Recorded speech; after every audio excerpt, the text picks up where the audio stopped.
a positive leave it is a sign of an attack for me. It's a great option to have. So you can leave the ball to obviously respect the ball and save your wicket.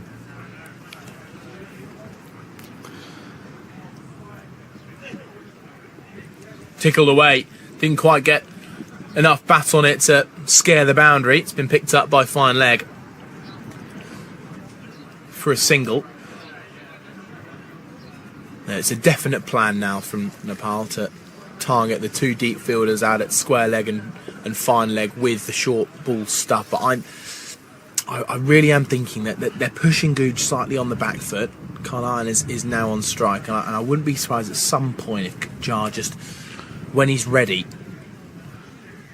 bowled a full, quick Yorker.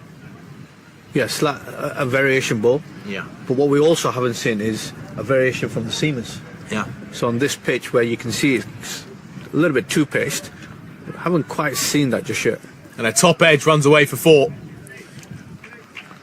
And the picture of Jar tells the story, hands on head, as he knows the plan almost came into fruition.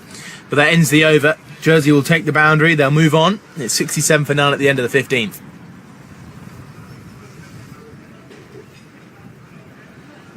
And umpire's having a little discussion now, maybe talking about a drinks break, although I think they've found the ball. They'll have a little look at it as it skipped away, almost went over a fence down there at fine leg. The umpire's going to have a little look at the ball.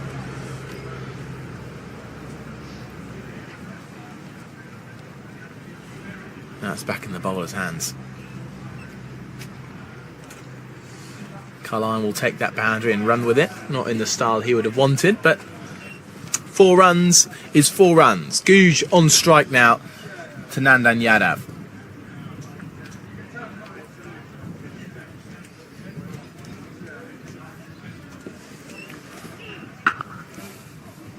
Guj pulls away well, and it beats the diving fielder. Brilliant shot. The short ball didn't quite get up on the opening batter, and Nandan Yadav almost just looked like he tried to go in the helmet region. It didn't quite get up, and Guj punished it away for 4. Yeah, it's been quite evident from that side that the ball isn't quite getting up. It's not as sort of helmet high, regardless of the effort going in, and you have to really dig it in short and really.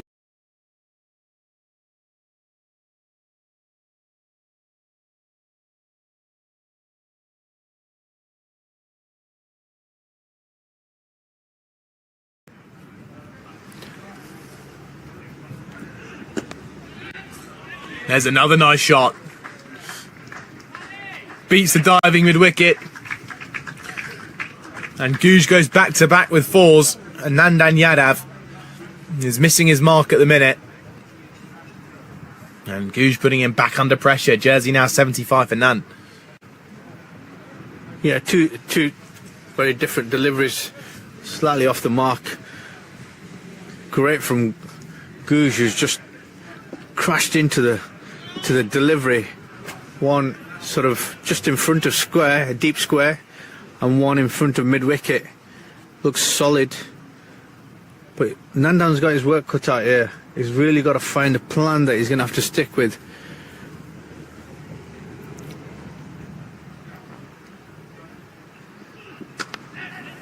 Cut away, backward a point. Fielder out there though. And Guj moves to 39. Not much to the Nepal fans to cheer about as of yet. But Nandan Yadav, I'm not sure this is quite his plan. I think Yadav would love to be settling in at a good length and trying to bring the outside edge into play. But with the ball 15 overs old now, it seems to be the team tactic from both ends to target the short ball. And I think, personally, it's time for a bit of spin from the far end, as you've been mentioning as well, Kaz. Yeah, and I think just with Gulshan from this end, he's obviously the guy who's got the pace, who's obviously rushing the batters up. Something that Yadav is not actually quite doing at the moment.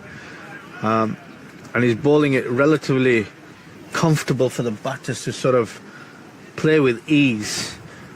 So I'm not sure that's the right plan from the opposite end, whereas Gulshan over here bowling some hard lengths, fast, rushing the batters up, really targeting the helmet with a strong action. I can see that ploy from this end, but Yadav, not quite sure. And again, not really seen any change-ups with a pitch that's, you know, doing a few different things, not overly consistent, but enough to sort of show you that you can put some variations in there. As Yadav continues to hammer away. Yeah, it's one thing we saw a lot from groundsman Biz, Daniel Birrell, back on Monday. Instantly, in his first over, almost had three changes of pace. Yeah. And you're absolutely right, we haven't really seen a cutter, we haven't seen a slower delivery or anything just to make the batters think. Yeah, and that's probably another ploy that I try and go to. So when you're trying to assess the conditions, something for the captains to think about here, you know, a tactical approach would be how quickly can we go to some variation? When do I need to sort of get in position of maybe changing up the plan and being adaptable to the conditions? Because it's one thing having a plan from outside and getting all your bowlers to do your 4 overs and 5 overs and whatever. But it's another thing to adapt to the situation and the conditions, and don't be afraid to go to them change-ups. And as Drinks is taken at 77 for none, I just want to ask you, Kaz, it feels almost too often in international cricket where you see a bowler being asked to execute a plan which isn't quite up his street. We see the card there and it tells you the story, doesn't it? Carline and Googe, they've been absolutely superb.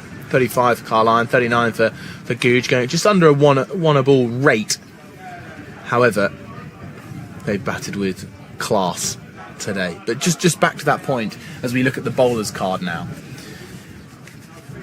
Kami and Raj Banshi, very, very economical. Going at the mid-2s per over. Kami not quite as successful as Monday, where he took 4 wickets in the game. But Gulshan Jar also showing good signs and good pace.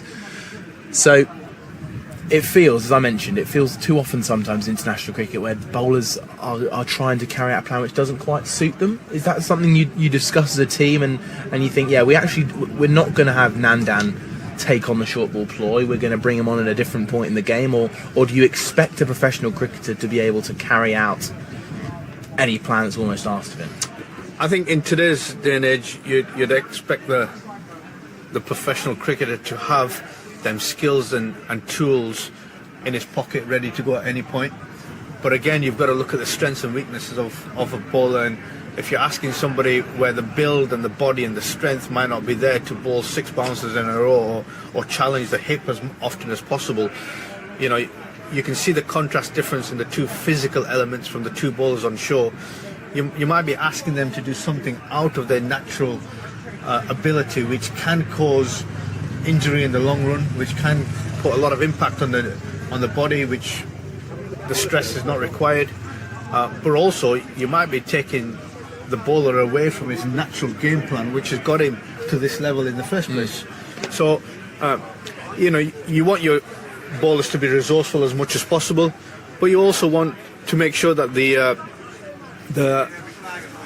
bowler has the ability to turn around and say, well, my success rate is this, I'm learning this, and it's not quite ready, and I'm trying to back this up in from a bowling perspective. And so there we see Stuart Law, head coach of Nepal, talking to his players. Let's put you in that position again, Kaz.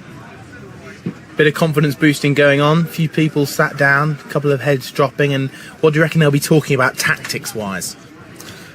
I think the key thing here is just to try and find a wicket. Stewie Law, known him for a while now, he's a great individual with lots of cricketing experience, but also lots of experience as head coach, been around the world, had lots of different challenges. He'll be, you know, he's done a fantastic job in Nepal since he's been involved, and they've gone from leaps and bounds, and they've really shown the tagline of the cardiac kids have calmed down a little bit. So I'm sure he's trying to instill some, you know, tactics in there which they might not be able to see on the pitch. And you've got to try and simplify as often as possible. You cannot keep going in there and saying, I want you to do these 5 or 6 things. Maybe 1 or 2 things just to sort of, remind people on certain elements. Maybe a fielding change, maybe a tactical move that might not be so evident or visible that you can see from the outline, but you can't see from inside. So, great experience, fantastic man, he's Stuart Law, and I think he's done a wonderful job. Great accent as well. And we see the Jersey batters there having a little discussion, I think, with the skipper, Rohit Padel. More of the same for Jersey? Yeah, absolutely, and they'll be fantastic, overly happy, I think, and they've done fantastically well to get into a really solid start. Another tick in the box from a batter unit perspective, get to drinks without a wicket down. 77 for no loss is a really good platform, and I'm sure they'd want to kick on from here onwards. Well, Gulshan Jart will be looking to make an impact now as he runs in again from the pavilion end, fresh after a bit of hydration. Patrick Goose sorting out his grip. Harrison Carlisle getting his head back in the game. As these two, as you mentioned, Kaz, looking to kick on and keep doing what they're doing. I reckon they probably won't change much at all.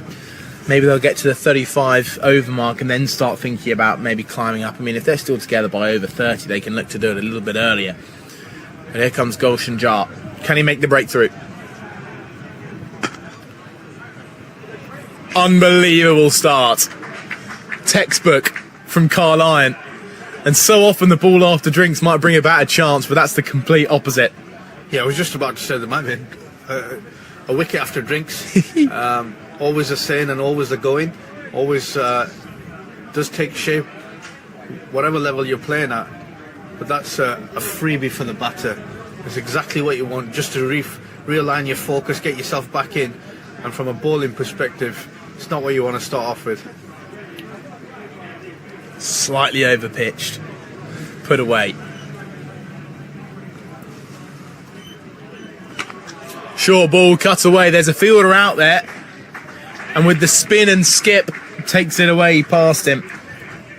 Arjun Kamal will pick up from behind the covers. And a shaky start after drinks from Gulshan. Yeah, and you've kind of leaked 8 runs purely because you've not bowled in the right areas, and that's what a drinks break or a momentum break can do for you. You've given some width on offer in the second delivery with pace, and there's no fielder out there, and then you've started off with a rank half volley and a batter who's cashing in on the 40s is not going to miss out. No, we've hardly seen Carlisle miss out on a single poor delivery so far today. He sits on 43. And that's brilliant batting. 4-4 and runs it down to third man. Doesn't get ahead of himself, doesn't look for the third boundary on the trot. And now sit after very close to the perfect start for him post drinks.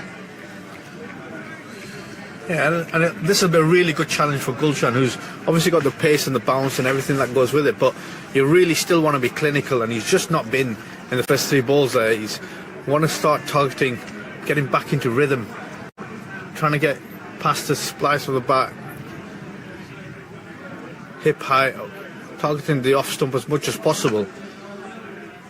And I think he's more favourable to do that to Patrick Gouge as opposed to Harrison.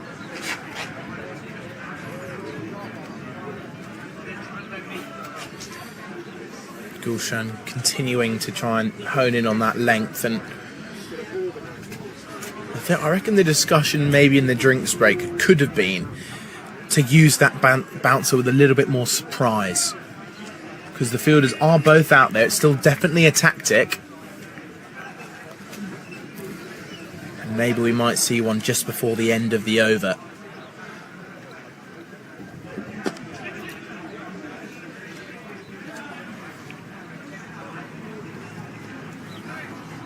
But the batters continuing where they left off. Run rate a tick over 5. Jersey will be incredibly happy with their start. Yeah, they've done well. 86 for the loss of no wickets. Done really well. Positive signs.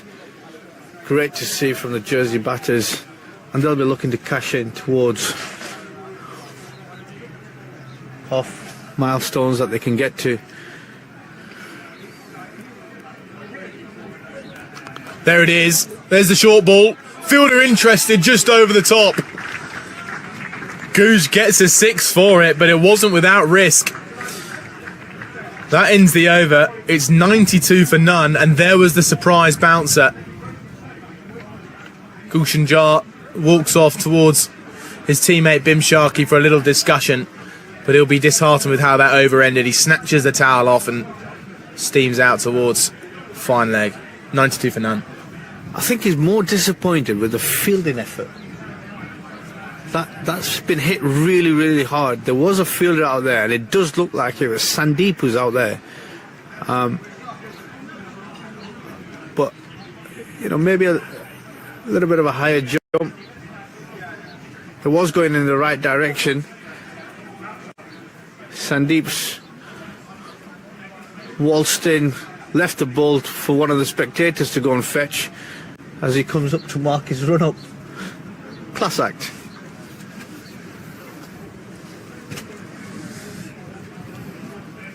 Well, here we go then.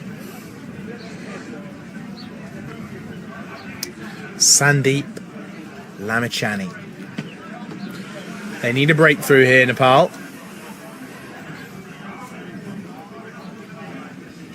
And they brought on their main man to get it. A slip in, mid-wicket.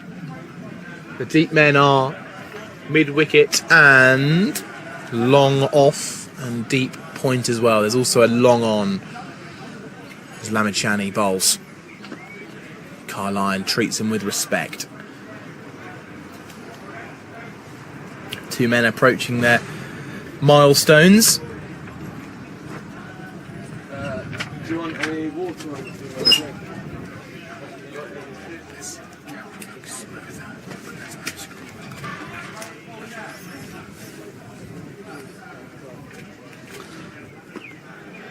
Lamichhane on the mark again. Yeah, he started off well, hasn't he? Just a wily run up into the crease, looking to bowl into the right areas. I think he'll be wanting to get through his repertoire as much as possible. Experience around the world. Pushing drive into the covers. And a single well taken. This opening pair have just been so impressive today.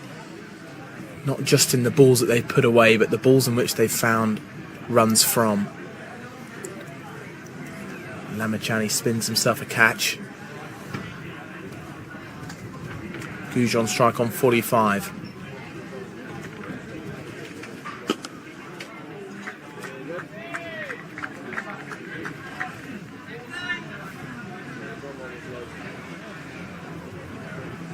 Start of dreams this for Jersey.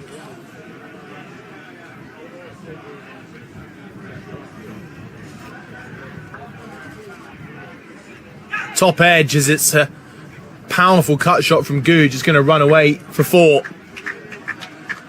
And that moves him on to 49. So just one run away. Not the most convincing shot, but he's got a ball to do it against Sandeep Lamichhane. Yeah, he's batted well. Little bit of fortune there, thick outside edge. Sandeep will be trying to finish strong here. Can Lamichhane get him on 49?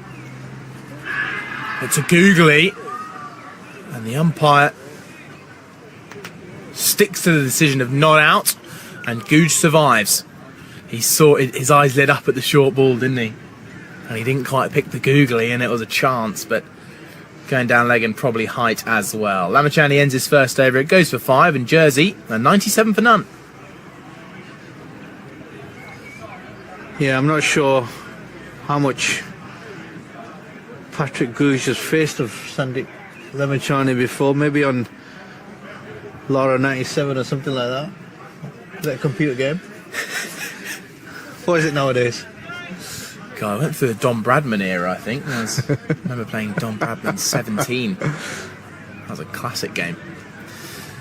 Just a question about analysis at the associate nation level. How much goes into preparing for a bowler like Sandeep Lamachani? We'll get back to it after this ball as Lalit Rajbanshi returns to the attack. Harrison on 45.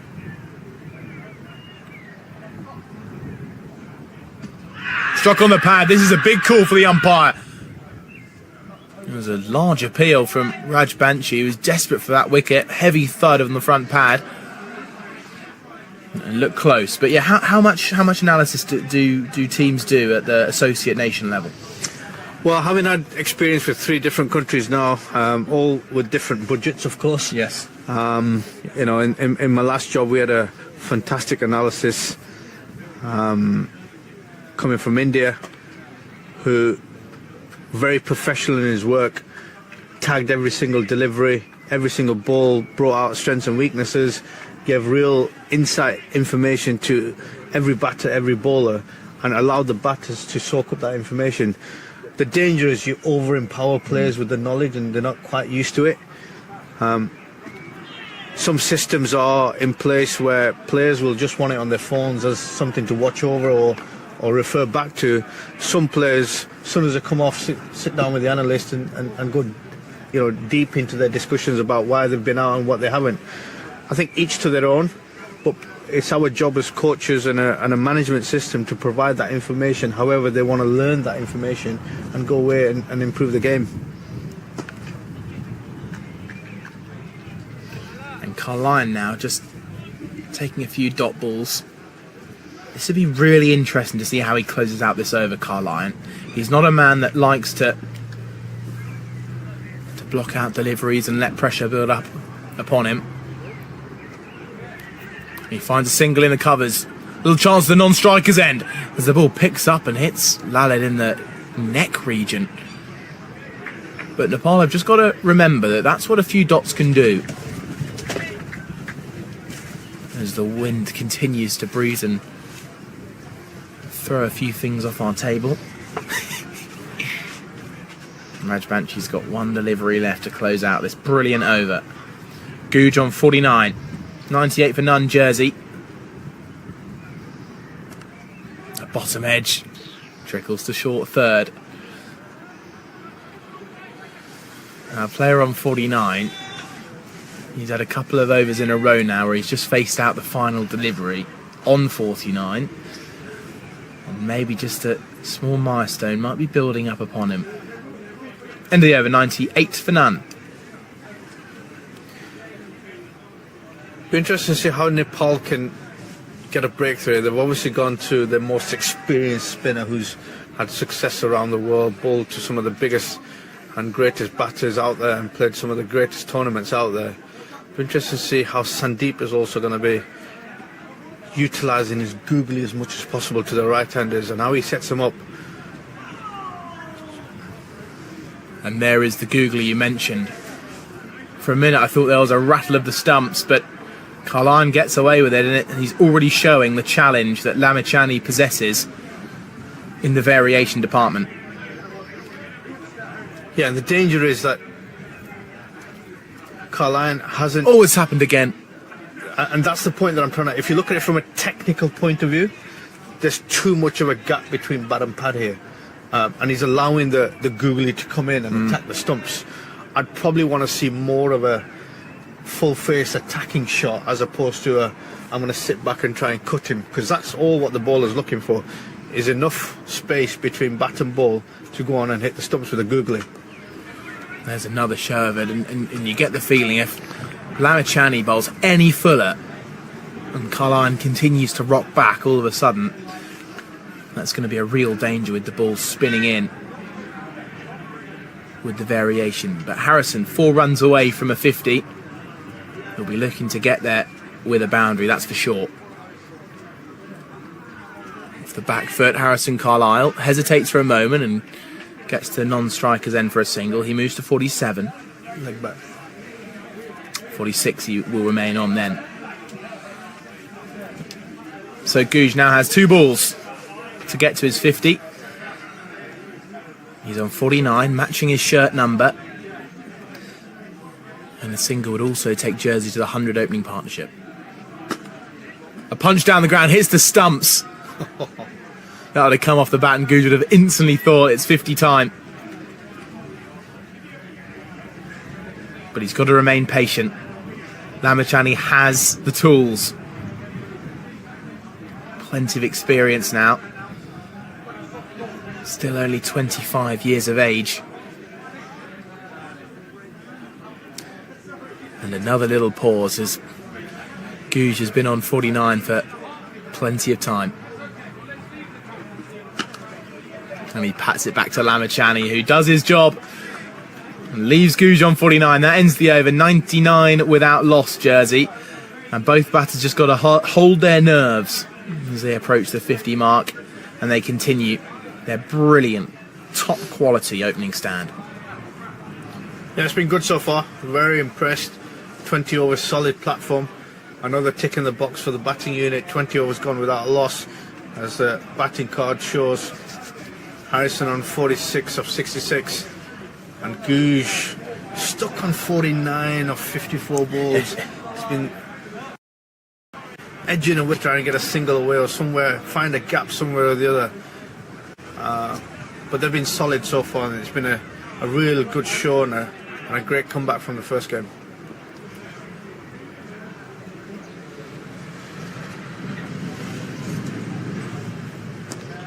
Oh, it's a flowing drive. It's just beaten backward point, who was reeling around to try and get there. And it is going to be fielded on the boundary.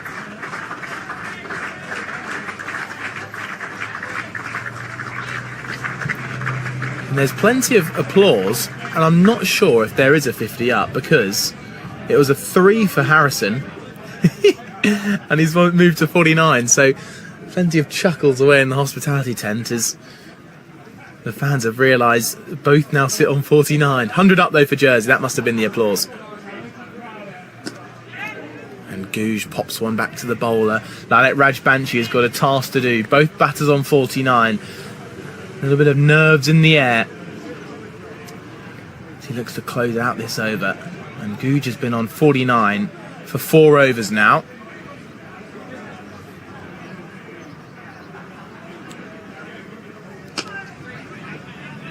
And a brilliant stop from Rajbanshi continues the wait. Guj has got to remain patient. He has a little scan of the field.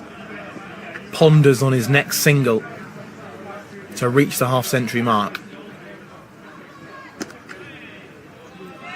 And again the ball grips. So easy a batter can let the pressure get the better of him. Guj remains focused. Down the track, he's hit it high up into the sky. Fielder out there, he's interested. It's been caught on the boundary. Oh, it's a brilliant piece of work. The most eventful way to get to 50. And a top quality piece of fielding from the Nepal captain, Dipendra Singh Array. You've raved about his fielding, Kaz, and that is an unbelievable piece of work on the boundary. He takes the catch, throws it back over, and he almost had a chance. But the story is Guj gets to 50, Jersey 103 for none, 1 ball left in the over with Harrison Karlan on 49. Could Jersey do it in back-to-back balls? He goes back, punches it into the offside, and a slightly less eventful way to reach 50. And he appreciates the crowd, raises his bat, and a fitting way for both these two opening batters who've got Jersey off to the perfect start, get to 50 in consecutive balls, congratulate each other, but they know the job's only half done. 104 for none, Jersey, and an incredible over comes to an end. What an eventful last 2 balls that was. Everything was on show there. But obviously from Dipendra's point of view, had a bit of work to do to get to the boundary. made it a little bit more difficult for him because the ball was going away from him, hit into the wind. But I'm really happy for the two batters. They've really showed that there's some great determination to get over that 50 yards. We see the replay of this effort, and it's just, if anything, he's been pulled away from the ball because the ball's going away from him. He's not quite got to the boundary line as high as he would probably want to be to pull it back in, and he's almost pushed it away from him too far. Two things come to mind then. One of which DSRA was intentionally about 10 yards in from the rope.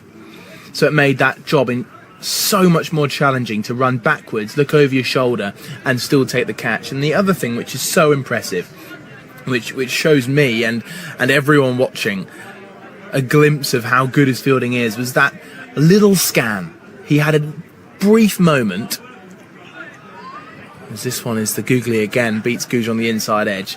There was a really, really brief moment as he was running back towards the boundary. A split second he looks at the boundary. Where is the rope? How far can he run back to? And it was just in that split second he was able to judge it with perfection. Yeah, and he, like I say, he is renowned for his fielding. He is one of the better fielders around in associate cricket, and now going into franchise cricket. He's really made a name for himself. And this googly is a real challenge for the Jersey batters. Both these two opening batters going back early to the googly and just about getting it out each time. Do you think the googly is almost a ball Lamachani will be wanting to flight up slightly more, maybe draw the batter onto the front foot, or is it a pretty common dismissal to lose wickets with googlies pouncing a little bit short?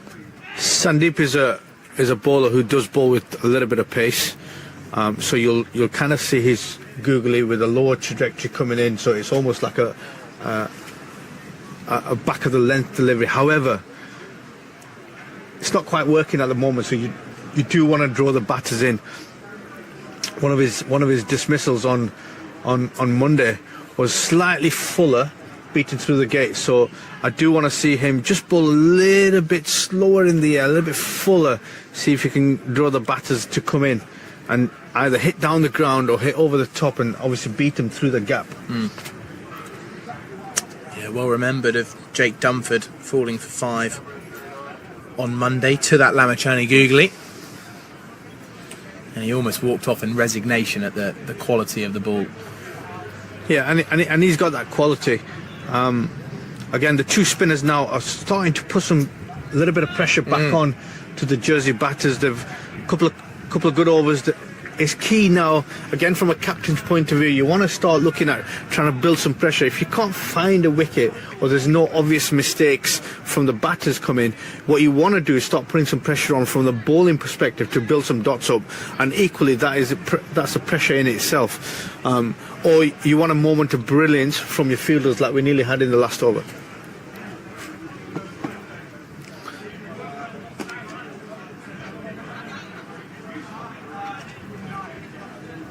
Would you say that Nepal brought their spin on too late?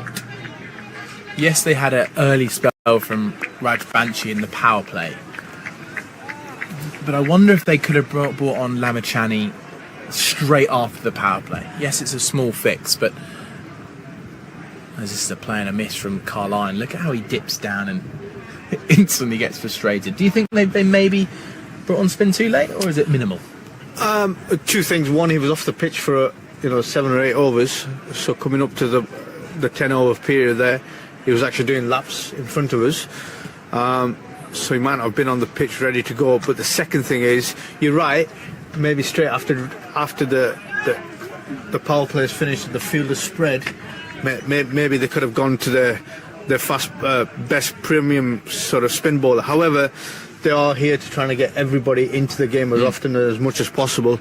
The second practice game that they've got over here is to try and give everybody a chance to get into the game. So, yeah, maybe the bigger picture is not to instantly take wickets, but trying to get everybody in terms of overs and get the workloads up. Harrison Carline just motioning to the dugout for a request at a drink. Top edge on the sweep. It lands safely. Goo's had a couple of moments like that where a leading edge is taken. It's been well fielded and they'll get back for a second run. Yeah, I have just noticed that Carline is slightly struggling out there. Just in the last few overs, taking his lid off in between the sets of 6.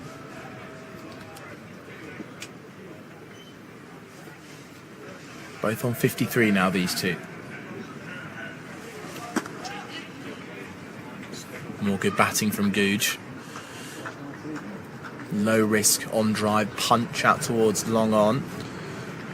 The star fielder does the work, and on comes a drink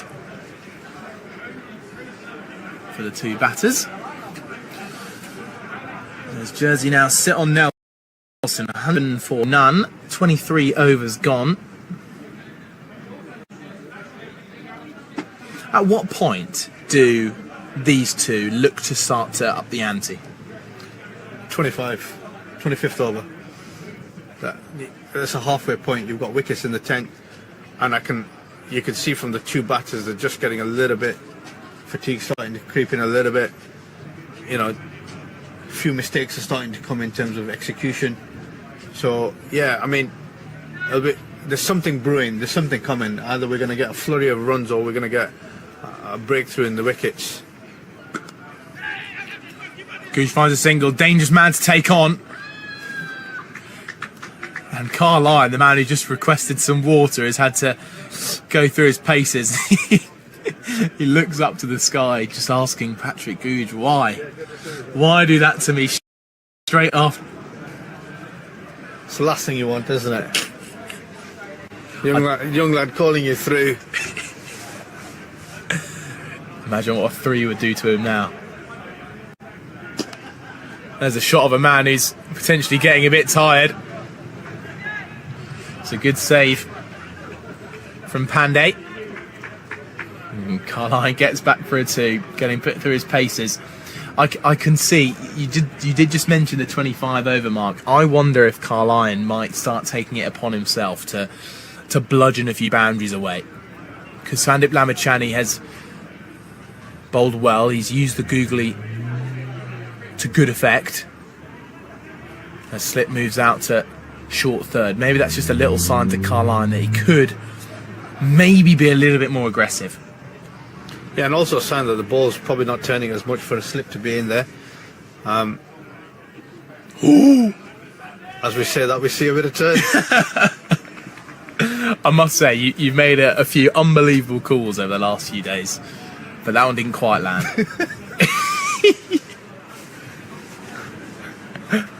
So Sandeep's got it wrong, I've got it wrong. Yeah, blame the bowler. And now a Slip comes back in. I think everyone judged that wrong, to be honest. Oh, as the googly so nearly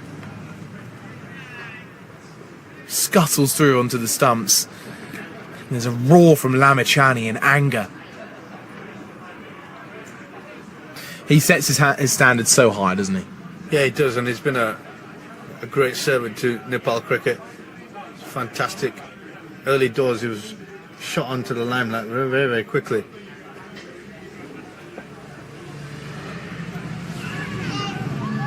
Something's brewing here, I can feel it. Well, there's one ball left to survive for Carline. If there's something brewing, it might just happen now.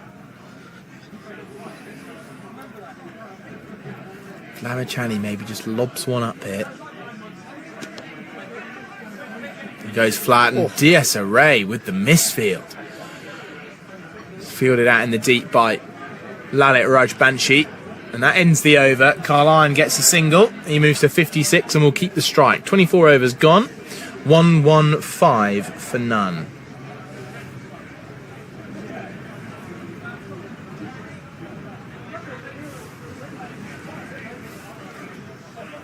And so Rajbanshi will continue. Are you motioning that you might want to see a bit of Arish Sheikh come on to the bowling? Is that what you're saying? He bowled well the other night. He did bowl well, took 3 wickets. Yeah. bowled well.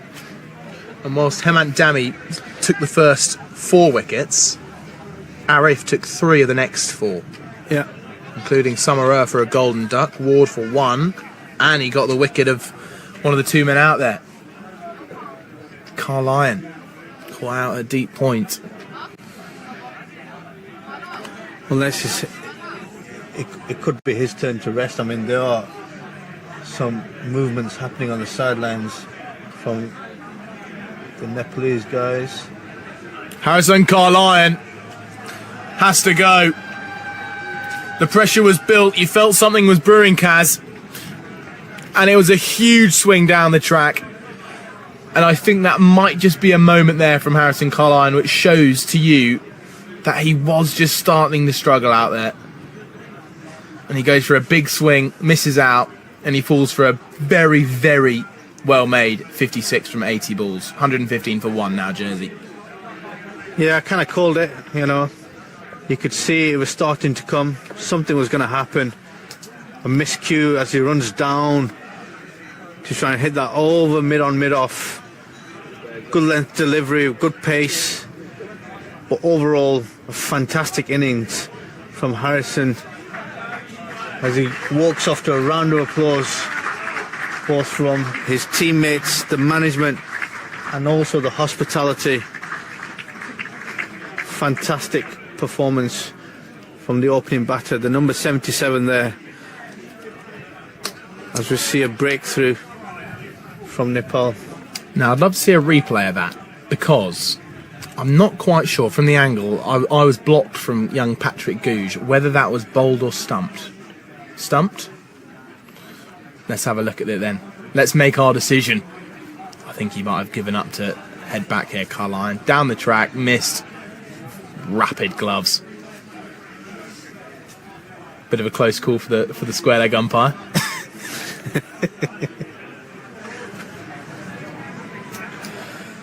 Carl Lyon's got to go. He made a very, very good 56.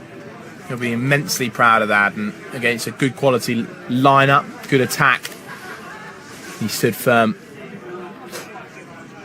Hit a few strong boundaries away, but we see the new batter, Nick Greenwood, was the pick of the Jersey bowlers on Monday. See how he does with the bat. And he's had a lot of time to spend with his pads on in the dugout. 24 overs of it.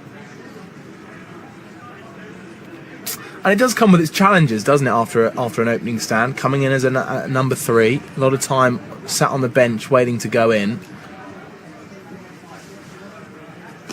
And also with the slight pressure to get going quickly.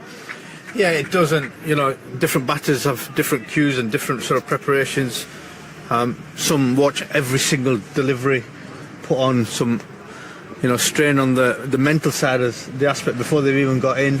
Other people like to listen to the music and wait for something to happen and get themselves in. There's other people other batters who are just constantly fidgeting and constantly walking around and trying to get into the action. Everyone's got their different cues on how they prep up on the sides. Now, you spent a bit of your playing career both opening and in the middle order with the bat. I personally could never not open batting. How did you go about being able to juggle sitting for a period of time which could either be 1 ball or 5 hours? Yeah, great question. Great question. Try to stay there as long as possible so it kills the innings down. But I think from my point of view, opening was something that I was manufactured into because we had a position available, and at the time the team that we were playing for, you know, it was something that was asked of me, and I kind of took the responsibility. And then eventually going down to, after a couple of years of opening, going down to sort of 1 down, where I favoured that position a little bit more. But the key thing for me is, why wouldn't you want to face a new ball, a new challenge, put the team into a really good position, power play, kicks in, fielders' restrictions are in place. And as we see, a change of wicketkeeper. Now, he's got Hemant Dami's shirt on. Whether that is actually Hemant Dami, we'll have to find out for you, because we did struggle a little bit on Monday with 2 number 13s out on the pitch. We'll do our best to let you know who that is. But after a very, very good stumping, Asif Sheikh does depart the field. He'll be having a little bit of a break at the 25 over mark. And Greenwood begins his time facing Lamachani with a confident push into the offside.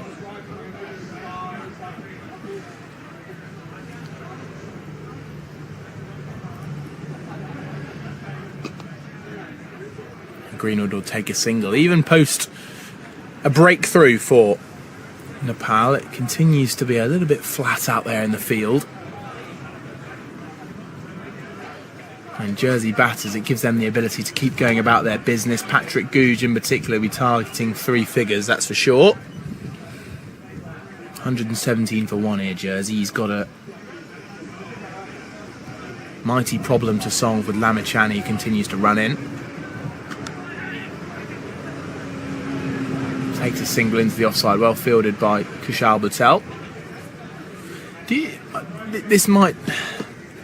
This might be me being a little bit harsh here, but do you think it's a slight technical issue? A lot of Lamachani's googlies are tending just to be a fraction short.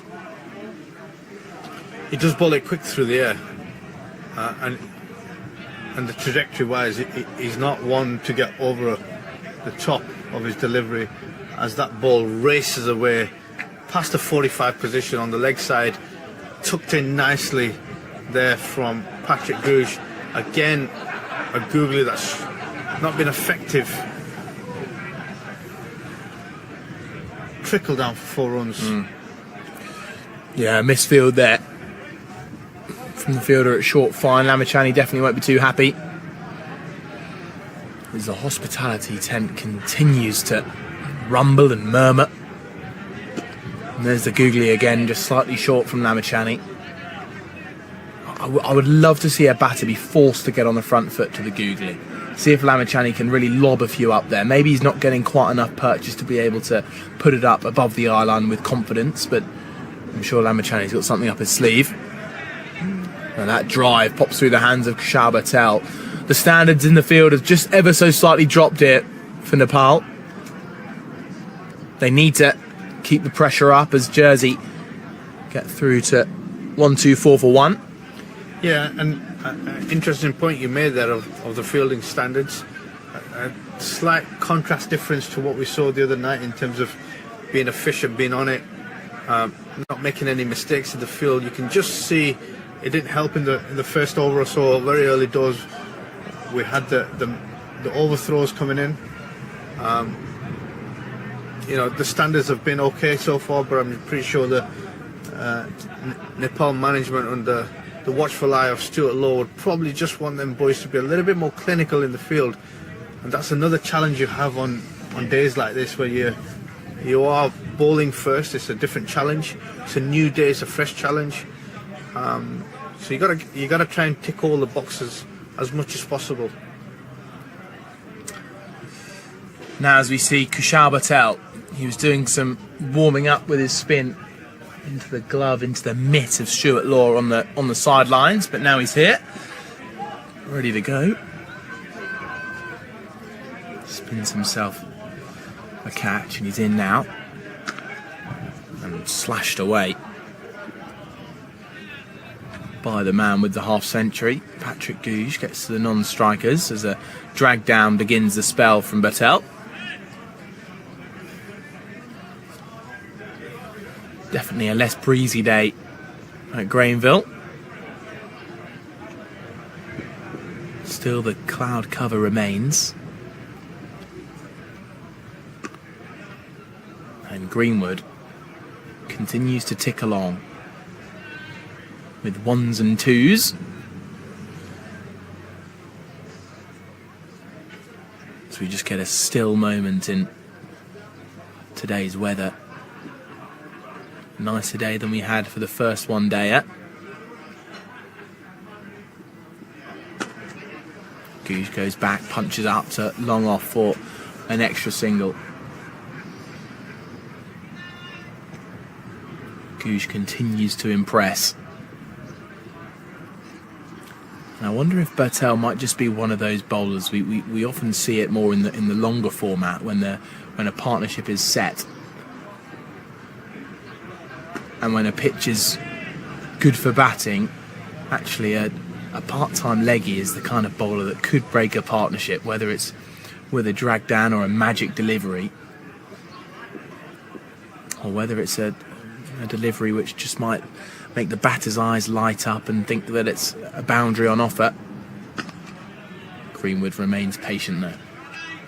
And he's bowled alright, hasn't he? Yeah. He's put the ball in the right areas, ball into his field, as he looks to bring in a slight fielding change here. Depender from mid-on moving to long on, and a fielder at deep mid-wicket coming inside the ring. That's a good delivery. Hanging the ball on about a 4th, 5th stump line with a bit of leg spin, but that ends the over. Umpire hands the cap back to Bertel, and Jersey is at 127 for one from their 27 overs and continue to tick along nicely. And now the question remains of at what point Jersey will look to start clicking up through the gears. And me personally, I reckon we'll probably wait until about the 37, 35 over mark, which might seem late for you. Yeah, traditionally teams tend to go around, 32, 30, 35 at the latest. The last 15 overs, last 18 overs, they're trying to capitalise as much as possible, especially in this position. You've got wickets in the tent. They could go earlier if the two set batters were in, but obviously you've got a change up in Nick Greenwood coming in, who's might need a little bit of time into the crease, although he's on 9 off 12. He's done really well since he's been in. But yeah, at some point they're going to have to accelerate. If that 300 mark should definitely be a target for me.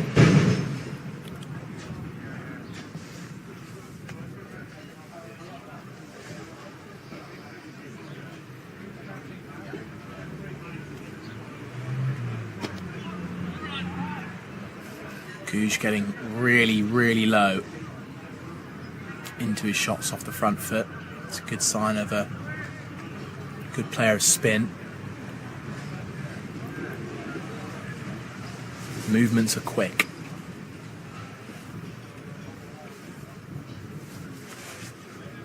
Amachani searching for a wicket now. Can he get one on the board?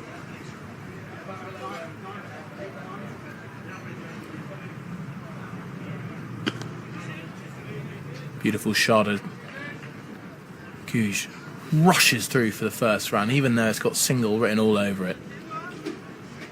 Such a great sign of a young batter, willing to push for every run. Yeah, he's looked good, hasn't he? He's looked solid.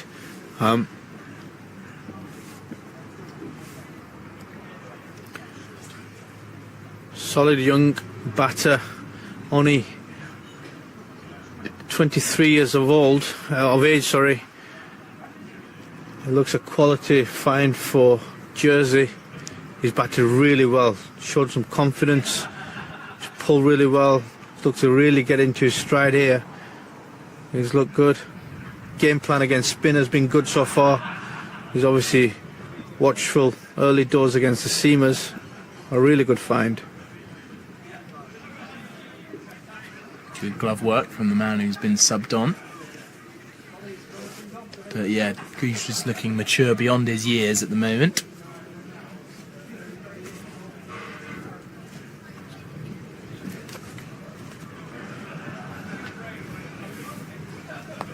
So Lamachani.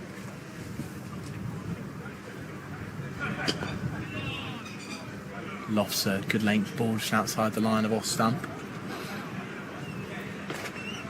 I am enjoying watching Lamachani go about his business and lobbing the odd ball up. He's who's in class. So there is the googly again, just a touch short. We'll definitely be looking to pitch that one up, but that ends the over. 129 for 1, as we now see Kushal Patel come back onto the bowling, and I can now deliver you a few stats about his one-day international bowling career. He's bowled exactly 100 overs now, just with the one maiden. Best figures of 4 for 20 coming against the Netherlands. He also has a 4 for 23 against the USA. And the man behind the stumps, who has been subbed on for Asif Sheikh at the 25 over mark, we can confirm, is Binod Bandari. Kushal Patel making a few tinkers and changes to his field. Short fine leg comes slightly squarer. DS Array is out at long on. Deep mid wicket 2. Here's Patel. And Googe knocks a single up towards Array. Nepal skipper. Jersey tick over the 130 mark. And Googe into the 60s. Yeah, and you'd want to get Googe playing as long as possible now. He's obviously been in for 74 deliveries for his 60. A sweetly timed drive beats the extra cover fielder. Yeah, just from a personal player point of view, he'll be seeing this as a great opportunity just to bat time. Almost be the anchor throughout this Jersey innings. Takes another quick single, brilliant batting, great intensity. Would you say that when you've got, let's say you've got a batter set, like we have here, it might depend on the batter, but is it up to the man who's set to kick on, or is it up to the players who can come in around him to kick on, or are you looking for positivity from both? Let's come back to after this ball. As Greenwood looks for a 2, Googe is keen. And a slight misfield brings about the second rung. Patel is furious with his man out there. But what would you say? Whose job is it to start kicking on? It's $1 million question you've just asked me there. And I also think it's the intent of where you're playing as well, and what level you're playing at. Obviously, when you get club cricket, you get guys who are coming in and they want to work around the batter who's been in there for a long period of time. They'll end up taking the high risk element and keep the batter who's been in for a while to bat longer so that he can have a little bit of a break and then go on and kick on a little bit later. I think at the higher level game, you'll get the guy who's just come in to support as much as possible the guy who's been in for long periods of time. And then when he's ready, they can alternate between the two on who kicks on and who doesn't. But the key thing here is you cannot give your wickets away cheaply. Patrick Googe has done really well, and I'm sure from a personal perspective he'll want to keep batting out there for as long as period.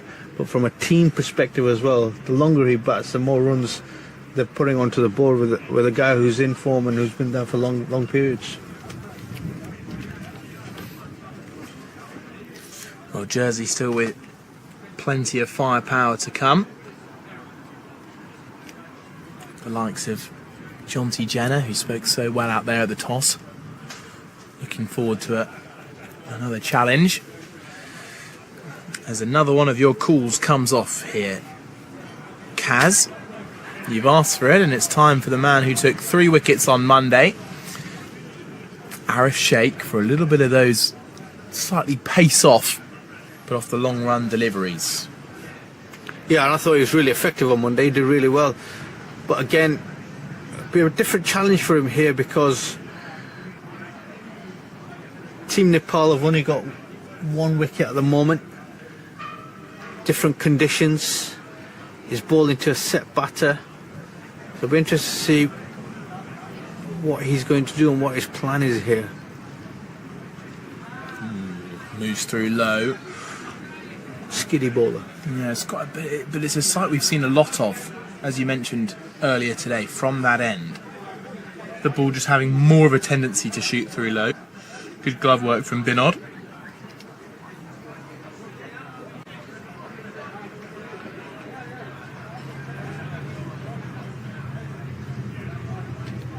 Again, there it is. I wonder if that's just more a sign of the skiddy nature of the bowler or more from the pitch here. The danger here is that he gets a massive thick edge or a slight nick into the keeper's glove here, playing that shot. The tactic is obviously have the keeper up and trying to get him to play from the crease, skid the ball on as much as possible. And that one picks up as Guj predicted and gets a single out towards Raj Banchu, does the work. And it's when those flat batted shots come with the extra risk when there is that variable bounce. And it's a shot he really enjoys. Guj using the pace down towards third man and backward point region. The late cuts is a shot he executes well. As there's a sign of a ball just picking up off a back of a length ball. It's a rare sign from that end, a ball just taking off. A lot of the balls have kept sort of almost waist height, sort of thigh pad height. So that's just on a great take behind the stumps.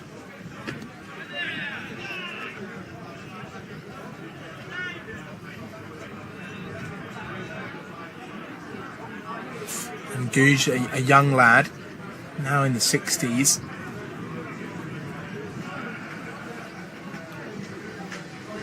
Different players, obviously,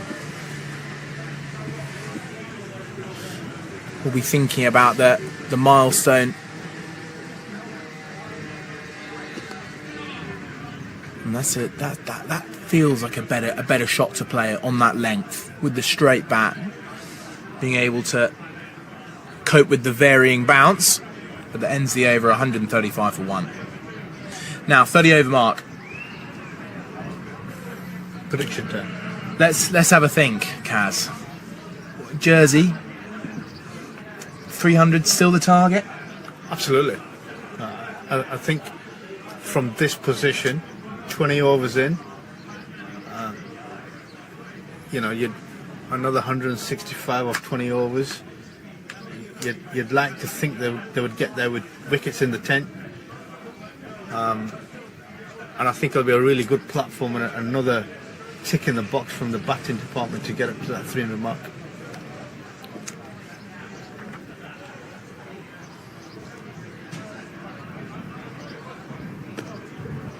And it is just worth remembering, Jersey still only have 135 runs. Yes, we're 30 overs in and they've lost the 1 wicket.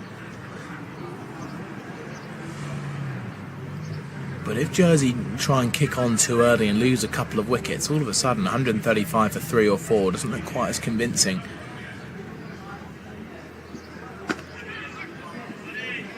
As he cuts confidently down the ground. And I'd say the role for Guj now is just to bat through the 50. Kick on when he's ready, but it's actually up to the other players more to come in and take on the wrist shots, as you mentioned. Yeah, and almost give him a little bit of a breather for 10 overs and let him go again in the last 10. But he's got to look to stick around as much as possible. Keep rotating strike.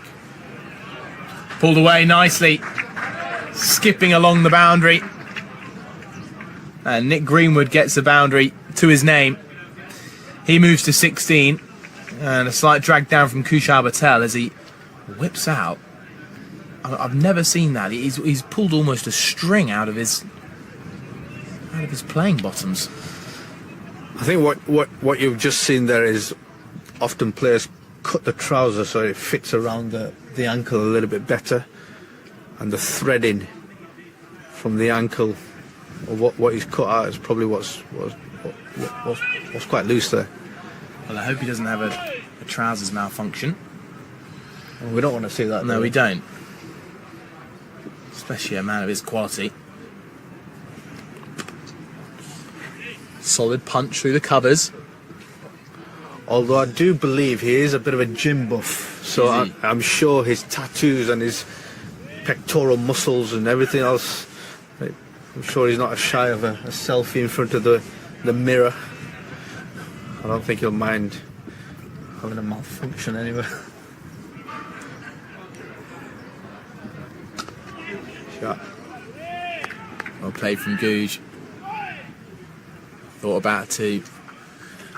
Oh, the Jersey batters have been so impressive. Everything you look for in a 50 over innings in terms of the first 30. They put away bad balls. Their running between the wickets has been top class. There's no sign of Googe getting tired out there. No, they've done really well, and a typical Jersey performance with the bat in the first 30 overs. It's been really good to see against a really quality opposition from Nepal. I think they've done really well. They've shown they can have some resilience in coming back from the performance from the other day, but they've also shown that they've played some good cricket shots, they've respected good deliveries, they've played off the bad balls, but they've also looked to rotate the strike, which is quite key at this point, which they didn't do a lot of. I mean, bear in mind, we did lose a lot of wickets, but it's good to see that they're picking up singles inside the ring and rotating strike. And they've capitalised on the short ball and the boundary ball as much as possible. They just have to hope now, right, that the collapse doesn't come, because the collapse would ruin all the hard work. And if they, I mean, similar to Nepal, where they were on Monday.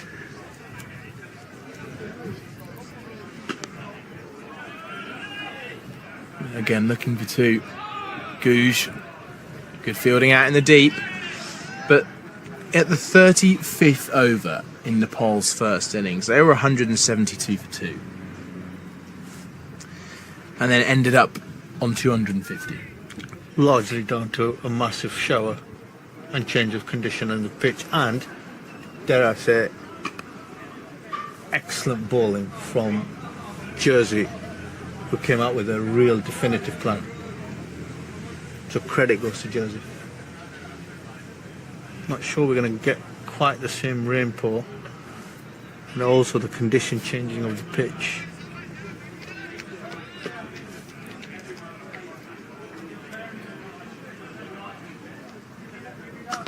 Shot.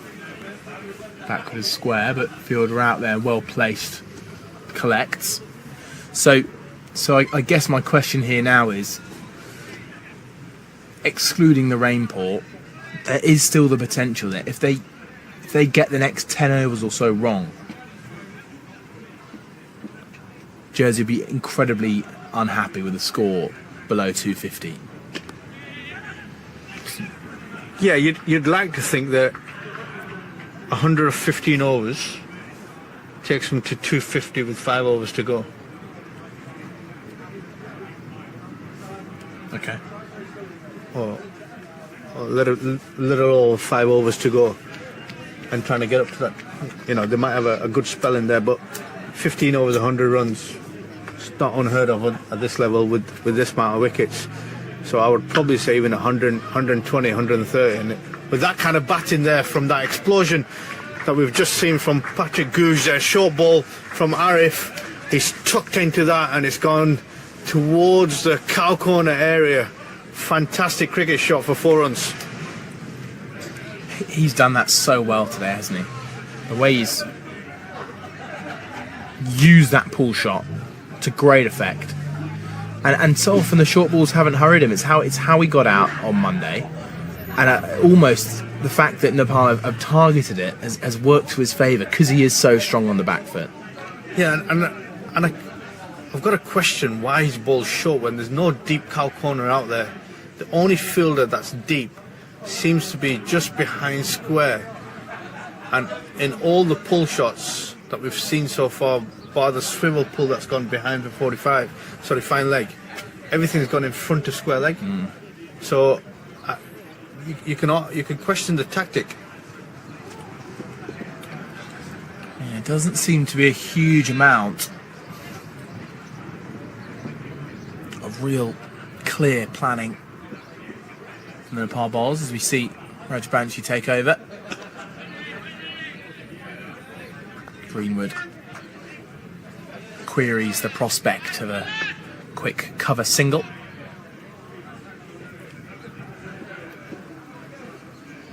As Jersey tick over the 150 mark now, with 32 overs gone.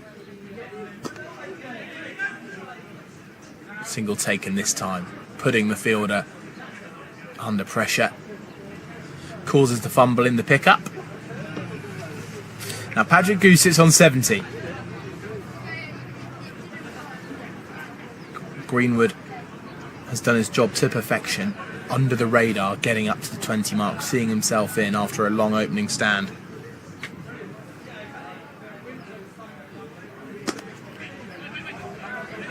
Great stop from Bilateral. You can see there's a few fielders out there where the Jersey batters just hesitate that little bit more about the chance of a single. Yeah, absolutely, and a fine, flying Kushal Brutal mid-wicket doing the work for the left-arm spinner. Crucial in that area. Googe has rotated the strike well down the ground. And it's the way he hits gaps with conviction.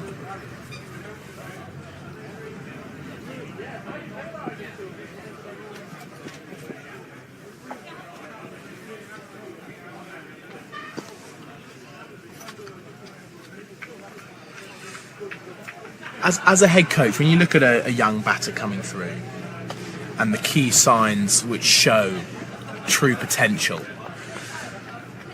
how much is it that impresses you around the striking of a ball? Because when Googe has middled it, it has gone a long way. But what I found so impressive is when he looks for singles, he really, firmly strikes it into a gap. He hits the deep fielder or he'll hit someone in the ring. And as we pause for a drinks break on 153 for one, how important is that when you're looking for young talent? Yeah, absolutely. I mean, some of the key criteria that you want from a batting perspective is players who can rotate the strike, who are game intelligent, so they have an ability to play back foot, front foot off both fast bowlers and spinners, but also who are players who've got a little bit of power, but also the finesse of the touch cricket, so they can find the angles, they can rotate the strike, they can get in between, making really good decisions, and they look to value the wickets. But also some batters who have some acceleration in the plan as well. So these are the criteria that I would be looking for if I'm looking for a young batter. Obviously, a great point for young cricketers out here. It's not always about power, and the lads who've got power sometimes don't have the finesse, the touch cricket, the angles, and the lads who've got finesse don't always have the power. A little bit like Joe Root when he was younger. And Patrick Googe, who's been so impressive, sits on 71 off 87 balls. You can see Greenwood there on 20 from 31. Just the one wicket today. Harrison Carlisle falling for 56 from 80 balls. Off the bowling of Rajbanshi, stumped well behind by Asif Sheikh. And that left them 115 for one just before the halfway mark. And now Jersey past 150 with 17 overs to go. Let's get your prediction. Oh, prediction time. 17 overs to go. I'm still looking around the 280, 300 mark. I'm confident on the Jersey batters. They've shown some real skill. But I'm also confident that Nepal aren't just going to rest easy, and they're going to look to show more determined finish, and they will pick up a few wickets. So there will be a little bit of a restriction. I'd love to see them go past 300 and see really put the pressure back onto the Nepal guys, but I still think that Nepal have got enough quality in the bowling lineup to restrict Jerseys to around about 270, 290, something like that. I think you've hit the nail on the head there. I think that 280 mark is what they'll aim for. There is the chance that if they go pushing for that 300, it's around 9 runs per over from here. And if these two batters just go a little bit too early, if they go too soon, all of a sudden, if it doesn't come off, you've got 2 new batters coming out for the last 15 overs. The danger is that you leave it too late. You've got 7 overs left before the 40th over, which leaves you 60 balls effectively to get them runs. And like you say, if you're losing wickets at a regular basis, you end up falling way shorter than that. You might even get to sort of 240 mark. But you want to see how long Googe can kick in for, and Nick Greenwood supporting him as much as possible. I would love to see a flurry of runs coming through. I think spectators want it, we want it. You know, everybody around the world wants to see a really good score put here. But also from Nepal's point of view, they've really rung the fielders around. The bowlers have come in and everyone's had a bit of a spell. Everyone's got some quality overs in. I'd love to see Sandeep, 6 overs, none for 22. I'd love to see Sandeep coming in and finishing his 10 overs. The 2 fast bowlers will probably be coming back on. So Sampal Kami and Hemant Dami, they'll be looking to come back in and try and get some overs, as will Karan KC. The interesting for me is Lalit, who's gone for 1 for 20, who's the only one who's picked up a wicket here off his 8 overs. Maybe he can bowl out his 10 and really build some confidence up in trying to get his 10 overs. Again, it is a great day out for the boys to get some quality practice in, probably their last practice before they move on to the Netherlands for their Challenge 2 League. Be interesting to see whether they do. Well, Lalit Rajbanshi, I think, has been a real performer today for Nepal, and he's case forward for a solid spot in this side. And you can see 1 for 20, going at about 2.5 runs and over. And I must say, on Monday he looked a little bit subdued. Sandeep Lamachani was landing the ball well. He took the wicket of the 2 spinners, and Rajbanshi felt like he couldn't quite get into his spell. And maybe just that short spell with the new ball that helped him get into his rhythm today, and he's looked brilliant. Here's Arif. Lofted drive, it's gone off the outside edge and run down towards a third man where Lamachani does the fielding. We're on the last drinks break. We had a flurry of boundaries straight after. I wonder what we're going to get over here. The one bowler who's not actually had a ball or turned his arm over yet is Dipendra, a darter who bowls very, very quick off spin.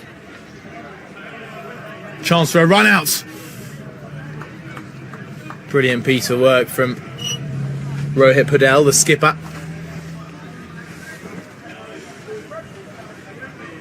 But again, more good running from the Jersey batters, and I would quite like to see Nandan Yadav get another spell under his belt. He's only bowled 2 overs today. As this is a chance out towards the backward point fielder, who's out on the boundary and ends up taking it well on the bounce. Very, very similar to how Harrison Carlisle got dismissed in the first game. That sort of rash pull shot off the top edge, caught at deep point, but not this time. But yeah, I don't think Nandan Yadav has quite been given the chance to pull off a job he can do well.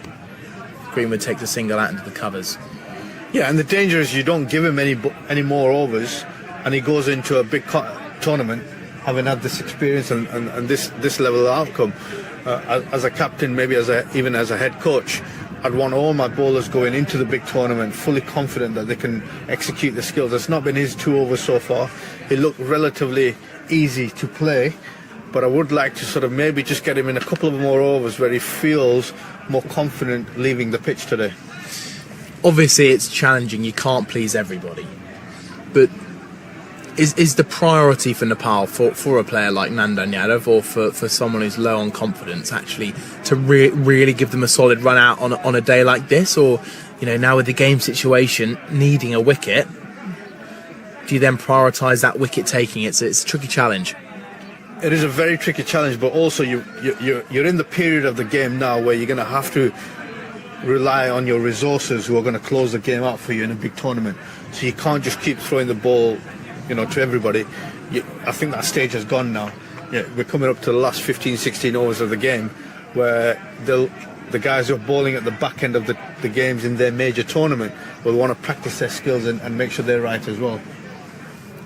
So the fast bowlers in Sampal Kami, Karan KC, You know, Hemant, these guys will only be coming back in as they did on the first game, just to sort of close out their skills and make sure that they can do the final preparations in a game situation, which is a different pressure to doing it in a net environment.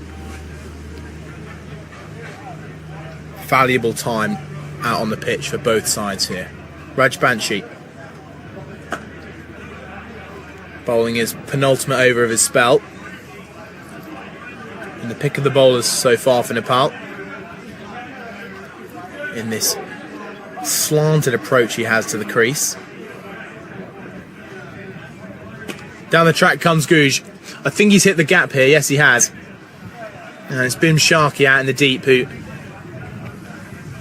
does some nimble work. Hitting it with the into the breeze. Didn't really quite get hold of it. It was a bit of a clothy sort of toe sound. There he's targeting the cow corner area. And Rajbanshi again continuing to prove hard to put away. Kushal Patel out here at long on, I reckon knows he's in the game here, with Jersey batters looking to up the ante.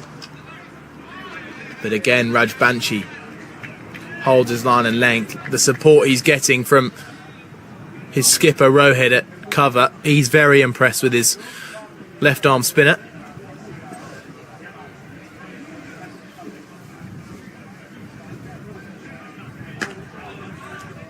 If there was one area of maybe a little bit of a critical observation, is that maybe they've just allowed the left arm spin to be bowled to them. I would love to see a little bit more aggression coming out, using the crease a little bit more, trying to attack the left arm spinner into out to trying to hit the vacant sort of over extra cover region, trying to hit the deep fielders a bit more often. At the moment we've seen a lot of balls that have gone into short cover, backward point, gone back to the bowler playing straight. Maybe look to manoeuvre that a little bit more. As that ends the 35th, 159 for one. Just building on your point there, Kaz, how challenging is it for a spin bowler when these players of spin can pull out the sweep, pull out the reverse sweep, and it feels like that shot might be what's missing from that spell of Rajbanshi from the batter's perspective. Yeah, we haven't seen enough creativity against spin. And I think you're 100% right. It's becoming a little bit one-dimensional, where you're looking to just punch off the back foot, and it can get you can get stuck with that. There needs to be a little bit more creativity. I'd love to see some sweep shots. I'd love to see some reverse sweeps, come down the track, hit over the top, maybe hit extra cover, over extra cover a little bit more. Not seen enough of that. Beautiful cut shot, sweet timing through backward a point by young Guj. He moves to 79, and it has felt a real tactic from these batters to take on the pace and be a little bit more reserved to the spin. Yeah, a little bit easier picking with the pace, especially at Arif's pace here. Not express. He's looking to bowl more line and length, but there's some width on offer there, and he's just crashed into that. Here he goes again, but this time deep point has been brought round. Bim Sharkey doing the work out there.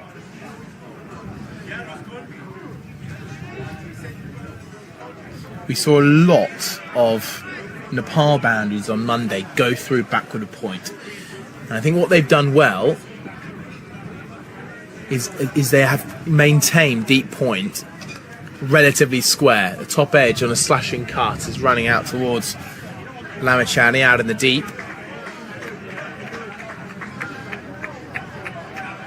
But actually, especially later on the innings, we've seen very few boundaries go through extra cover area, and it's absolutely right to have the deep fielder out in the offside, the sweeper as such, relatively square, maybe even behind square, because of the pace off this wicket. Yeah, absolutely, and also because of where the ball is being pitched by the bowlers, just slightly back of the length, the cut shots are becoming easier, and the fact that they haven't got a man on point we've got a guy really behind Kushal who's sort of in between, sort of deep backward if you like, and then you've got a point who's also behind trying to cut out that boundary option. I would love to see a guy on point and a guy at deep backward just to sort of cut that option out. Half chances are coming in and they're not hitting them along the ground, they're aerial shots, so they are half chances. Beautiful shot. More punching off the back foot. Bimshaki's had a lot of work to do out there. He falls slightly awkwardly, but does some terrific work out there in the deep. Prevents the boundary. So now as we approach the end of this first innings, with the bowlers likely to come back on and bowl some pace, we do have Sandeep Lamichhane doing some warming up. What would you love to see, especially the pace bowlers, when Jersey start coming at them? What do you want to see both the fielding side do plan-wise, and what do you want the pace bowlers to start doing? I'm actually crying out for some variation. Yeah, I would love to see on this pitch, I'm pretty sure the Jersey boys will do this, I would love to see some variation. I know they're going to hold length, which is fine, but I would love to see pace taken off, cutters, wideish Yorkers at a straight line, slow ball bouncers, just really to change the timing gap of the batters. Not seen enough of that. Everything seems to be with pace on at the moment, and I think now being the second day of this pitch, it really requires somebody to just be confident and strong enough to bowl some different variations. There's the sweep shot. First time we've seen it today. It's gone for 6. And Patrick Googe, for the first time of the day, he tried a reverse sweep earlier on and then seemed to put it away. And it's the one thing you said, wasn't it, Kasim, about how the batters just slightly have let Rajbanshi bowl to him. Yeah, and the interesting point was that it was slightly flightier, a little bit more slower in the air, so it's allowed him to sort of, and a little bit fuller, which was the key thing here. But boy, did he hit that hard. He's got into a really good position, strong, solid head position going down the line, fast hands coming through, down to up, which has allowed the trajectory to go over the boundary. What a fantastic cricket shot.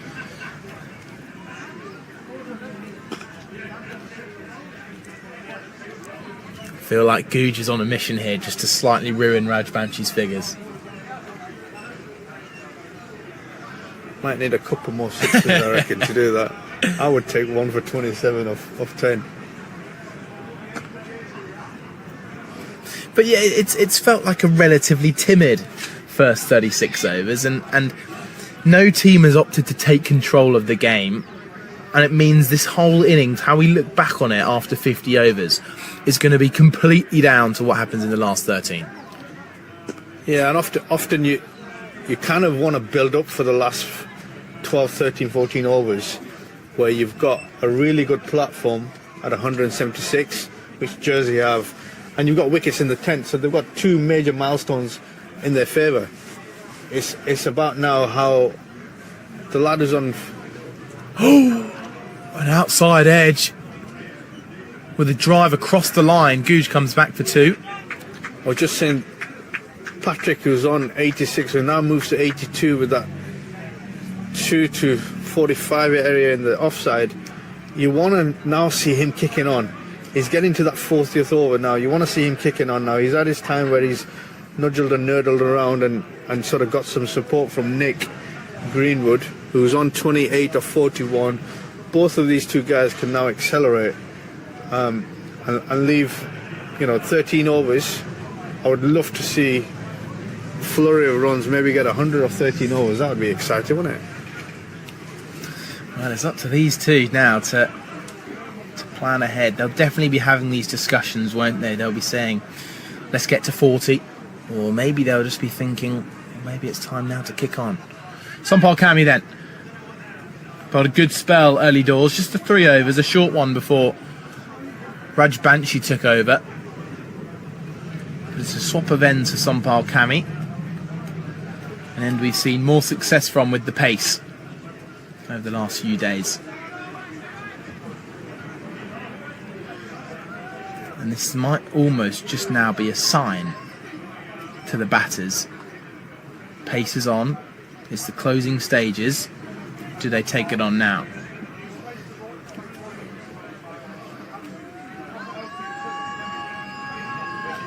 An absolute cracker.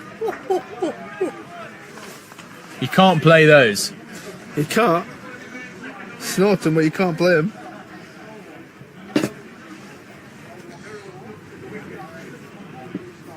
Well, welcome back to the attack, Sunpal Kami. That'll give him a huge confidence boost as he runs in from the edge of the ring now.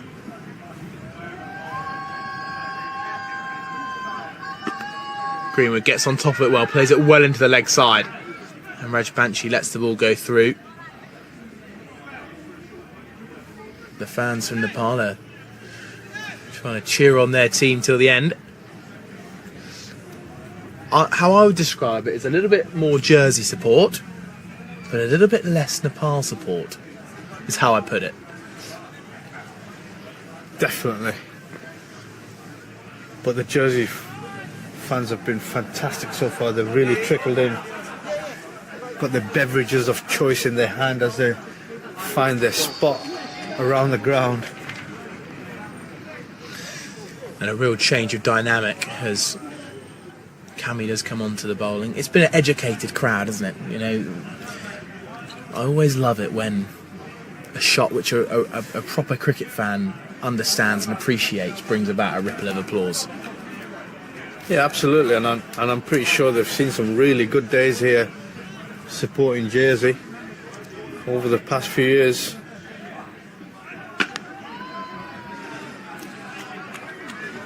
Guj on 88.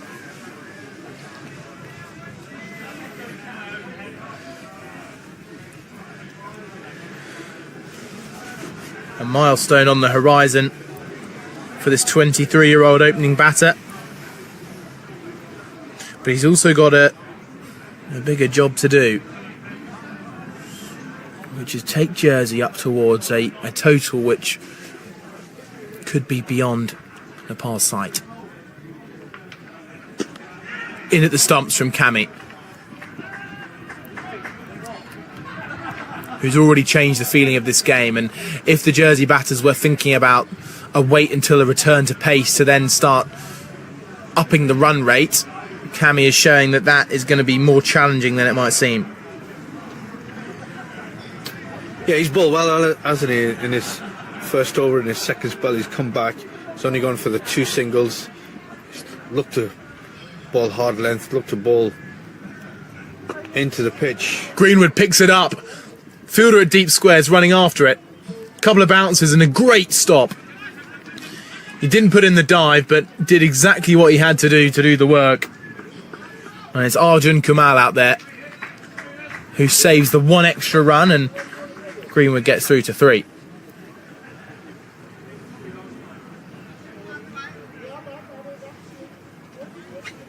So that's the end of the over. 183 for 1. Just the 12 overs to go now, and 10 runs and over would take them just over the 300 mark. If they get there, it'd be a brilliant result for Jersey.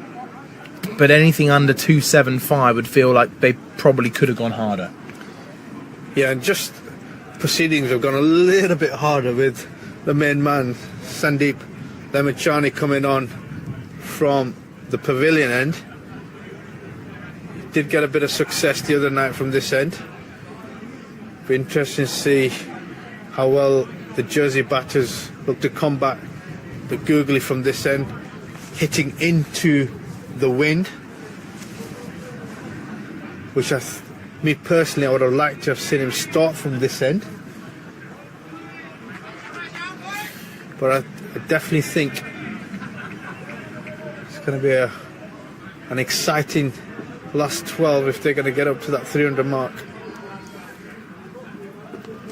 Sweep shot, top edge. Sharky's in the game. Brilliant diving catch. Judged it to perfection. And Nick Greenwood knew it was approaching the time where he'd have to start cracking on. And he opted to take on the first ball from Lamashani, who ends up having the last laugh. He gets his first wicket of the day. Nick Greenwood has to go for a well-made 32 from 44. Jersey now 183 for 2. And now, Jersey have got an interesting task ahead. They have, and I just called it just literally seconds before. I always thought coming on from this side, Sandeep would have been in a better position. Obviously, batter's hitting into the wind. He's got some excellent fielders out there. Bim has done the hard work there to really support his bowler.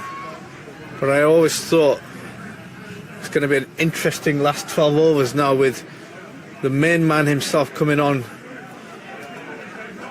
Got a new batter approaching. Here comes Zach Tribe. And maybe, just maybe, do you think we're getting signs that it is quite a hard pitch to click up, you know, really start to get aggressive on?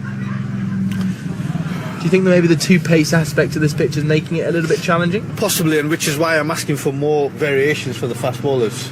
Not just about going to hard length. Yep. So you can see it's two-pace. You can see, you know, the signs are there that it's difficult, that the ball isn't always coming onto the pitch. But you can also see that, you know, giving different variations, giving different opportunities for the bowlers to bowl different lengths, but also bringing on some different variations to help change the context of the timing element really does help. And it makes it harder for the batters to score their runs. So I don't think they've gone early enough in my perspective. And now it's time for Zach Tribe to settle into his innings. And it's going to just be a case of how long will it take for him to be able to get into a position to kick on.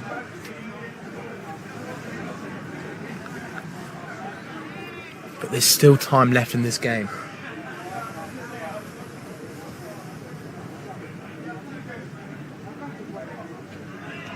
Flowing drive, played and missed.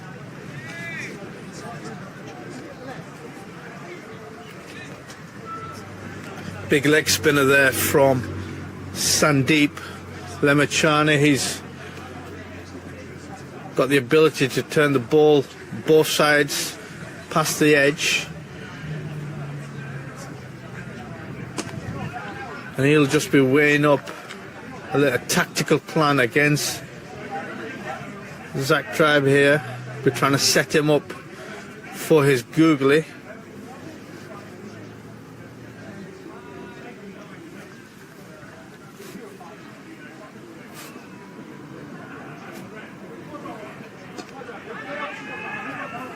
Googe running to the danger end. Gets home safely. I'm a big fan of how Lamachani approaches the crease. You get some spinners that really amble up slowly. Lamachani gets to the wicket with pace. The spinner really gets pace behind the ball. Yeah, and again, a little bit of a learning point here. Coaching tip for young spinners who are trying to get into the game. Leg spin is never easy, so you're always going to go for runs, so you have to be patient. The other things you can affect from a leg spin point of view is your approach, is the energy at the crease, is how quickly you get on off the back foot into the front foot, the energy going into your delivery. Your release points always are affected by, you know, where you are at the crease, at the release element. But it also allows you to get through the action quicker, which means your trajectory at this level, white ball cricket, it's not test match where you can float it up a little bit more.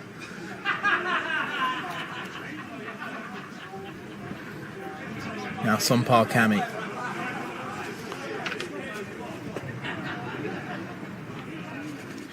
Ramp attempt from Googe. The shot's on with short fine leg in the circle.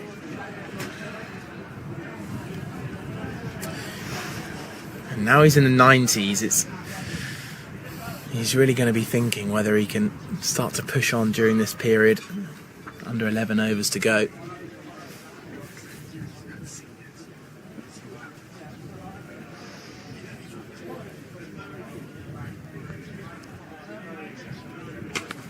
Pulled high, top edge. Lamachani running in, ends up receiving it just on the half volley, almost in at his chest. But Googe showing signs that he's willing to crack on regardless of the looming milestone. Selfless batting.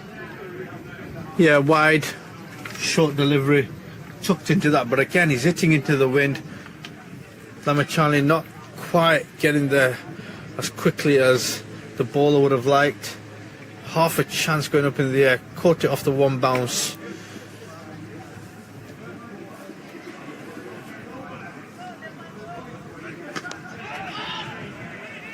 Zach Tribe looks so calm out there. So calm.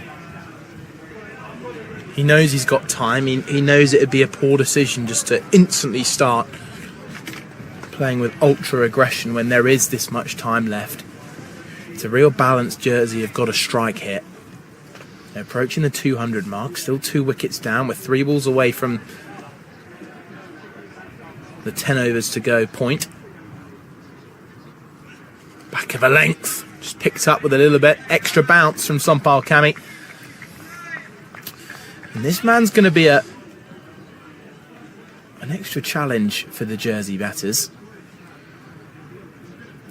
Only gone for 14 runs from his 28 balls.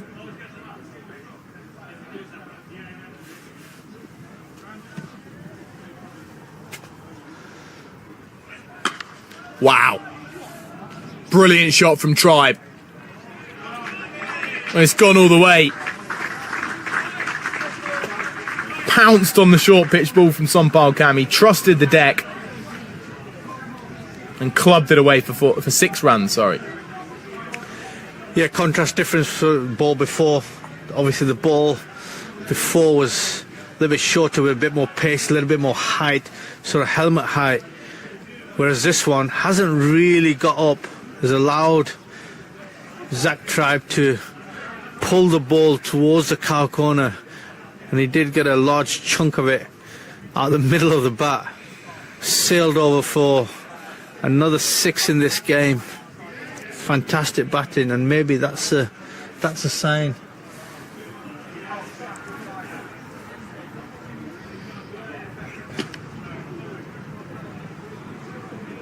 Good length from Kami, and Tribe treating it with respect. There ends the 40th over. Jersey in a good position. 8 short of the 200 mark, 192 for 2, 10 overs to go. They'll be looking to go in total for these last 10. If they can get them away for 100 and get to 290, that'll be an excellent result. Yeah, it will be. 60 balls. You'd want to say that you're going to try and target around the 75 run mark. Kind of gets you up to that 260, 270 mark. If they can have a decent over where they can get a 15 or a 20, the 280, 285, 290 is on. But again, Sandeep's still got another 3 overs left. I think 2 after this one.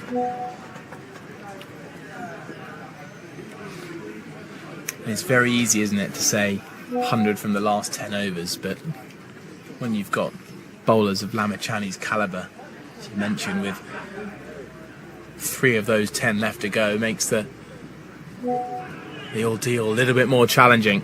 This looks like buys. Gouge goes for a big swing. Almost called him Goujon there. I'm getting hungry, Kaz. We're approaching the break, which comes at 2:30. It's a fixed point in time, so if the 50 overs isn't done by that point, then a break will be taken. Zach Tribe really getting his front foot out to the ball, get through to a good single there, do Jersey. Thumbs up from Gouge.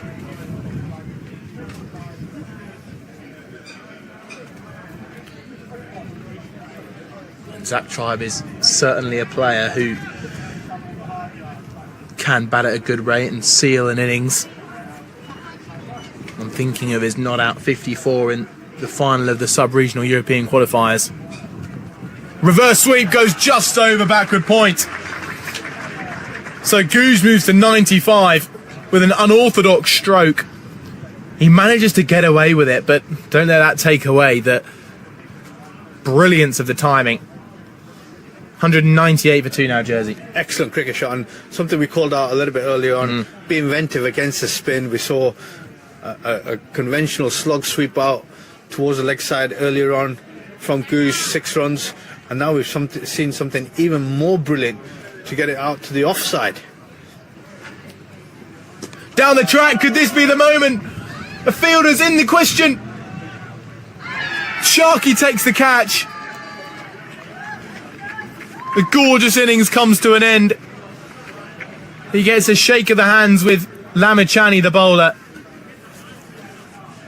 And Patrick Googe falls 5 runs short from a maiden international ton. He can't quite believe it, but he was doing the task for the team. He wanted to up the ante. There was 10 overs to go, and he wanted to do the job that his team so desperately needed him to, which was up the run rate. And now as he walks off to a standing ovation here at Grainville, appreciates the crowd, takes off his lid, and a brilliant innings of 95 comes to an end, and he's put Jersey into a terrific position to go on and claim the last 10 overs. Yeah, absolutely, and credit goes to the young man, 23 years of age, 95 off 110 balls, fantastic striking. If anything, he's just got under it too early. Hitting into, obviously, the breeze. Fielders are in the deep. I always said Sandeep coming on from this end is going to be a little bit more challenging. If anything, I would probably have liked to see him gone out, inside out, probably try and target the offside a little bit more, but credit where credit's due. What a fantastic innings, and really put a platform up for Jersey. Now it's up to the middle order.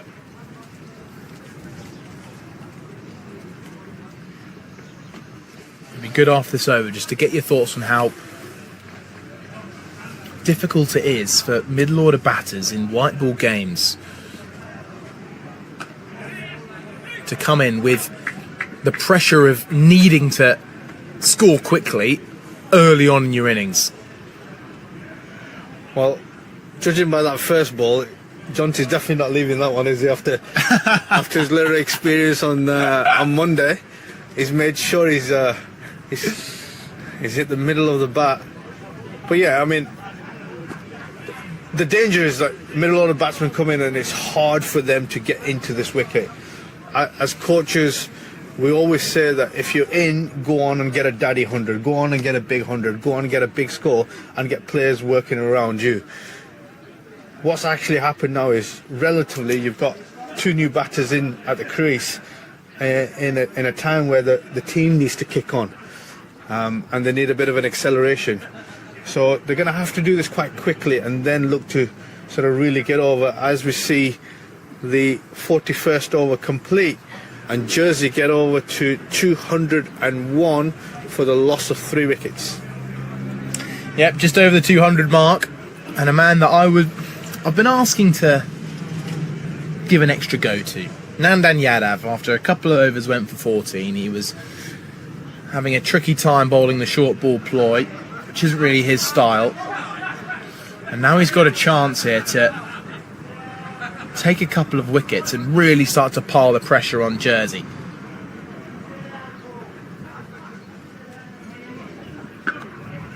So that one swings into Jonty Jenner. A good delivery from Yadav. Well backed up. And with 9 overs to go, you've got to feel again just to come back to the target Jersey want to set. 290 would be a very good result. Yeah, it would be an excellent result. I'm slightly curious as to Sampal bowling 1 over from that end and then coming back off again. I'm not sure what the thought process was there. I think he might have had 2, maybe 3. I think it's because it was tricky, because it was split by the drinks break. I think it might have been shown to just almost as if it didn't look like he bowled quite as many. But yeah, you're right. It's a very short spell for Cammy. There's been a couple of those for him today. A couple of short, sharp spells where he's maintained pace. Black Tribe dropping it into the offside. He knows his role here. He's just going to try and keep the scoreboard ticking. I reckon Tribe will try and be there at the end, and players are going to come in and play around him. But he's also shown that he's got the ability to hit the big shot. I think at this stage, every batter who's coming in, they've got a big shot in them. A boundary ball in them, ability to accelerate. I think the key thing is finding the right ball as often as possible in order to manufacture a boundary option. Back of a length, it's just come off the glove. And it's run away down to third man. I'm pleased I got my fielding on camera there. Good work from the man over at deep cover. I was a little bit worried. You see I pulled out the long barrier there? I almost ripped my trousers. I heard a noise. I wasn't quite sure what it was, but I think you got assisted by the boundary rope nicely. I was worried for a minute. I've got a bit of a story actually. I've got a scar on my face actually, just above my lip, and it came from hockey, and I wasn't actually playing. I was a spectator. The plot thickens. Slashing cut shot. Brilliant from Jonty Jenner. As he threw the hands at a wide short one from Nandan Yadav and gets 4. Jersey moved to 211 for 3. And this over's gone for 10 already. And yes, I was actually watching my brother at the time. And at some Astro hockey pitches, you get a thin walkway of concrete around the Astro, which is about probably a centimetre raised from the Astro, like a curb. And I went to put my foot out, it was really coming at some pace, and hit the curb, popped up and hit me in the face. Somehow didn't break any of my teeth, but it's given me a scar between nose and mouth. As Jonty Jenner tries a cute cut down towards man. It sounds like not only a physical scar, but a mental scar as well. I've never gone to watch hockey since. Yeah, I was just going to say. That's why I'm here, really. So whenever I'm watching any game of sport, I always feel a little bit like I'm fine when playing. I'll dive around everywhere, but it's just when I'm watching, I'm not willing to take the embarrassment again of having to go to hospital from being a spectator. I noticed how you didn't quite get to the boundary rope. You're well away from the boundary rope, but you went down really well. Thanks, man. Yeah. Nimble. Did you not expect it? I just thought you were going to flick it up with your suede shoes on and send it back. I wasn't expecting a long barrier to come out, that's for sure. Well, you've got to do it technically right. You see, I was on camera there. I'm not gonna show off the wrong skills. That ends the 42nd over, 212 for 3. I would love to see a repeat of this long barrier. I thought you were going to say you wanted to see a repeat of me getting hit in the face with a hockey ball. I didn't know. I was worried how to take that. You want to see the long barrier, do you? I'd love to see that. I'm sure the spectators around the world would love to see that as well. We can analyse. Oh no! Here we go.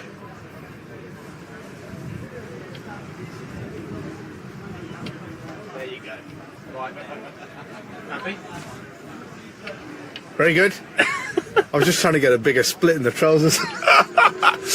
No, it's not that easy. It's not that easy. You see how I just, really got my head in line with that back thigh there for the perfect long barrier. I'm doing your job here, Kaz. Doing well. You're doing well.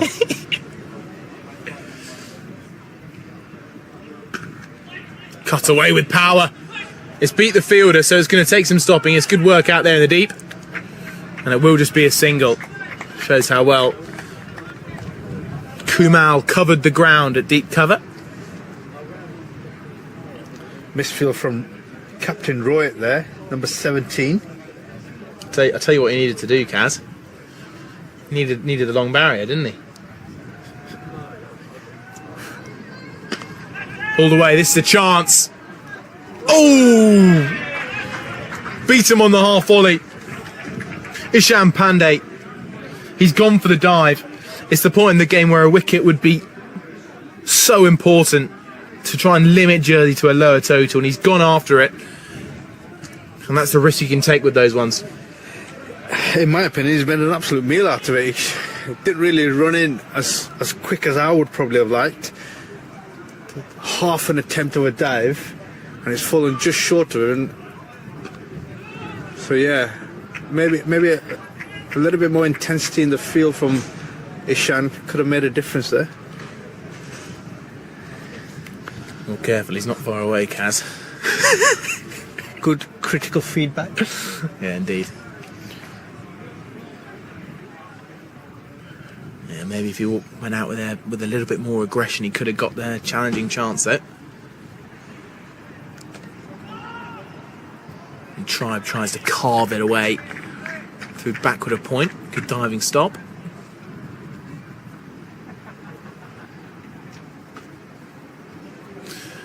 It's a nice brisk day here at Grainville.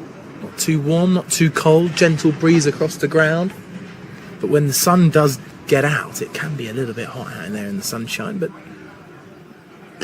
a good day for cricket, a good day for a tussle between bat and ball, which is what we're seeing here. Yeah, and two good teams on shore here. Jersey, the home side. Obviously the crowd coming out in their numbers to support the home team. And also the visiting team for this DFDS Summer Series, Nepal, with some quality cricketers fresh off the experience of the T20 World Cup, where they have really put themselves on the map across the global stage. They've done really well.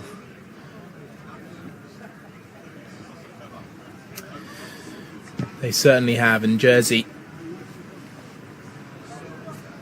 remaining resolute as they look to push past that 250, 275, 290, maybe even knock on the 300 door. 7 overs, 83 required to get to the 300 mark. Takes some doing with relatively two new batters in at the crease. But with pace on, could be an interesting choice. There's some good running and potential of a third. He could bring about a chance. Good running though. Zach Tribe alert enough to take the third run after the ball hits the stumps at the non-strikers. 220 for 3 now. And a change up in the delivery. That was a slow ball. You can see how the batters miscued that, and I think on this surface they haven't done it for long periods. They haven't done it enough. Almost made it too easy by bowling pace on with width on offer.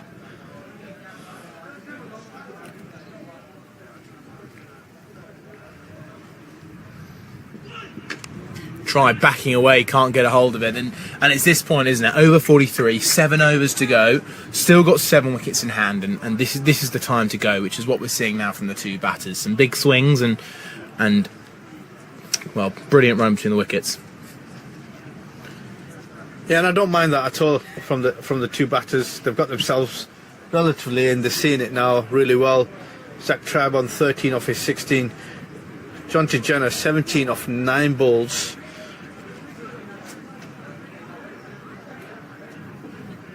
Nandan Yadav coming in for his 3rd delivery off his 4th over. Finally played. It's coming down again. I might have to put out the long barrier, but no, Sandeep Lamichhani's going to do it for me. And it's just a couple more runs. 2 for 3.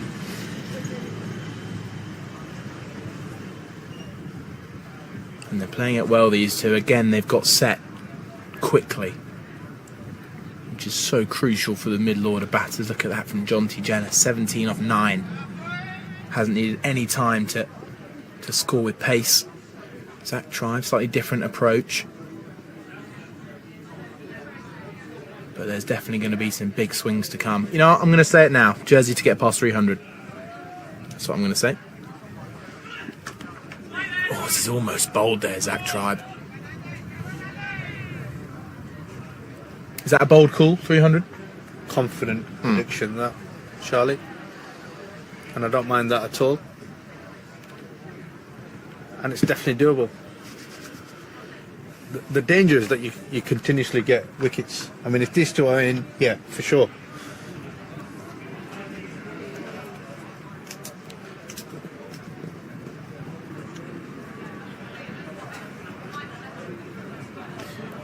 And it's definitely going to be a part in the game. But you can't take your eyes off the screen. 4 more. Well-timed pull shot from Zach Tribe, just helping it on its way. He hasn't tried to bludgeon it to the boundary, more help it on its way. And it's going to be 4 more, moving Jersey to 226 now. Again, question around the pace of the delivery at the back end of the game. You're actually helping the batters on to try and hit the ball to the boundary by putting pace on. Just not sure they've switched onto that as quickly as possible.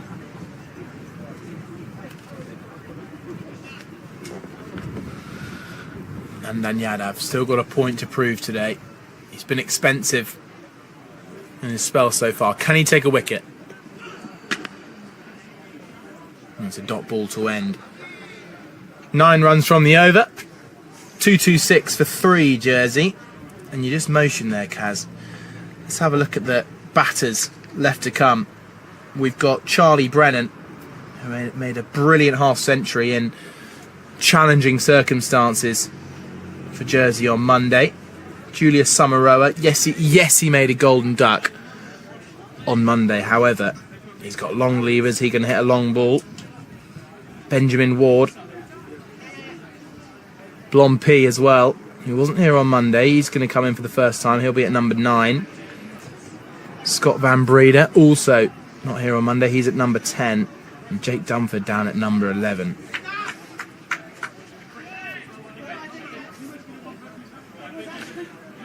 So the man who made 41, Daniel Birrell, not in the batting 11. A firm drive. Brings an outside edge from Jonty Jenner. It's safe though. It's a short third. And Lamichhane is doing excellent work. And it's almost expected of the great bowler. Reverse sweep. Mistimed. Chance for a run out again. It's a direct hit. An umpire shakes his head and they're going to get through to some overthrows. Again, more alert running. The Jersey teammates are applauding that with plenty of applause.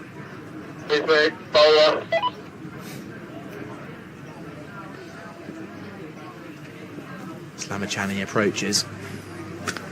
Short, bounced on. 6 more for Jonty Jenner. Skips up the ramp and away for 6. He pounced on short length early from Lamichhane and puts it away. 234 for 3 now. 300 on the horizon. Fantastic cricket shot from Jonty Jenner, who moves on to 25 of 12 balls. I've got a feeling he's the guy who Jersey might be looking to try and really get a quick fire 50 maybe off 25, 30 balls. That'd be big. Yeah, and you need 1 or 2 batters like that who can strike at 150, 170, 180, 200 just to get you over sort of the 300 mark.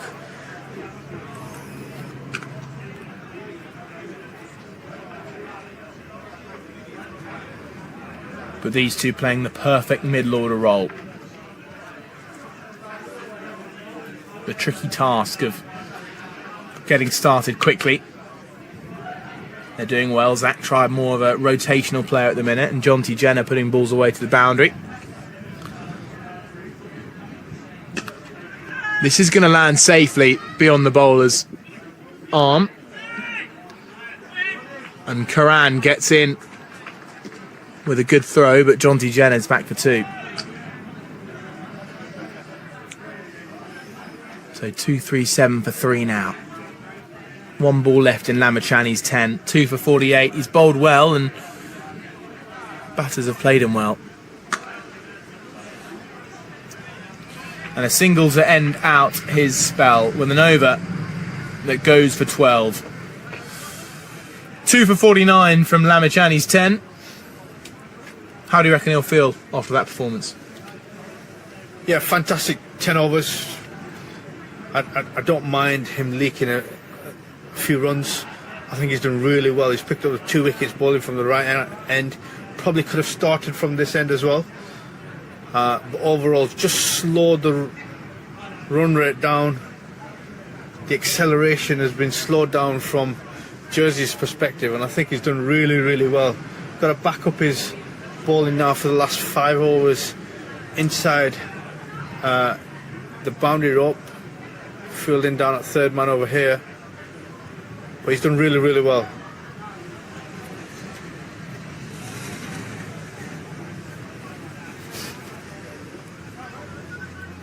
Hemant Dami, the strike bowler from game 1. Can he strike in game 2? Helped on its way, brilliant shot. Gets down on one knee, Zach Tribe, and whips it over his shoulder for 4. Such a talented shot that from Zach Tribe. And Hemant Dami straight back onto the bowling, and he's been put away for 4 first up. I'm sure his brother's watching eagerly from outside, applauding the innovation that's come from that shot. It's a cracking, cricketing shot as we have a change in the field. Sandeep coming in into short third man.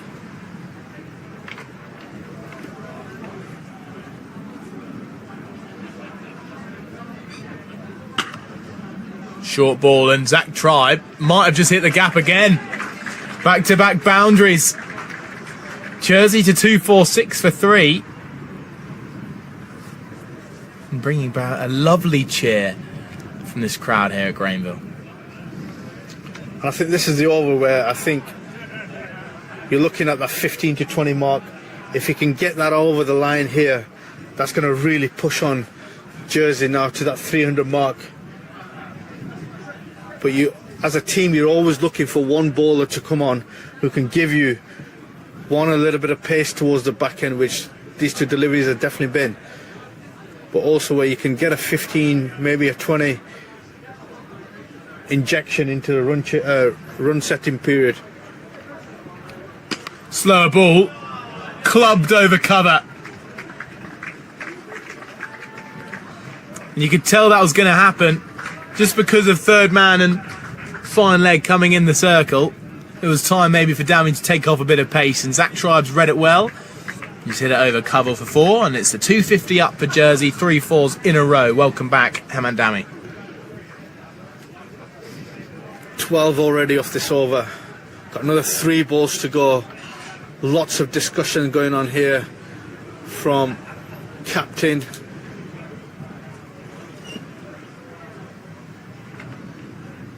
Sampal Kami also coming to consult in terms of what needs to be done.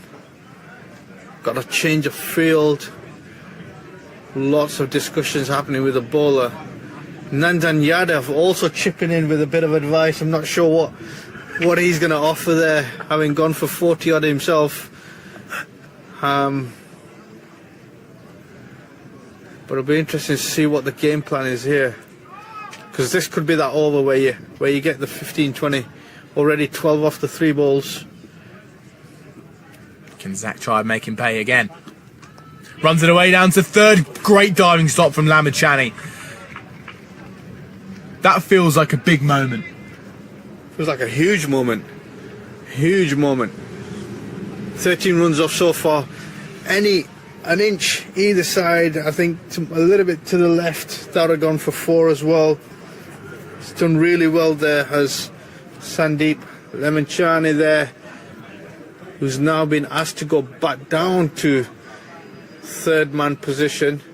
with mid-off coming up.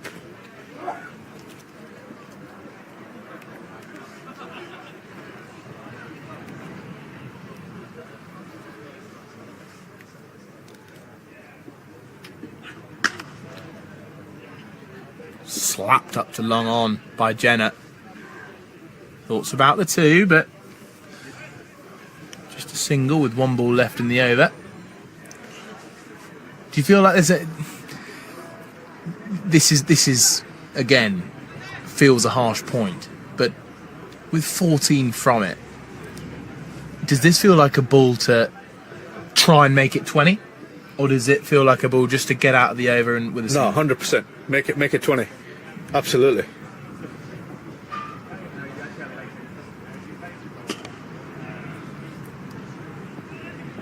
Well, the intent was there, but it will just be a single. So 15 off this over. I think he's just slightly missed out, but credit to the bowler after the first 3 balls to come back for 3 singles to finish off that over. He was under some severe pressure in the first 3 balls, and it just goes to show how vital and valuable that stop from Sandeep at short third man. He's thrown out the left claw, seems to have stopped the run flow, as we have another change of bowling from the pavilion end, with Sandeep completing his 10 overs. Karan KC will be coming on 253 for 3 or 46 overs. Where's your predictions? Are we still on? Still on 300. Still on the 300 mark? Still there. So just a quick recap as we go into the final 4 overs. Jersey had a brilliant first wicket stand of 115 before Carline fell on 56. Top quality opening partnership. Second wicket was in the 39th over. Greenwood falling for 32 from 45, and then it was the main man, Patrick Gouge, who fell for 110 ball 95. Just 5 runs short of that maiden international ton for his nation. And now we get to the current moment in time. 4 overs to go. Jersey 147. Here's Karan. The drive is mistimed up towards long on. Jenner's thinking about the 2, but Zach Tribe understands. There'll only be a 1 there. 254 for 3. Good start from Karan. At this stage, singles is fine. Just want to limit the boundary options as much as possible. It's been an excellent display of batting from the Jersey boys. 254 for 3.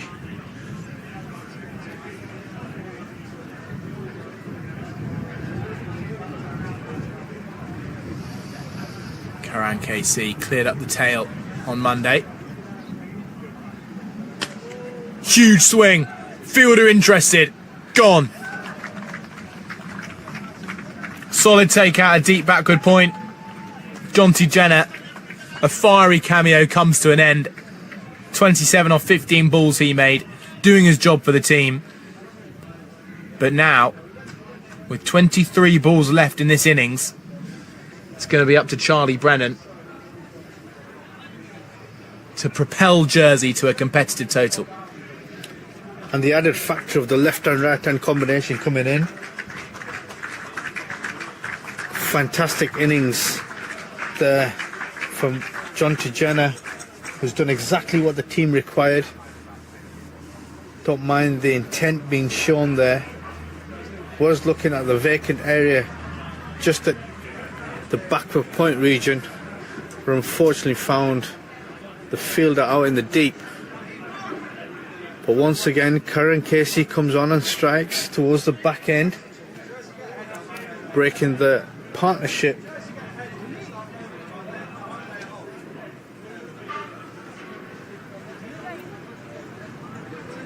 So Karan Casey is now in the wickets as Jonty Jenner gets out with that slashing cut shot. And it's up to left-hander Charlie Brennan. to get Jersey over the line in the closing stages of this second one-dayer. Nice start from Charlie Brennan. With a whip of the wrist, sign of a man in form. Here's a question for you. One for those at home as well. What do you reckon is the current percentages for chances to win? Current percentages for the chance to win. Yes, it's quite a tricky point in the game, isn't it, to answer this question? But Yeah, I think 20 overs too early to ask this game. it's because it's too tricky. At this current stage, I would definitely have Jersey. Almost your 70-30, 60-40 maybe. Yeah. But then with the large support coming from India and Nepal, I'm sure they only see one winner, regardless of what Jersey go and get. I'm sitting on the fence there a little bit. I don't know if that's answered your question, but am I right? It's about the 50-50 mark, So which I think shows how well Jersey have done Yeah. to get to that 50-50 mark. You're not far away there, Kaz.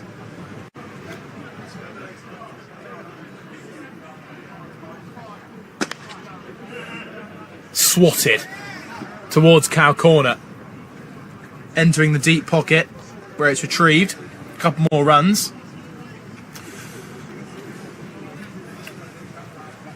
And I reckon if this ball goes for a boundary, it'd be a huge boost for Jersey. And they're kicking the teeth for Nepal. It feels like that over, doesn't it? A wicket's gone from it. It's been great pressure building. 1 wicket, 1-2-2. If this ball goes for a boundary, it's going to be a big momentum swing, I feel. pressure ball this. Zach Tribe, the man in form on strike. Or balled. Or balled. Oh, that would have been out.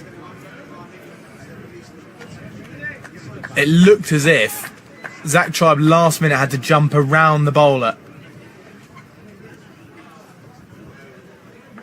And a great bit of sportsmanship there from Karen Casey, fist pumping Zach Tribe there, who's probably acknowledged the fact that he's had to jump around him to get in under pressure.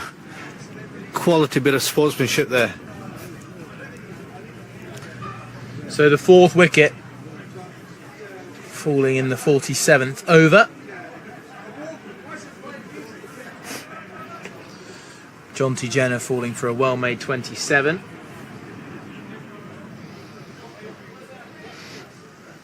And with 3 overs to go, 18 balls. Yes, 40 feels like a big ask, but with Zach Tribe on strike, Charlie Brennan in form, it's definitely on the cards.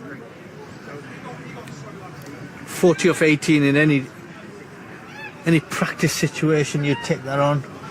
You'd give it a go. I'm just thinking, if let's say 300 was the total Jersey were chasing, and they were 4 down, and they needed 41 to win off 3 overs. Good Sure. length ball, hits the fielder though. It would obviously be more challenging because of the chase mentality, but it would definitely be on the cards. Yeah, 100%. You'd expect anybody who's got 4 wickets down and 40 chasing. You'd want to show the intent to win the game and really go out there and make a name for yourself. 100%.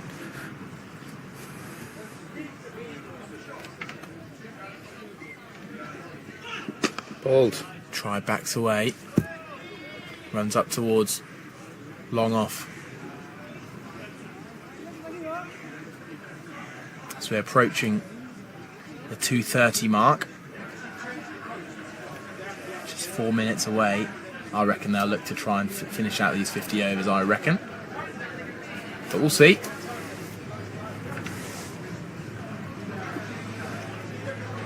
What's impressed you about this death bowling from Nepal? What have they done well so far?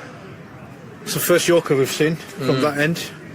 and I've been calling it for a while, is they've got to change it up as much as possible. And they have. Karen Casey, the over before, has been impressive. I just don't think you can bowl length now on a wicket that's offering so much to the batters with pace. Got to take pace off, especially to the likes of Zach Tribe, who's moved to 43 very, very quickly off 33 balls. You just can't give him pace on at this last stages of the game. I think Karen's done perfectly well in the over before, where he's looked to sort of ball block off, and these are really big balls for the context of the game.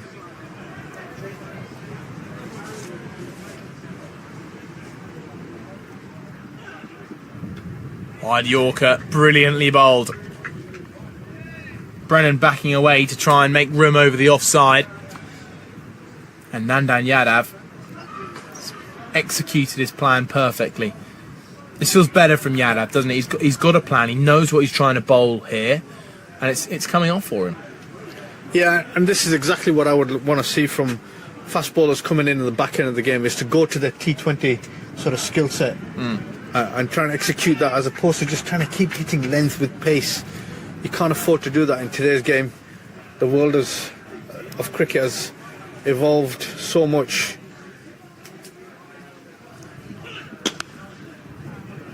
Brennan shaped up to hit that over mid-wicket for 6, but he only gets a single for it.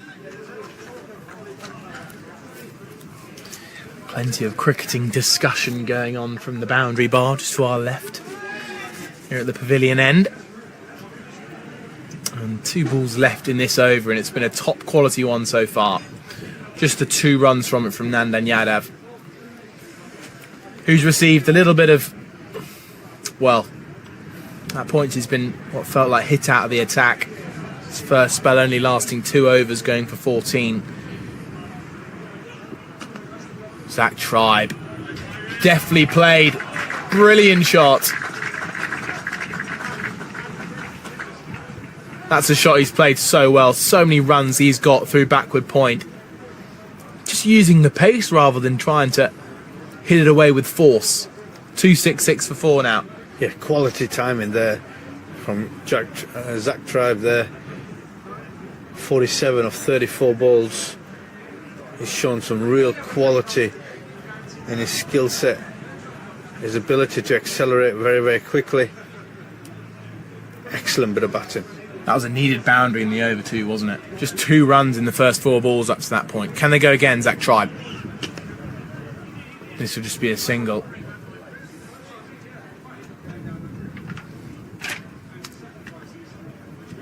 Fielded out in the deep. So that ends the over then. Good one from Nandan Yadav. 7 runs from it. And with 2 overs to go, I must say that 300 mark of 33 runs from 12 balls is still far away. But 4 wickets down, Jersey. It's now just swing for it, isn't it? Swing for it territory. Yeah, absolutely. 12 balls left. Can Jersey try and get up to that magic number of, I would probably say, another 25 runs of 12. You're trying to get up into the 290 mark. Yeah, and if you're going to get a bonus, maybe get into the 300 psychological, going into the second innings. But it'll be up to the skill set of these 2 bowlers to counteract that punch. Wicket in his last over for Karan. Full toss. Zach Tribe wants 2. This is going to be tight. Charlie Brennan's running to the danger end, and he's got past quickly. Good running from Jersey. I've got to say, mainly due to the man at the non-striker's end, who was quickly off his mark. Turned with agility, and it's 50 up for Zach Tribe from 36 balls. A terrific middle order knock. Fantastic. Exactly what Team Jersey want and required from the batting unit, especially after the start. The 2 openers have given them 36 ball, 50. See if you can kick on a little bit more now. This is high. And long on takes the catch. Ishan Pandey with the safe hands. And Zach Tribe, the ball after reaching 50, goes next ball. And that feels like it might have knocked 5-10 runs off the final total. 269 for 5. Yeah, 50 and out. We're just giving him credit for the way he's managed to get himself in a really good position, and his team. Unfortunately, the ball after has almost got under it again too early. Just didn't quite get it. Didn't get the depth. Got the height, but didn't get the depth. A quality catch from Ishan Pandey out in the deep, making it look very, very comfortable.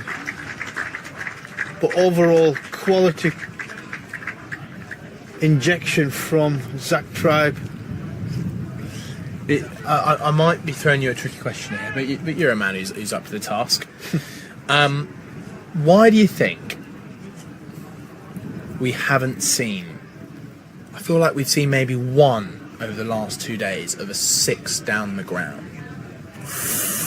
Why do you think in white ball cricket it's such a common shot we see players thumping balls back over the bowler's head?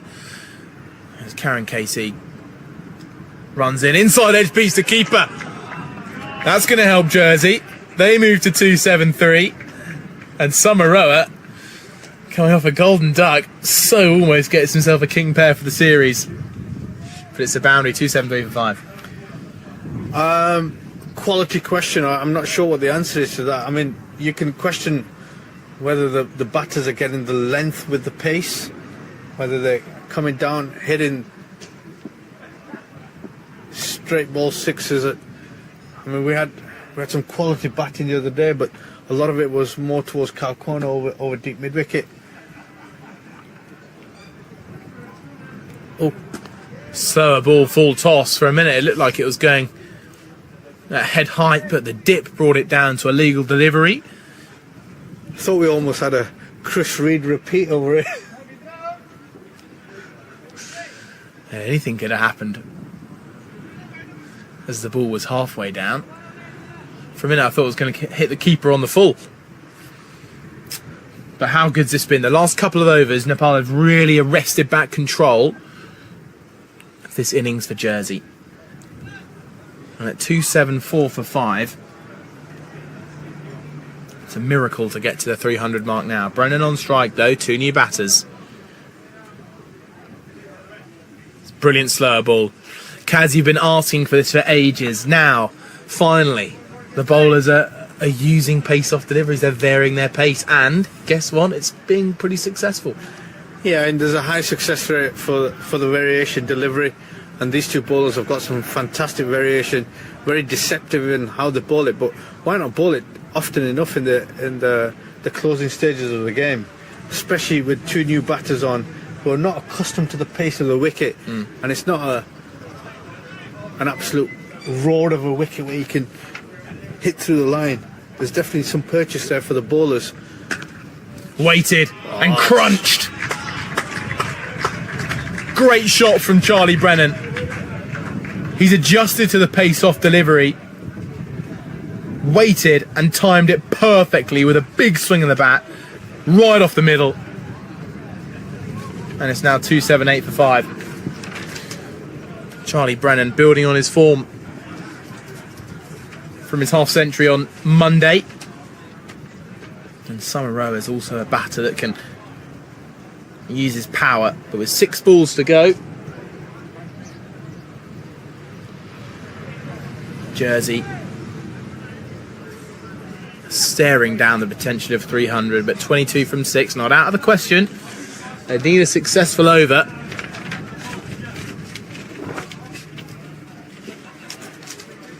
But it's the man who bowled a brilliant previous over, Nandan Yadav. Can he continue from it? Short, Samaroa doesn't quite get a hold of it. They're going to come back for 2. And now 280 is up for Jersey. We did say anything under 275 that Jersey would be disappointed with, and they've now got to a total they can, I think, be pretty proud of. Decent total, that. I still think they might, the next 5 balls, trying to get 10 runs if they can. Can they get past 290? I still think it's on.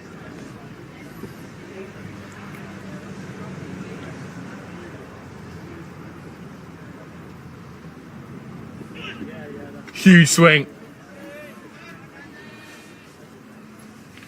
And Binod behind the stumps was just waiting, wasn't he, to throw down the stumps. I think Charlie Brennan will just be thinking at the non-striker's end, I need to go on strike here.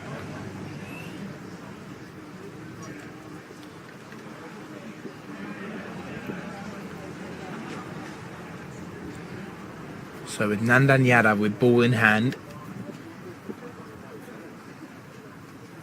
Hold 4 dots in his last 8 balls. Mistimed into the covers. Charlie Brennan's going to take the strike. And that's run out. And Samaroa is going to have to trudge off in the final over. He goes for 7. And Charlie Brennan is looking towards the umpires and he's desperate to keep the strike. So out comes Benjamin Ward. 1 in the first game, and he's got a clear job to do. I think the lower order batters enjoy these kind of moments. It's first innings, not much to lose. They can come in and have a swing of the bat. Yeah, free for all. 3 balls left. Try and get your team over as much as possible. I still think this is the right move. Charlie running through to trying to get strike. Left-hander hitting towards a shorter boundary, even though there's a breeze out there. But a man in form, so he's definitely got a chance to contribute towards the back end of these 3 balls and help the team over. Nandan Yadav. Huge swing from Charlie Brennan, goes through him. Another dot ball. This is a brilliant end. We did think, didn't we, that when he was bowling the short ball ploy early doors, it didn't really feel like his thing. This is more up his alley. Yeah, he's finished off and recovered nicely. His last over was brilliant. He's come back into the game, especially after his first couple of overs that were quite expensive with the wrong ploy. I think he's done really well to come back in, trying to finish off his 6 overs.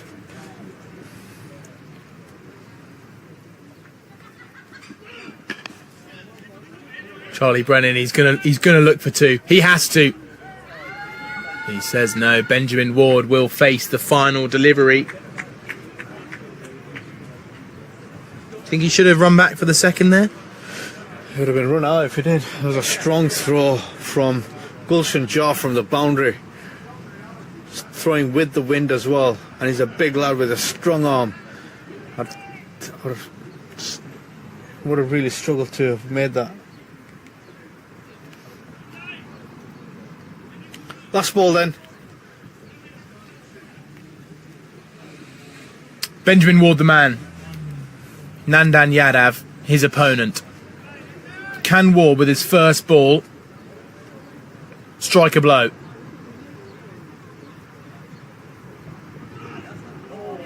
Pulled and missed. And it will just be a bye to end on what feels a finish to, well, it really feels like a balanced end to me. Jersey were in great positions at point to push for that 300 mark, but Nepal they fought back. And it's a great end to this first innings, which I think sets the tone for the rest of the day. And we could see a very, very tight finish a little bit later on today. The main point for me is at the halfway mark, 195 for 2.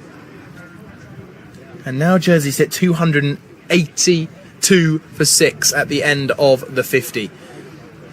Who's the happier side? Towards the back end, definitely Nepal. For me, I think they've just taken that little bit of momentum, closed the game out well enough. At one point, they were looking for another probably 25-30 runs, but credit to both sides. I think Jersey started off really, really well. Some fantastic individual scores, some really good, strong, competitive batting.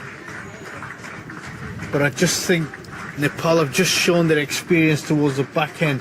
And I did say, and I've been saying it all along, the slower the deliveries, the varied the deliveries, the harder it becomes. And towards the back end, we saw a lot of that from the 2 fast bowlers that have come on. We've bowled in the block hole, we've taken pace off, and we've made it a little bit more difficult for the batting unit towards towards the back end. So credit to both teams, but overall I think Jersey will be extremely happy, and Nepal would have been taking the momentum into the second innings. So just to build on that, as the leaf blowers out to blow the dust away, on both accounts, what can Nepal learn going into their batting innings from what Jersey did well? And what do you think Jersey will learn from Nepal in how they should bowl? I think two things quickly. Nepal just to bat time and bat 50 overs as long as possible. The runs will come. From Jersey's perspective, try and go to the cutters and the slow balls as quickly as possible. Right, 283 to win then for Nepal in the second innings. We'll be back in about half an hour's time, maybe an hour, maybe 45 minutes. Let's say out that. But make sure to join us. It's going to be a thrilling end to this second one-dayer between Nepal and Jersey, as Nepal need 283 to win.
Welcome back, everybody, to Grainville for the second half of the second one-dayer of the DFDS International Summer Series between Jersey and Nepal. Two big opening batters heading their way out to the crease, one of which, Kushal Patel, coming off the back of 100 in his last game, 105 he made here on Monday. Quick take through then of the first half of the game. 282 for 6 Jersey finished on after losing the toss, being put in to have a bat, and it was a brilliant opening stand. 115 for none they were before Carl Lyon fell for 56, and then, well, the collapse didn't come because Greenwood made 32 off 45, and in the meantime Patrick Gouge was finding his way towards triple figures, but he was dismissed just before by Sandeep Lamichhani for 95. John T. Jenner quickfire 27, and a brilliant 50 off 37 balls from Zach Tribe. And then Nepal finished out the bowling spell well, and they were able to really cling on to the Jersey onslaught, and they finished with Jersey on 282 for 6. I'm Charlie Harden. I'm joined alongside by Kasim Ali, former head coach of Kuwait cricket team. So Nepal will be chasing down 282. Cass, welcome back after a nice lunch. Spectacular lunch. Cheesecake was fantastic. A little bit of lemon zest in it, so yeah, it was fantastic. I saw you had a couple of slices. Yeah, of I did this. have a couple of slices. Washed down nicely with a cup of tea. Very well made cup of tea. Yeah, it's great to be back in the second innings. Wind has just picked up a little bit, just blowing from right to left across the ground. And yes, you're right. Spectacular performance from Jersey in the first innings. They've really done well to put on the score of 282. At one point we did think it was about the 300 mark, but finished on 282. Nepal came back strong in the last 15 overs, especially in the last 10 overs where they really closed the game out. Well, Daniel Birrell to start things off. Down the leg side, Kushal Patel looking to get a feather on it down towards fine leg for 4, but a wide ball to start. Daniel Birrell bowled very well for a couple of wickets in the first game on Monday, also batted well for 41. What kind of challenges will he provide to the Nepalese opening batters? Well, one is bowling from the opposite end, so there's obviously a little bit of variable bounce, which will suit him and his deliveries. Speaking to him at the start of the game, he's really big on... Flowing drive brings the edge. He's really big on his variations. Very clever cricketer, and obviously producing the pitch kind of gives him a little bit of an extra advantage. Yeah, Grainville groundsman Daniel Birrell. I feel like there's a groundsman stereotype of slightly being past their playing days, and Daniel Birrell really proves that wrong. Back of a length. Fellow opening batter to Kushal Patel, Asif Sheikh, the man with the gloves. He got off to a good start in the first game, however did have to go for a pretty rapid fire 16 before George Richardson dismissed him, and he's a man who is not around today for Jersey.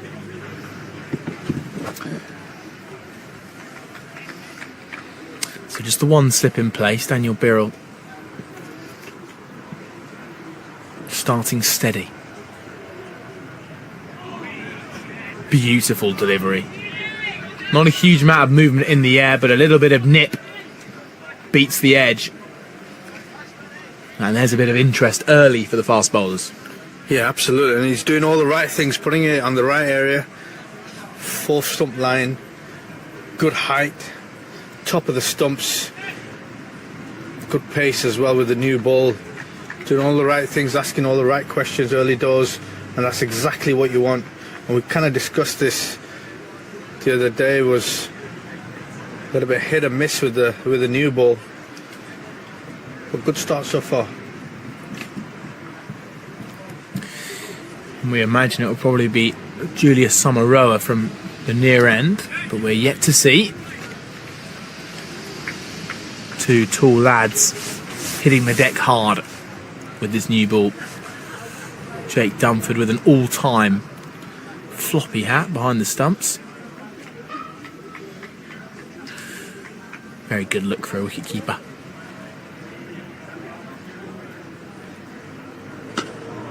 Kushal solid in defence.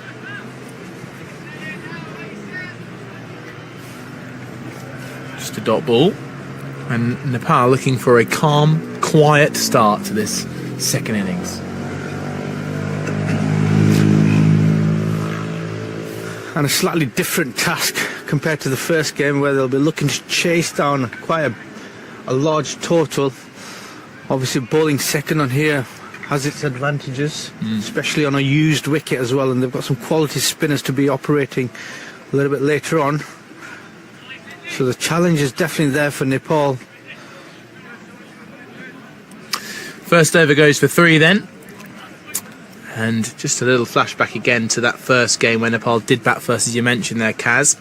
They could only clock up 250 with the bat. So now, with the chase on the mind, it's going to be a tricky chase for them to get all the way up to the 280 mark. That was well set by Jersey, thanks to 95 from Patrick Googe and half centuries for Zach Tribe and Harrison Carlyon. But it is Samaroa to get things started, who bowled really well at that from this end on Monday. Bowled an absolutely snorting delivery to take the shoulder of Kushal Bertel's bat. That was when he was still in single figures. Let's see if he can emulate that from this end.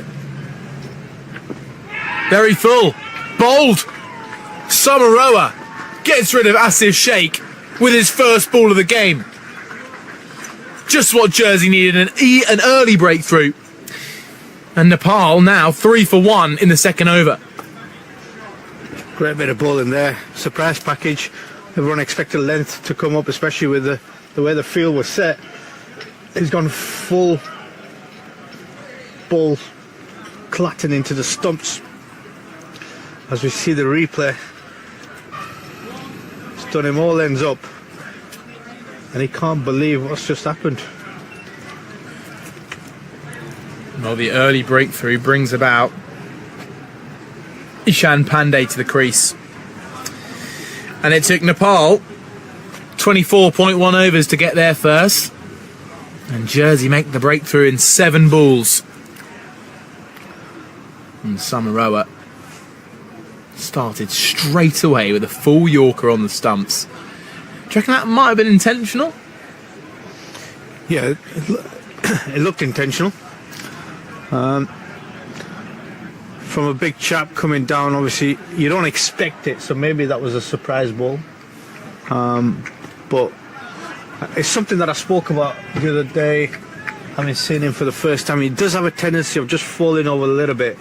Maybe that's an area that they'll look to exploit early doors to try and get him either hitting on the pads or like he's just done there, get the ball to slip through and hit the stumps.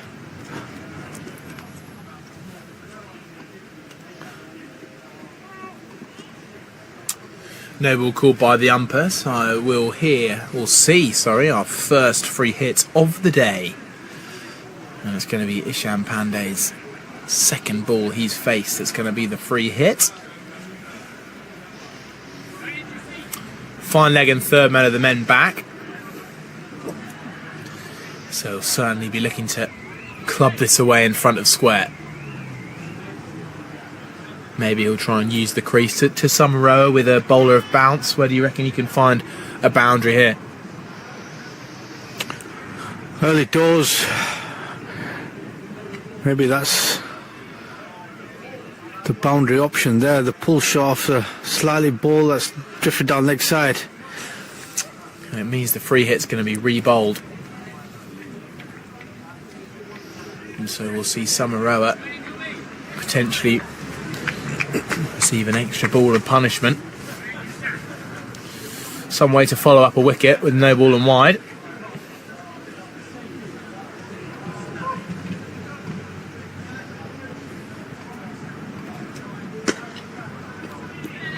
saved by the stumps at the non-striker's end. Now, Ishan Pandey is an interesting one. He came in yesterday, mid-collapse, and he fell pretty quickly. And so he'll be looking to put on a show for Nepal, try and stamp his mark on this team. And if Jersey can get a couple early, they'll be far ahead in this game. Solid from Pandey. How much do you reckon the required run rate will weigh on the batter's minds at this point in the game? Maybe for the first 10-15 overs, do you reckon they'll be thinking about it at all, or just try and build their innings? No. As batters would go in the first 15 overs, definitely not. I think it's about building a platform, and if you can get to around the 70 mark of the first 15, leave 35 to get 200 with the game opening up. Yeah, definitely. You want to be in around the 75, 100 mark. That's a really good platform to have.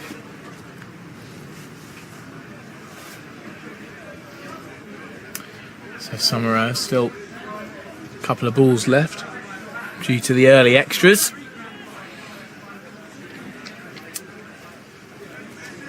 As we see Charles Pershard putting in some stretches at mid-off. I wonder if we might see him being brought on for an early bowl. Summerall finds a good line and length, at Pandey equal in defence.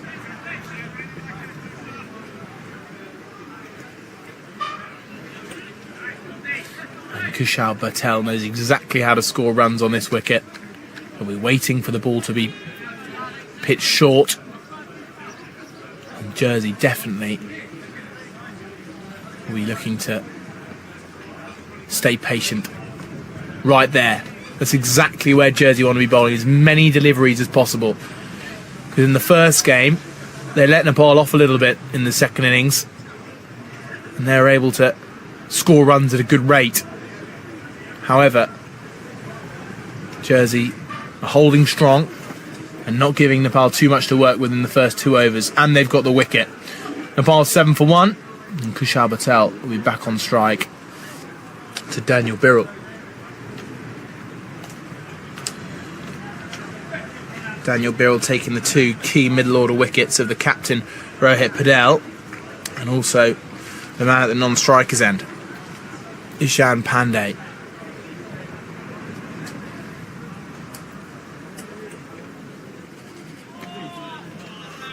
Now, we saw a few of those in the first game from Kushal Patel early on in his innings, looking to get bat on ball. But once he was 20 runs into his innings, we all of a sudden saw very little. So this is the time to strike for Kushal. When he gets in, he is so dangerous.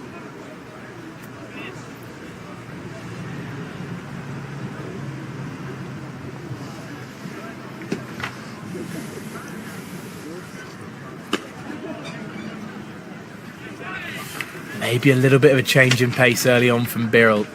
Patel getting through that shot very quickly. You've said it a lot. I think we would be both happy to see the Jersey bowlers vary their pace.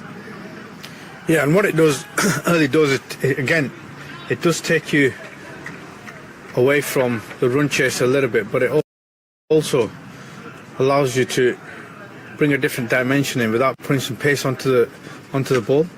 Makes it harder for timing, and it also allows shots to be played on the up, which effectively brings in some chances to catch the ball. So mistakes do happen.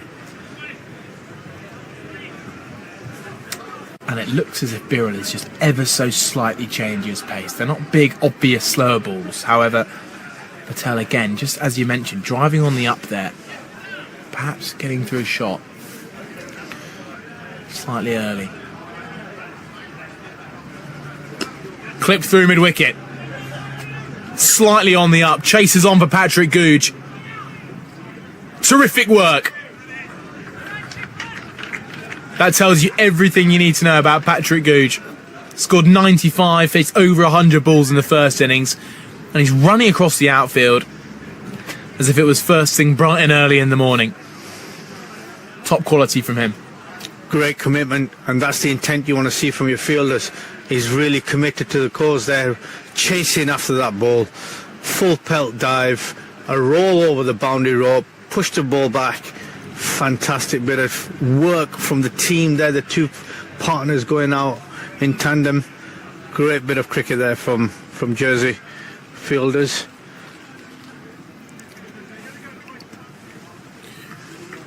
And that's the kind of moment that will keep up the body language, keep up the Jersey momentum. And this is a nice angle now, even though that's wide of the stumps. This angle from Birrell, from round the wicket to left-handed Pandey, just a slight amount of away shape, could be successful here for Jersey. Yeah, and Pandey's got to be very careful. He's got to be very decisive in terms of what he's doing with his decision making, what he's looking to leave, what he's looking to push out, what he's looking to commit to. He's got to be really decisive. If anything, where there's a lack of decision making, he's nicking off to the keeper or first slip.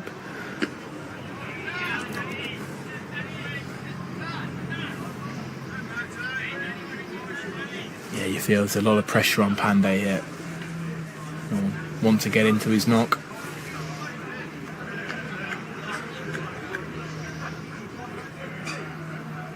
Pacing around.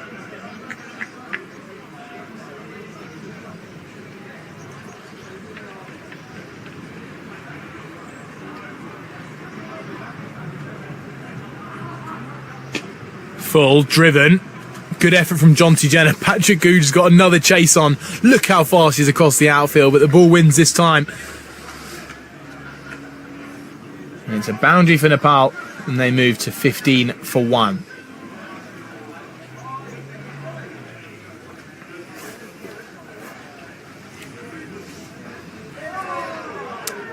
So now Charles Pashard has ball in hand. He's giving it to Samaroa, but he looks very, very interested to have a bowl. Does Chuggy. Samaroa just a one over in his spell so far, and with the wicket will not want to be brought off, that's for sure. Field spread, so fine leg and third man still the only man allowed out.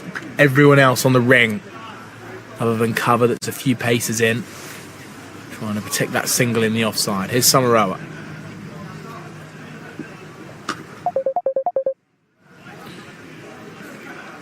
And this will bring about the biggest cheer we've heard from the Jersey players if they can dismiss Kushal Patel early. Yeah, he's quite an important wicket, isn't he? Especially after back of 100. And probably the main contributor, the only contributor really in the first innings in the game on Monday. Clipped. Beautiful. From Kushal Patel. You can see it's just got to the top of the ramp there, picked up by some Nepalese fans at deep mid-wicket. And Kushal Patel picking up where he left off from Monday. And that is a gorgeous stroke. Just a swish of the bat face, 19 for 1. Gift at this stage of the game, especially with a brand new ball, second over in, second ball in. You cannot be bowling full pitch deliveries leg stump to a person of his calibre. And there he goes again. 2 and 2. 1 over pitched, 1 too short. And a player of Kushal Patel's quality will not miss out on either. He is top class. 23 for 1 now.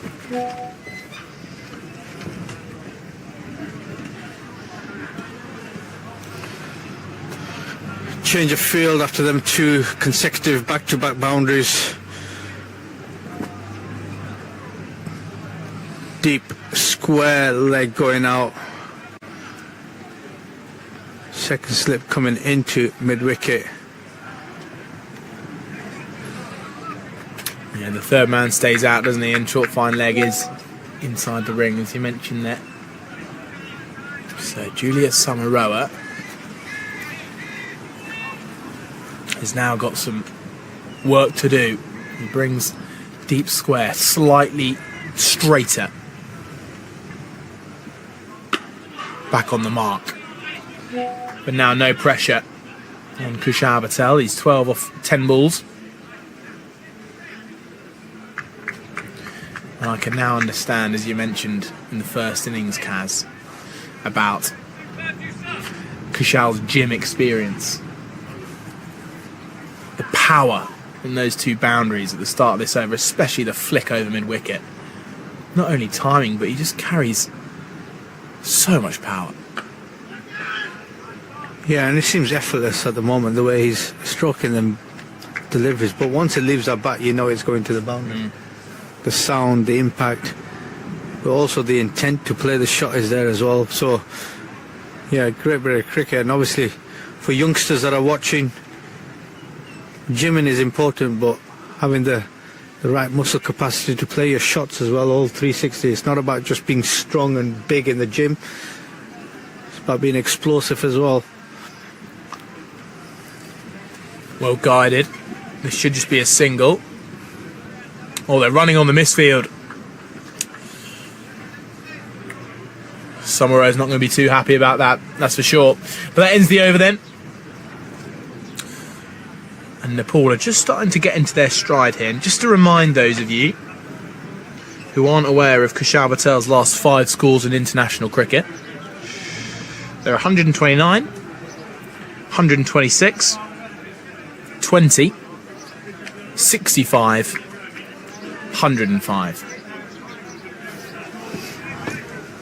Kushal Patel is hungry for runs.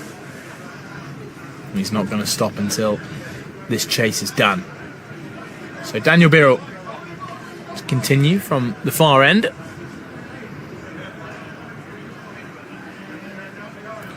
And Jersey sticking with the slip in the gully for the moment, although he's having a chat with his skipper, Charles Pashard. What do you reckon will be the discussions there, Kaz? I think it'll be a case of whether they're going to move the field round or they're going to get a short man in catching. I think the question here is, do you want to have somebody out deep, which is exactly what's happening right now with short third coming up into the ring.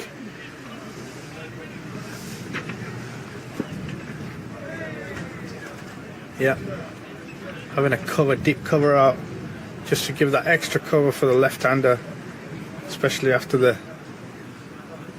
exquisite drive in the last over. You can just see short third man on the right side of your shot there. The gully's gone into cover, and as you mentioned, that deep cover point is on the rope. And there's someone bowling to his field. Good amount of away swing there from Birrell. He's swinging it with the wind, and that'll be a very promising sign for him. And Ishan Pandey will be slightly worried, but this, at least that protection allows him just to hover it outside that off stump and hopefully build up some pressure. Yeah, some really good tactic here, backed up with equally some brilliance in the ball. It's what you want to be doing. Good line and length. If anything, I would love to see another second slip in there. With that level of movement that he's getting, bounce. Oh, blimey. Great stop from Dumford. I was just thinking where you could find that second slip from. And as I saw the ball go down the leg side, all of a sudden I think fine leg's probably got to stay there. But fine leg would have been my thought. If Birrell was confident enough to hold it outside the line of off stump, there's where you could find your second slip.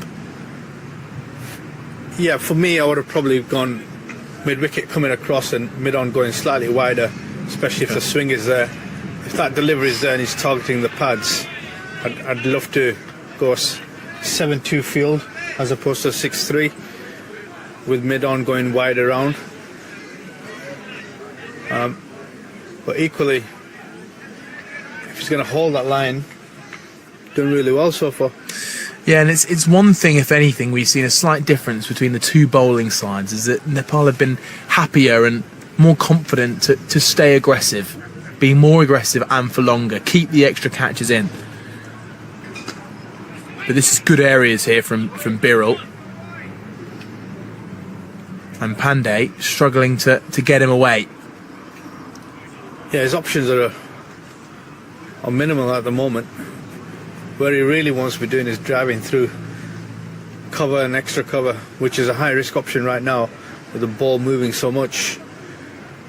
He's just got to be patient and wait for a moment of error from the bowler.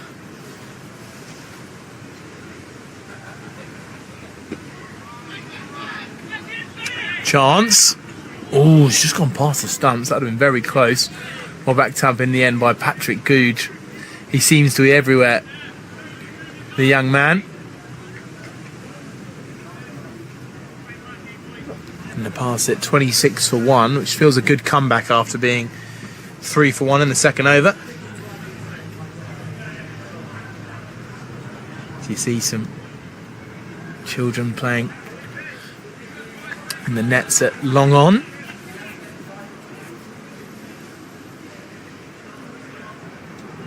And again, Biral is bowling well to this field. That's where he needs to hold it.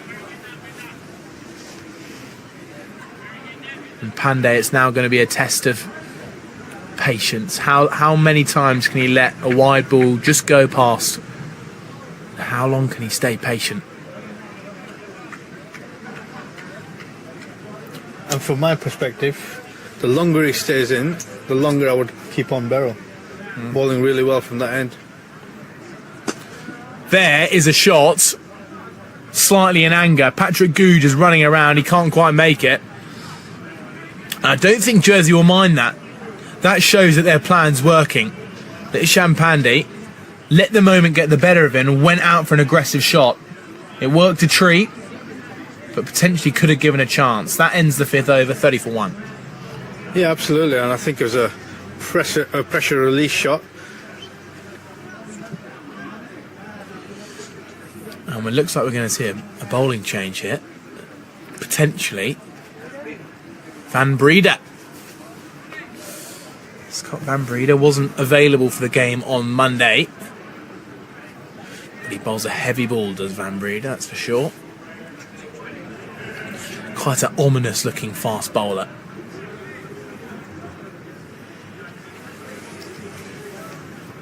Again, having conversations with his skipper, Charles Bouchard,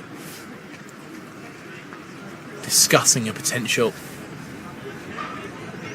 fielding change.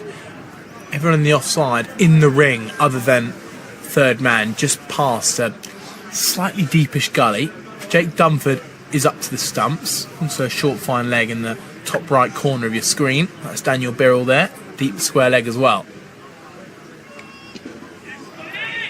Right into Dunford's gloves.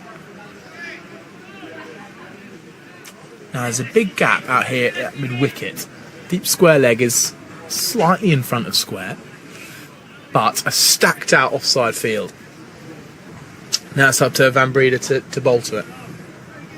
Yeah, absolutely. He's asking questions about trying to just bowl to the offside field. Bit of extra bounce, good work behind the stumps, and a loose shot from Patel. It's taken off a bit, that. Dunford definitely would not want that to be on the central line of his body, otherwise he could be taking it on the grill. It's our first real sign of Van Breda, and he's a big man.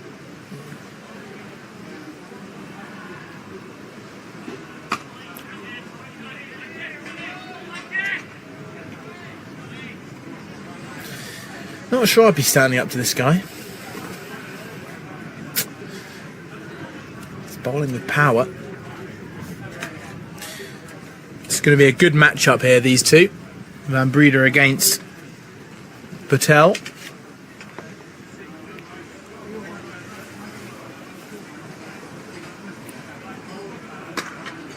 Uppercut. Not under control, but it's in the gap. And there's going to be 4 more.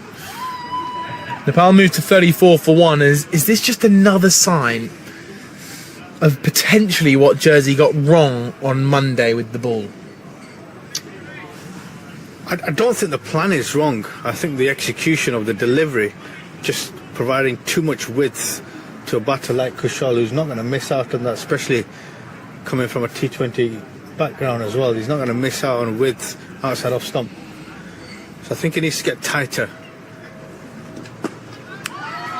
Well, he's gone too full. Is this a chance? It's Nick Greenwood who does the fielding. For a moment, he thought he was in the game there. It was always just a couple of metres beyond him, and he was moving across the turf with rapid pace. He almost forced a chance out of nothing there. But Van Breda did bring his line slightly tighter, and it brought about a potential moment. So 1 ball left in the over. Can Van Breda make something happen with Patel on strike?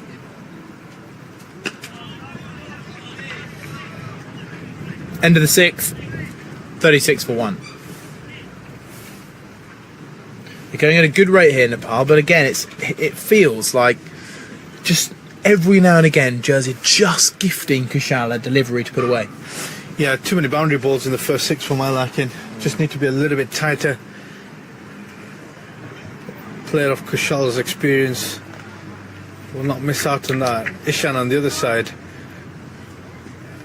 10 of 14, capitalised where he needs to, but is slightly under the pump here because he's got Beryl coming in and bowling against him. The ball swinging away still, assisted very nicely with the breeze as it's going across the ground. So there's challenges for the left-hander. Short down the leg side. Just glanced on his way with the pull shot. It's Scott Van Breda who does the fielding. Big screaming cheer from Nepalese supporters. A couple of flags flying around today. It's like the away end of a football ground. Not much to cheer though today. We've had a few wickets, but they took a while to come, didn't they? We've not had the speaker out as well today. No, I know. Not heard that.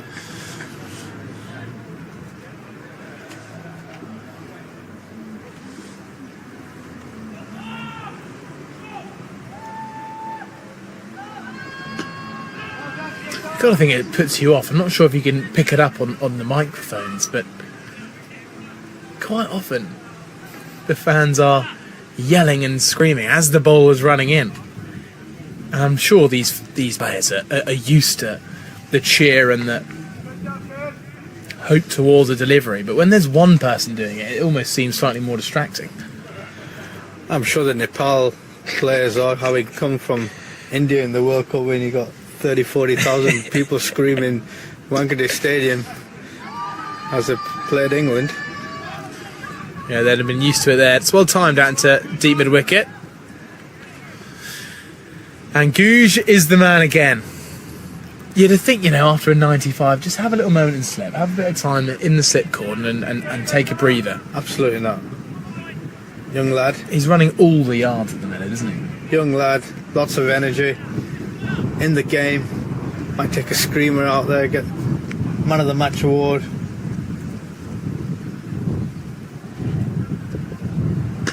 Patel advances and cracks the shot of the day through the covers. A beautiful cricket shot from Patel. And this is ominous for Jersey as the man in form is racing along to 26. Beautiful cricket shot.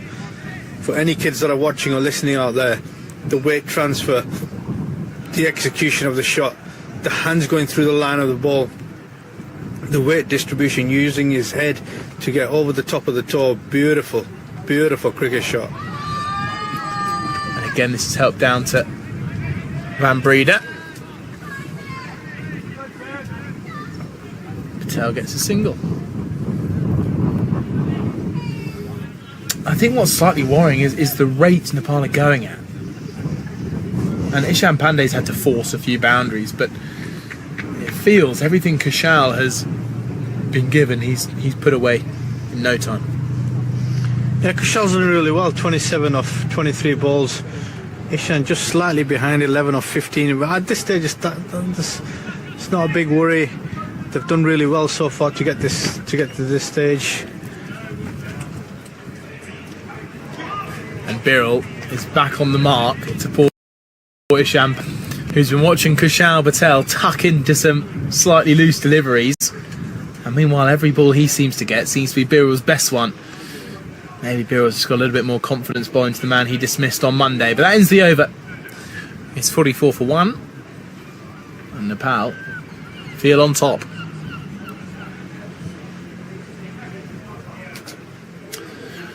So 7 overs gone. Just a tick over 6 runs and over at the minute, Nepal. As we have a quick look at the bowling figures. Samaroa, 1 for 14 from his 2. And I think it's that far right column which tells you the problem at the minute. The economy. No bowler has really been able to build up significant pressure and dot balls. And what Nepal was so good at, especially that opening spell from the likes of Sompal Kami and Hemant Dami, they bowled well in a partnership. They didn't give away too much from either end.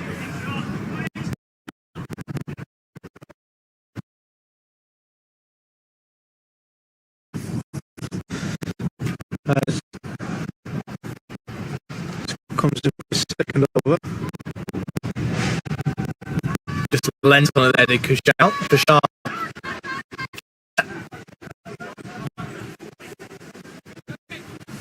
Good slide from him. 2 more runs added. Again, it's slightly worrying signs here for Jersey, just because of how easy it looks for Nepal. Yeah, I think waiting for something to happen, but they're doing all the right things. I mean, I feel is in the right place, sort of trying to bowl a time out Storm. Not there though. Away. It's been well retrieved. Number 23. Returning here on Wednesday.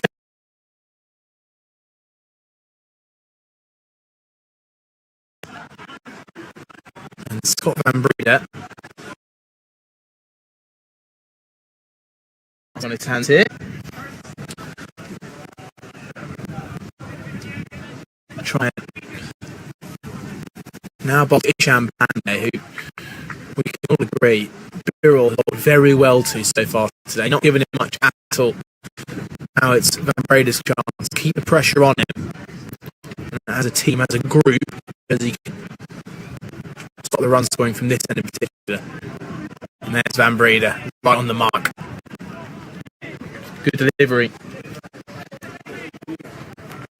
Exactly what you want to end up fitting him up for the first time. That's a tap. Good offside field. Got 4 men on the leg side. 5 balls.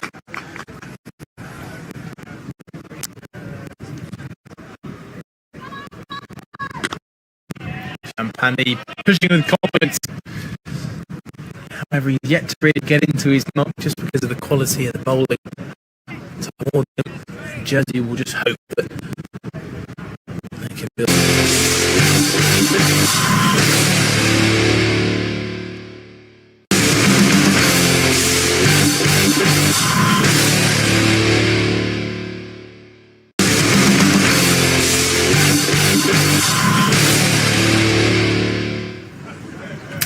Maybe Jake Dumfries just said something to him there, maybe a little bit too late to Isham Pandey.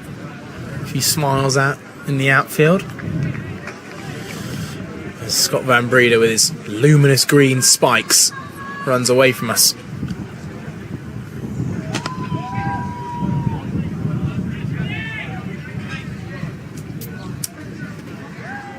Now something's building here for Jersey.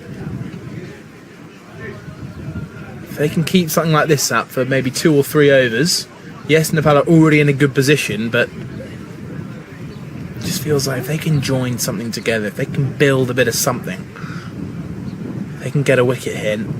They've wrestled this game right back.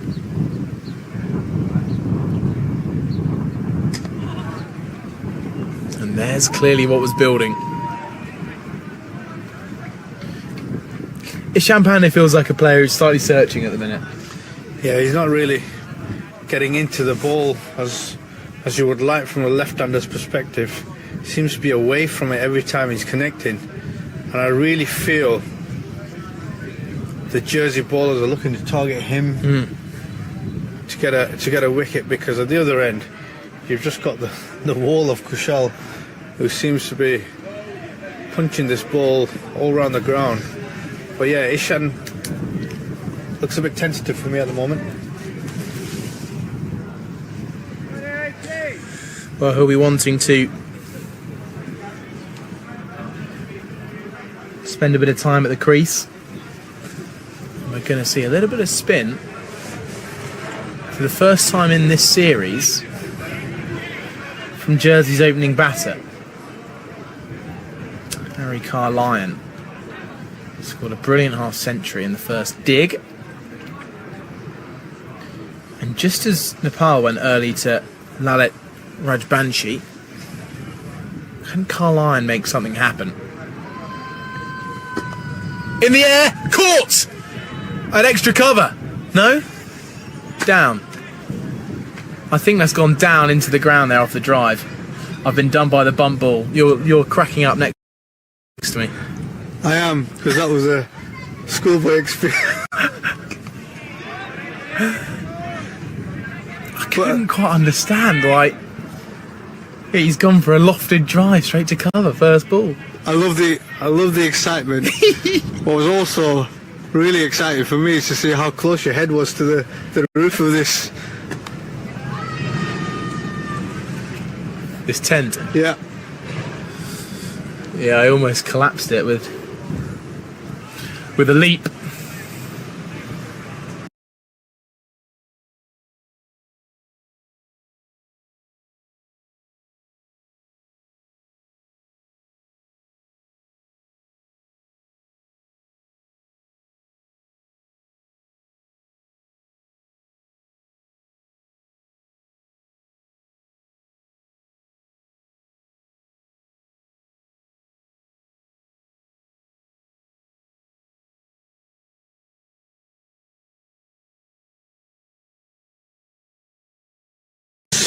That 45 was slightly square of the wicket. He's used the pace to go even finer. Beautiful cricket shot. He really holds the key, doesn't he? He is everything for Nepal at the minute. Yes, they've got the skipper to come in next. DSRA, I'm sure, will want to have a bat in this game as well. But it really does feel like this man is the crucial wicket. Yeah, he certainly is. Holds a lot of expectations for a very big country with 30 million supporting him. I'm pretty sure that he's living up to every bit of expectation so far, and he's done really well. Just looks so in control. What I'm really impressed with him is the fact that he's so in control of the time at the crease. Doesn't look like he's fazed by anything. And certainly not rushed up. I haven't seen anybody rush him up so far. We had the one delivery which popped up in the innings the other night, which took off the shoulder blade, but that's about it. Tell you one thing I've also just remembered, and this was a bit of an unforced error, but when he was dropped on 50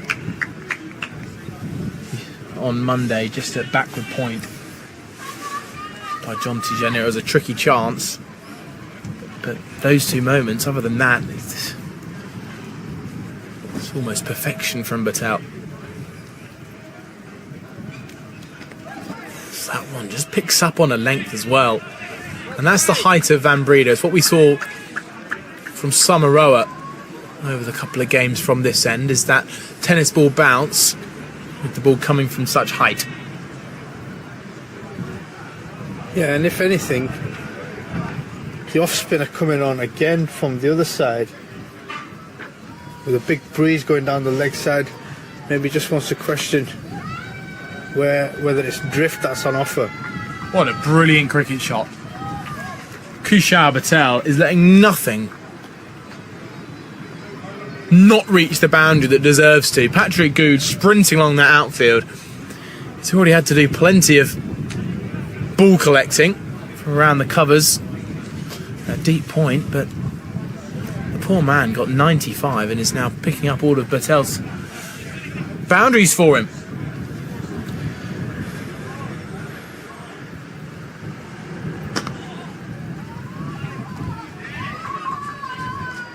But you're right, he looks so in control at the minute, does Patel. And inside the first 10, he's almost heading towards his 50. The bit that I'm curious about is you've got the big tall lad Scott bowling from this side with a packed outside offside field. Now if he was to switch ends and pack it out being hit into the wind, and the off spinner coming in from this side bowling into the wind, Yeah. you're tightening up the game a bit more. And just bowl a negative line, just bowling into your field for a little bit longer. You don't give them the width to then hit long boundaries over there. Just not sure what the plan is to the right-hander.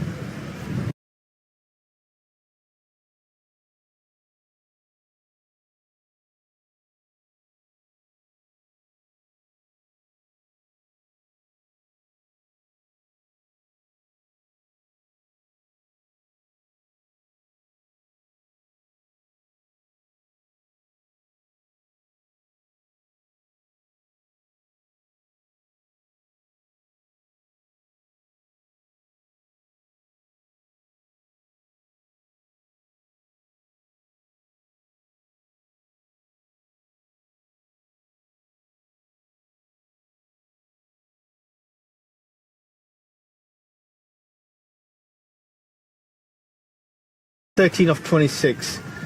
What it does do potentially might put on extra pressure on the other side to Kushal to keep ticking the board over. You do need somebody to anchor in the innings.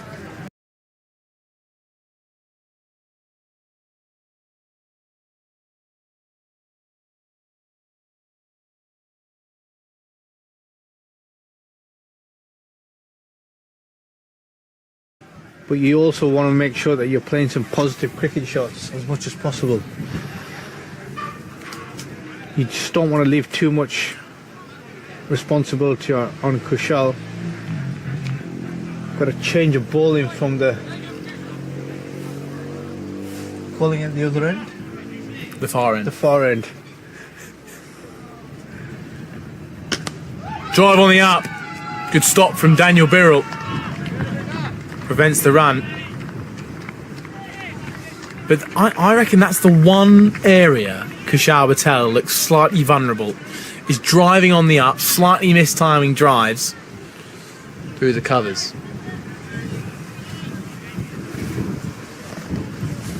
You're right. How about a little short cover in there on the catch? Pulled just over mid-wicket. Not quite time, but the outfield's fast and it goes away for 4. Now it's Charlie Brennan who's replaced Patrick Googe deep on the leg side. And he's the one to go and pick it up. 4 more. Good cricket shot. Again, he's not really got a hold of that, but the power, the brilliance, race to the boundary.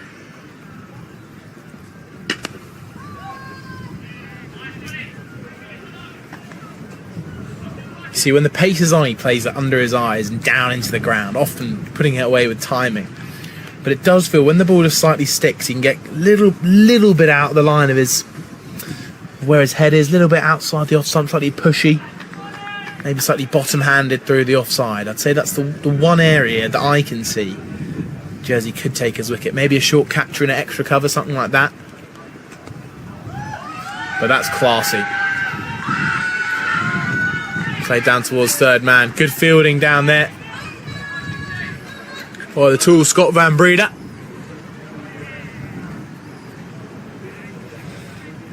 And Nepal moves swiftly to 65 for 1, and Kushal Patel is 4 runs off a 50 in the 11th over.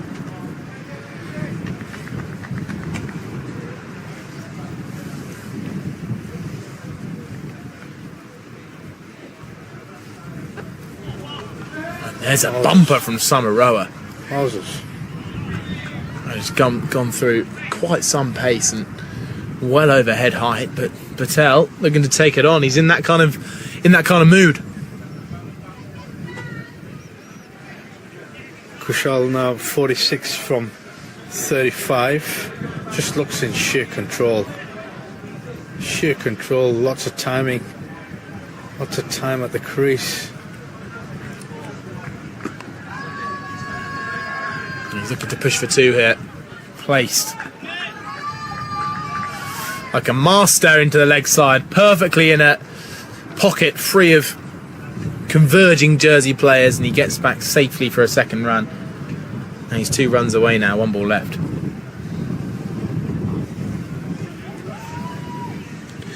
Kushal Patel, I think you'd be very surprised about his 50 over average for Nepal. Incredibly surprised.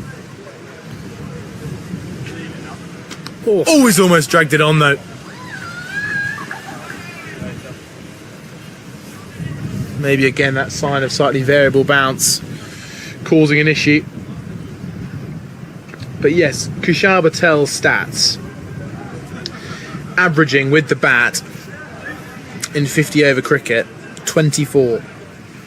Wow.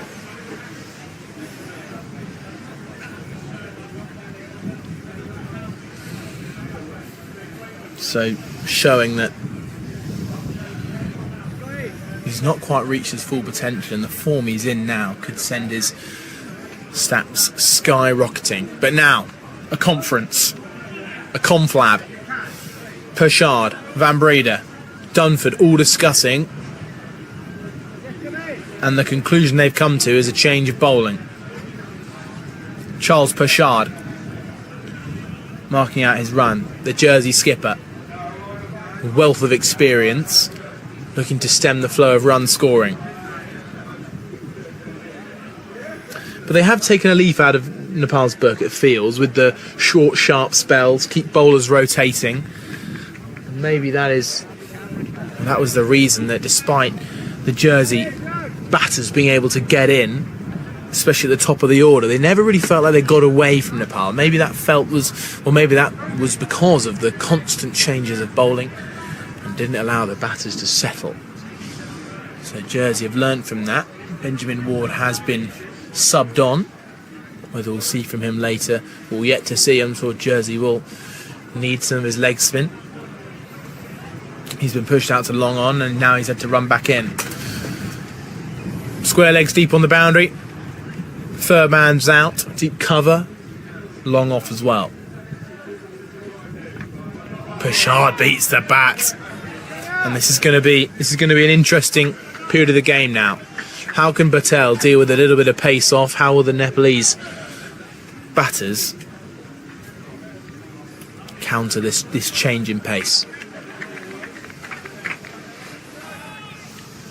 Be interested to see, because I think Prasad coming on now is a fantastic change-up. Just what you need. Variable bounce, lots of variation with deliveries. Great choice. Well, they discussed for a long time at the top of his mark whether they'd stick with one more from Van Breda, who showed moments of a potential wicket-taking delivery. But he also did let just a couple go away to the boundary. So Charles Pershard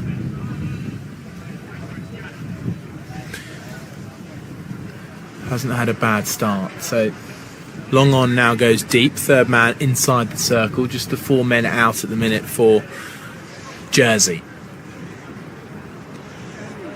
And Pandey pushing off the front foot. Not much foot movement as wind blows across the ground, and Pandey motioning a bit of movement away from him. He's looked very tentative, very scratchy at the crease, unfortunately. The danger is that he gives a soft dismissal here. having taken up 27 balls for 13. Well, you can see, can't you? Look at the two different strike rates between the two batters. The sign of a man in form and the man searching for some. Bashard.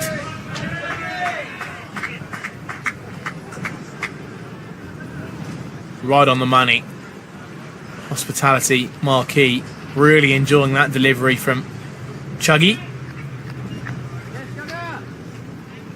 This feels like an important part of this innings now for Jersey, just to bring back the game back into their way. Pandey needs a few more balls like that, I think, just to keep his score ticking along. Some easy ones off his hip. Indeed. 71 for one, sorry, off 11.5, and they are there or thereabouts, like we sort of discussed earlier on. If they can get to, which they have done, just under 11, 7 and over. Look how easy it looks for Patel right now. Good ball from Bashar, just dropped into the offside, and there's 50. Not sure his teammates have even noticed, to be honest. A little raise of the bats to the fans. 50 coming off 40 balls to a man who's completely in command of his own game. Nothing's phasing him, putting everything away to the boundary that deserves to. He's already halfway to what feels like what almost would be a nailed-on 100. I said it. Can Samaroa get rid of him? The ball after 50. Sneaky single. Moves to 51. And this is something that Nepal have done really, really well. Just drop and go. I've seen it in the Jersey innings as well. But this is something I've seen consistently now from Nepal. Just dropping inside the ring, trusting your partner, and off you go.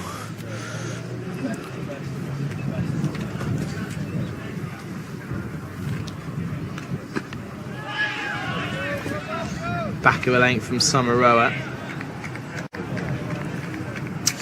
Kushal Patel not quite having the impact he would have liked on the big stage of the men's T20 World Cup back in earlier this year in time. Just 78 runs from his 4 innings. And just by watching him go about his business here, he feels like a player who should now be in a position to really start scoring big runs on the big stage. Yeah, he should be. He's definitely been given the opportunities. Maybe that's the contribution that he needs to put in during this tour and the next one. Going to be really crucial for him, for the people who are backing him and supporting him.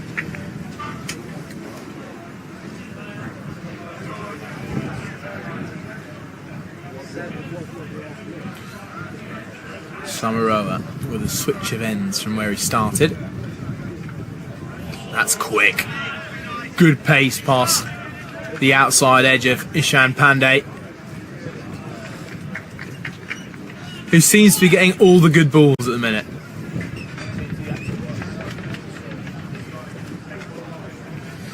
I think Kushal Patel will just be saying to him, just keep going. Time at the crease is what you need. Patel's taking on the run scoring so that Pandey doesn't really have to at the minute. Slashing cut shot past the diving fielder, Jonty Jenner, who this team all know is brilliant in the gully region.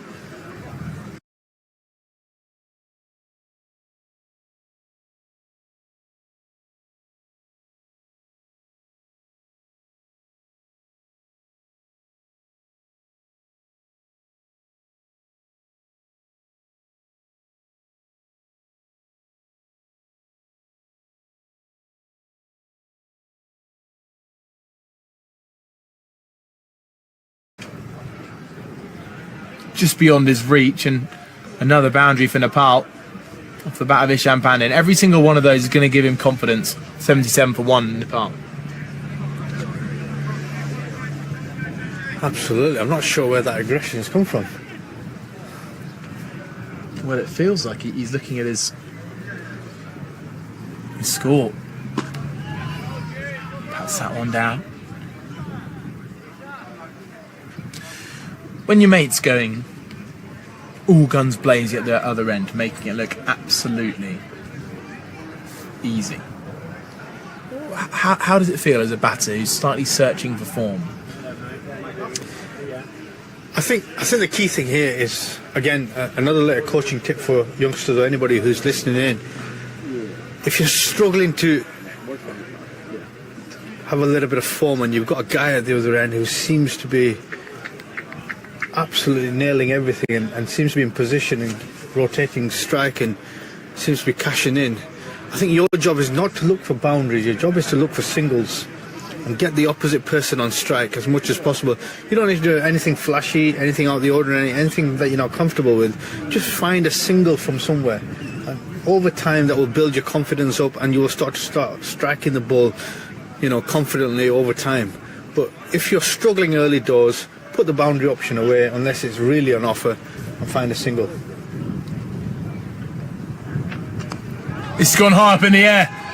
It might have gone all the way, but no, the fielder's underneath it, it's gone! Benjamin Ward with the catch. And that is a massive wicket for Jersey.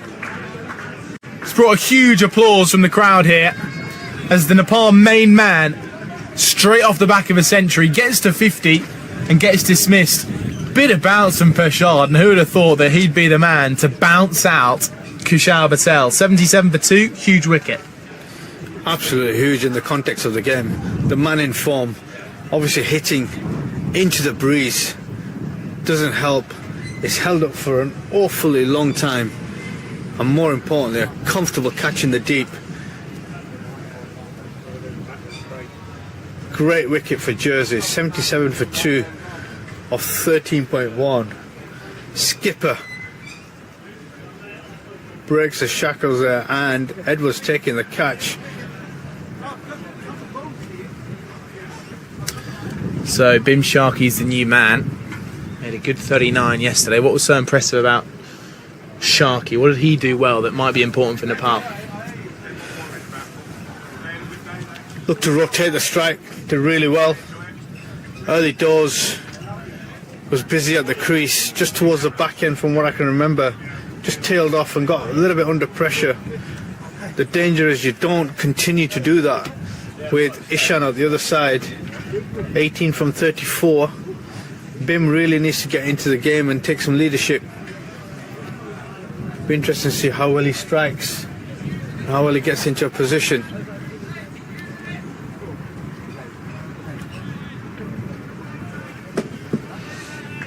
Right then, Charles Pershad with the wicket. And Benjamin Ward with the catch. Or maybe it's not Benjamin Ward. We'll see on the scorecard a little bit later, and if we are wrong, I'm sure we can correct you a little bit later on.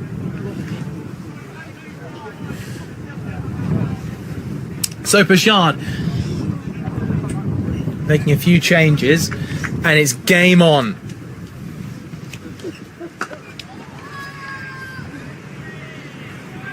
Bim Sharkey will look to rotate, look to stay busy. Ishan Pandey now will be battling to keep the scoreboard ticking after he's lost his playing partner.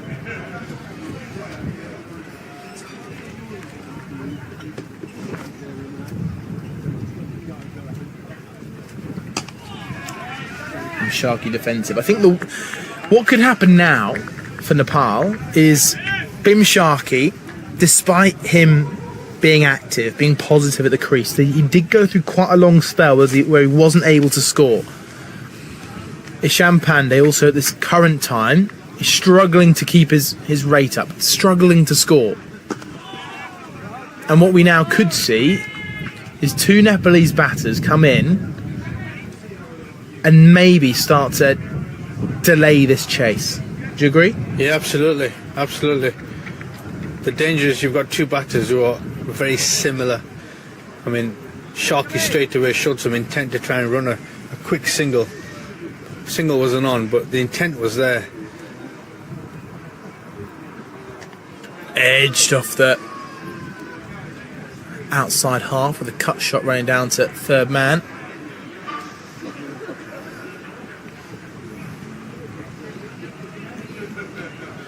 Now the fielder out there, who I thought was Benjamin Ward, is Dominic Blompe. So, mistaken identity. It's their caps. They're both got such aged jersey caps here. They look so similar. Similar number 2. Anyway, Pershad set to continue. Another pushing drive from Pandey. Isn't it funny how one player can just look so at ease and the other two really, really struggling out there? Bim's only had 4 balls, so I'm not saying he's really struggling, but Pandey does look to be a little bit in the mud at the current moment. But new bowler, Benjamin Ward, to come on. He was classed with a leg spin on Monday. Bowled very well. Yeah, 2 things here, Charlie. One, Benjamin Ward has got a very distinctive beard, which I'm sure you've realised when you announced who the catcher was.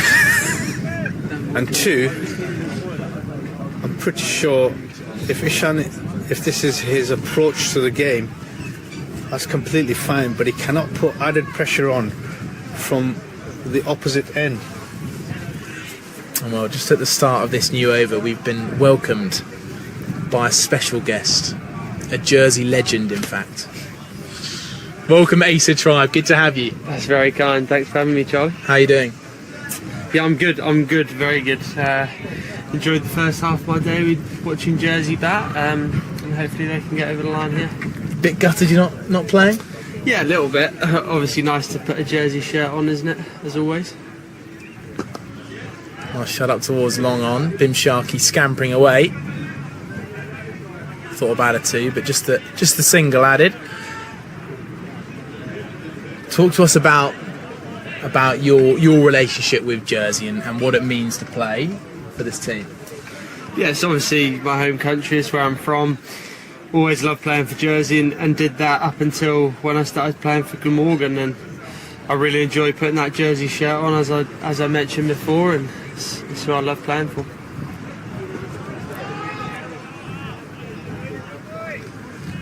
And this challenge for the Jersey boys, Nepal, I'm sure, again, a challenge you'd love to have been involved in, but what are the challenges this team face? And also, I assume the Jersey players would be thoroughly looking forward to challenge like this, right? To test themselves. Yeah, absolutely. And look, there could be a side we could be playing at the end of the year if results go our way. And look, some of the challenges I think we're looking at, obviously we haven't played a side like this before. That would be the first one. And then I'd probably look at the fact that look, their playing style is a bit different to ours. They kind of hit a bit more square of the wicket. Seem to be quite aggressive against spin and other pace, whereas we kind of are a bit more English style, get ourselves in and then have a look. So yeah.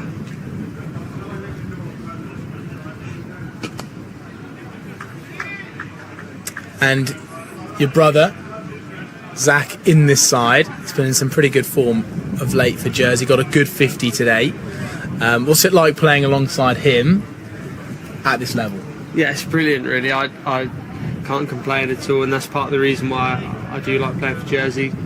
Playing with my brother is a great experience that not everyone gets to do, and I'm grateful for having that opportunity. And just a question from my perspective, as a Jersey side, obviously so close to World Cup qualification earlier in the year. Do you, as a side, really back yourselves to get into that position to be able to get to a World Cup and compete? Is that is the drinks 79 for 2 Nepal? Yeah, absolutely. Look, as we just missed out on net run rate at the most previous T20 World Cup qualifiers. That was a bit of a hammer blow, but I tell you what it did do for us is it made us realise how close we actually are. And look, the 50 over competition, look, we are a bit further away from that. I'm not going to try and sugarcoat that, but the T20, yeah, we're right in the mix for that, absolutely. And you see a side like Italy go there, and they were able to pull off a nice win when they're at the World Cup, so I don't see why we couldn't get to a World Cup and really compete. And Jersey not playing a huge amount of 50 over cricket at the minute. Why do you think that is? And as a side, moments like this to play 50 over cricket against teams like Nepal are a great experience. Do you kind of hope as a side you could play more? Yeah, I think so. And look, I think the only way you're going to get better at that is by playing this 50 over cricket. So I think that's certainly something we'll strive to do more of. And as our cricket gets better and we try and get into World Cups, we'll get more funding, and that'll allow us to play bilateral series against these kind of guys and really push our game forward. And look, I hope in future, if we do get ODI status and things like that, we can have lads who are officially centrally contracted right to the board, and that would be a really big step forward for Jersey. Let's move on. It's perfectly timed drinks break, actually.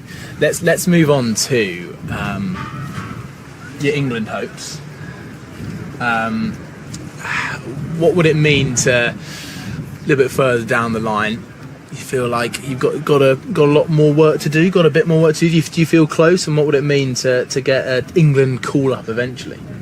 Yeah, look, I'm always trying to improve my game. I think that's something I'll always want to do. I never like stagnating. That's not really the personality I am. So, yeah, whatever walk of life, I try to grow. And look, there's aspects of my game that I've really pinpointed and wanted to get better at. And yeah, look, I've obviously got aspirations to play for England, and I'll play for Jersey up until that point, really. And look, the current ECB setup has allowed people like myself and other younger lads to really get pigeonholed into playing international cricket, which I think is a great thing, but also can be a little bit of a burden. So, yeah, I've got high aspirations to play for England, and look, whether that's sooner or later, who knows.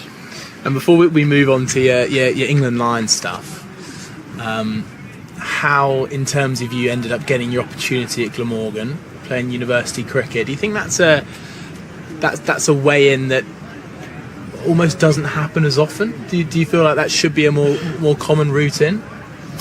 Yeah, look, I think the Cardiff UCC setup has actually produced quite a lot of Glamorgan cricketers.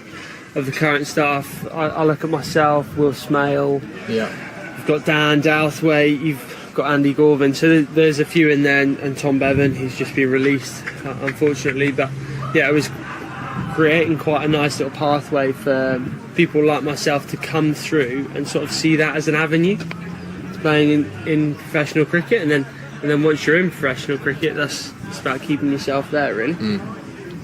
Well, as Charles Bouchard gets things underway after the first drinks break, England Lions then.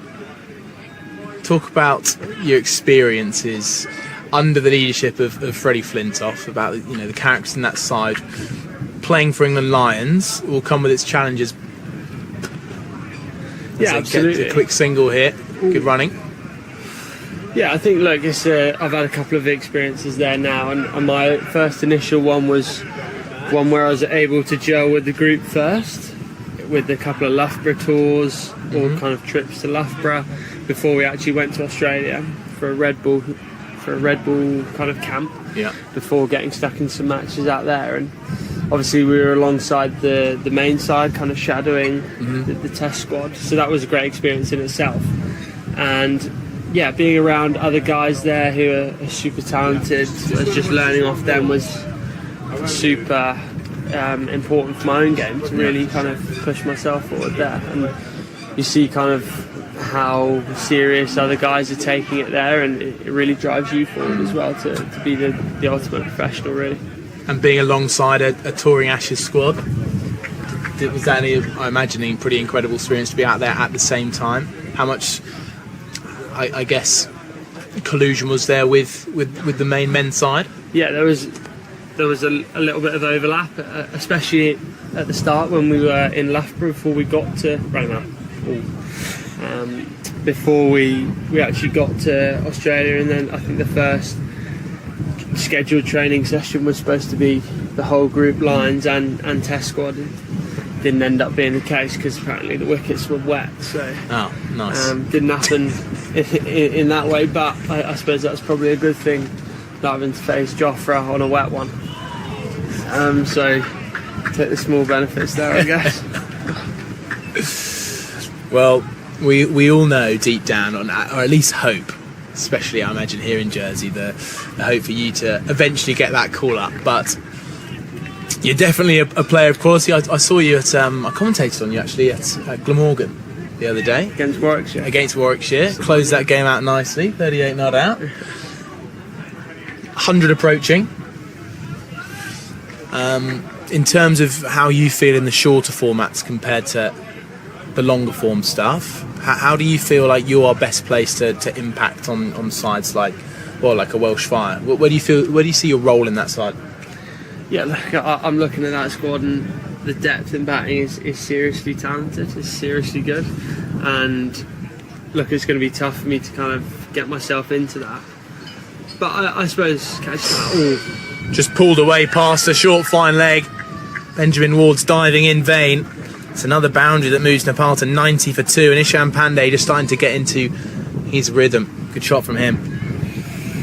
Yeah, as I touched on, look, it's obviously it's going to be challenging. We've got a really strong batting line up there, and I think that was quite a clear tactic from the Welsh Fire management, right? Because they've gone heavy on batting this year and kind of then look to build the bowling.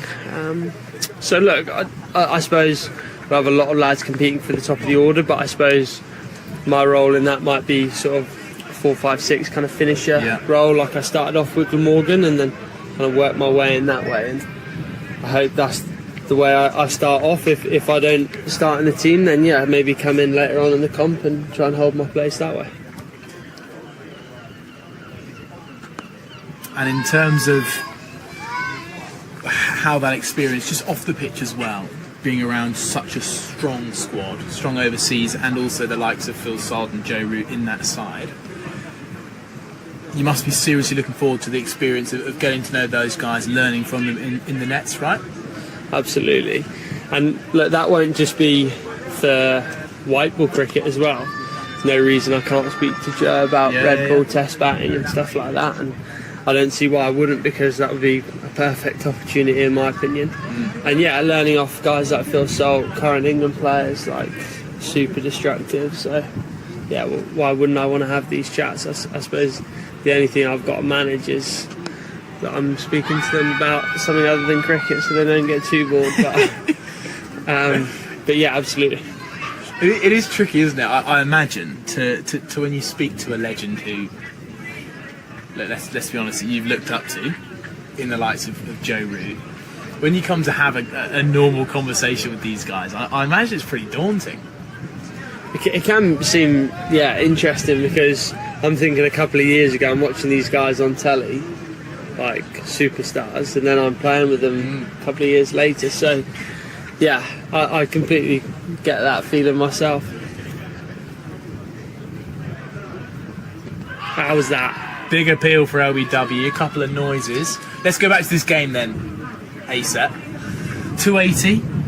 How do you feel about that? Look at the target, the maths. 190 off 199 balls. Big wicket of Kushal Patel down. How do you think Jersey will be feeling out there? Yeah, look, that's a massive wicket. Patel, he's obviously super important for their batting line up here. So glad we've got him out. I think we kind of thought maybe it was a fractionally under par. We saw 300 as maybe par. Yeah. Especially the position we were in, 150, 160 for one, right? So, yeah, look, haven't quite got as many as we wanted, but I think with the versatility of this squad, we've got plenty of bowling options, and Chuggy can just mix between those. Don't see any reason why we can't defend this. Well, as Bashard starts a new over, let's talk about him. Plenty of experience in the Jersey side. Just after this ball, it's played down towards third for an easy single for Sharky. What kind of challenges as a batter facing Pershard? What challenges does he bring? Look, he's obviously quite skillful. He's not got pace, but he's got skill. Yeah. And just subtle variations with Chuggy, whether he's trying to bring his wrist across the ball just to try and get a little bit of hold out of the wicket, or he's trying to swing it in, or look, he's obviously, how many games he played? He's played heaps, and there we go, just pushing it across him there. But look, I think that he's vital for how we approach this game, obviously leading from the front as captain, and got the ball in hand, and he's not afraid to bowl the tough overs as well. He's obviously bowling through the middle now, but he'll certainly be saving himself a few for that back end if it does get tight. And just to finish off, Ace, we don't want to keep you too long. We know you're enjoying your day here. But in terms of Jersey's other bowling options, they're going to need to make some breakthroughs pretty soon, it feels. So there's plenty of runs still to work with. In terms of your strike bowlers, you feel on this surface today are going to really make an impact, maybe even take a wicket? Who do you see making that charge? Yeah, look, I think Julius could be one of those. Bit of extra pace, and we mentioned as that ball got a little bit older, maybe a little bit more cross-seam variation, it started to be a little bit more two-paced out the wicket, and I could see catches in front of the wicket being quite important there.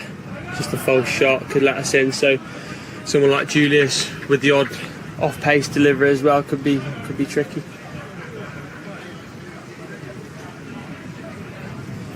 Hey, so just looking at it from a coaching perspective, if you don't mind me just coming in, you've had a run of form with plenty of hundreds back to back. I remember you playing at Kenya with your brother, scoring mammoth amount of runs in Kenya. But since then, you've obviously kicked on and you've got some big runs. You've also got some experience in franchise cricket as well. What's been the real key to the success of your batting? If you could really home in on one particular area, is it a technical aspect, is it a mental aspect, is it a physical element? Because you're obviously growing over the last couple of years as well since I've last seen you. Yeah, look, I find it hard when I get asked that question to pinpoint one thing specifically. Look, obviously I've made a couple of technical changes which have helped across formats, but I think cricket is a really mental game, and it's about having a robust mindset for that. So I would certainly put a lot of it down to that, but I think the volume of balls that I've hit over the last 18 months has been a main driving factor. Not just hitting balls for the sake of it, but focus training into how I can get better. Areas that I've been exposed to that I haven't quite mastered when nice bit of spin, that I haven't quite mastered when I've played in those environments, and going away working at those so that I can be ready to cope with that environment when I go back at it. So that would probably be my main thing, training outside my comfort zone, and really pushing myself that way. Just talking about your comfort zone then, is one thing in particular that you could just, so some good young listeners who are looking up to the game, who are obviously understanding that you're now starting to get into the game at the top level and earning some really good money, which is a great reward for your hard commitment, and they would probably be looking up to that in the next 5 to 10 years. Is there one particular thing that you worked on? So let's say against spin, is there anything that you would strongly encourage youngsters to do more often? Yeah, I mean, spin related, it would probably just be quick feet, like whether that's nicely bowled, run them out. Chance at strikers end, blocked by Sharky in the end. Huge scream from the fan, 95 for 2. Yeah, so big thing against spin is dynamic foot movement, so not really getting stuck after a press, but how can I get right forward to play it before it spins, or right back and to play it after it spins. So that would be a key thing against spin. I think a lot of players can whack spin, but that's high risk. How can you be a good player of spin who doesn't need to take risk but can score freely? So that'd be a big thing, and that is coming from good footwork. So, but in overall kind of training and for young lads would be to put yourself outside your comfort zone, work on your weaknesses. Oh, nice stuff. Work on your weaknesses and don't be afraid to get in there and fail, because if you're walking away because you might fail at something, I think that's a poor mentality about how to go at something. You can't just push away areas of your game that aren't very good and hope you don't get exposed to them, because as you move up the levels, people will find out what areas you struggle with, and you will be exposed. So I'd say as soon as you find something that you struggle with, get in there and work on it straight away. Yeah, there was an area I had the pleasure of working with Peter Moores back in the day, and he often referred to positive failure, where if you're in and around an environment and you're constantly failing, it's actually expanding your experience of not failing under pressure. And when you do fail, it often gives you a great chance to come back and continue your success under pressure as well. So yeah, he spoke really well about that, and he was quite big on it's okay to fail as long as you're learning from it and you're developing from it. Yeah, absolutely. So yeah, a great message to the youngsters. Asa, I think it's our time to hand you back and for you to enjoy the rest of your day. Thank you so much for popping into the commentary box, the commentary tent. Thanks, buddy. Cheers, guys. Thanks for showing the way. Catch you later. Thanks, Asa. Have a good day. Asa Tribe of Glamorgan and Jersey joined us. Very good to have him here today. Not only for us, but also for the side to have Asa around and be able to help his teammates. Just to be around the group would be a huge help. So 97 for 2 then at the end of the 19th. And Nepal just stalling ever so slightly, and Jersey trying to keep the pressure on. So good to hear from a man who's started in Jersey. This is a huge lap sweep out towards deep fine leg. It's going to run away for 4, and these two batters starting to show the way of how they can keep and maintain the scoring on a tricky surface. 100 up for Nepal, 101 for 2. So good to hear from Asa though. Yeah, fantastic cricketer. Obviously, a limelight for youngsters who are coming through now, watching a Jersey-born player at the big level, experienced in franchise cricket now. He's got some experience, exposure, should I say. He's been over to South Africa, played. Obviously, he's playing the 100 as well, playing for Glamorgan as well. So he's definitely a homemade name, and I'm sure others will be looking at the same opportunity as well if they can get it. But a fantastic cricketer. I remember him in Kenya, and boy, he played really well. I think he's received enough of an ego massage now. Good player though. Right, Charles Bashard then to continue his over from the pavilion end, providing that variance in skill. Flowing drive from Pandey out towards Blompi at deep point. Throws in to prevent the second run. And just in terms of the game situation now, 180 off 184 balls. Nepal got wickets in hand. Two players who are starting to play themselves in. Do you think all of a sudden it might be advantage Nepal? It would look like that, but I still think Jersey have got a breakthrough coming somewhere. You're looking. There's still 30 overs left in the game. A couple of wickets, and the pressure's really back on. The danger is you let these two guys go very quick between the stumps. They'll obviously find a boundary here and there. You let them continue on. Pritchard ends up bowling his allotted overs. The pressure's back on Jersey then. Yeah, it certainly would be, and you get the feeling that a breakthrough might be needed pretty soon.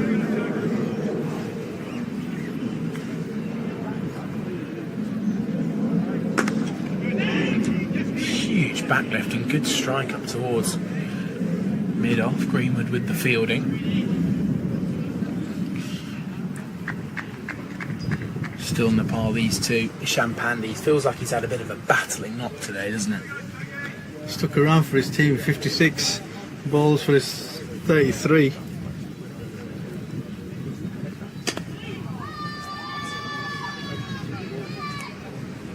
He's starting to find form. Exactly what Nepal be wanting from this, isn't it? You got your man who's in top form at the top of the order. He's come in, got a good 50. He's now out, but now all of a sudden the chance for other players in this squad to be able to, you know, have a bit of time at the crease.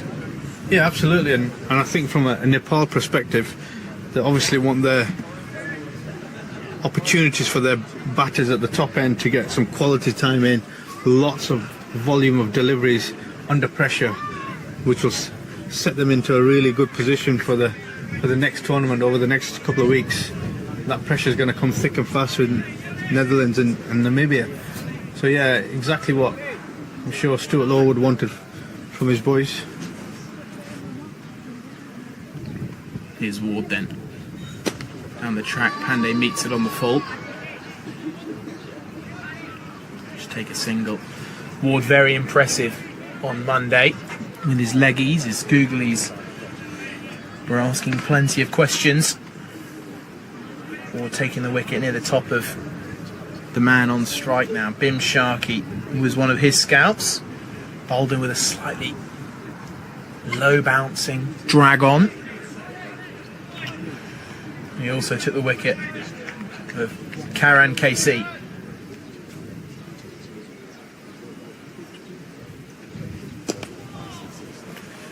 Reaches for a drive out towards long off. Jersey are in danger here, it feels, of letting the Nepalese batters get a little bit too comfortable. And it just feels like they're being given that chance just to bat as a sweep shot goes past short fine leg. That's going to be 4 more. Ishan Pandey moves to 39 and Jersey need a breakthrough. Just heard a little call from a Jersey fan saying we need a wicket here. I think that's the story.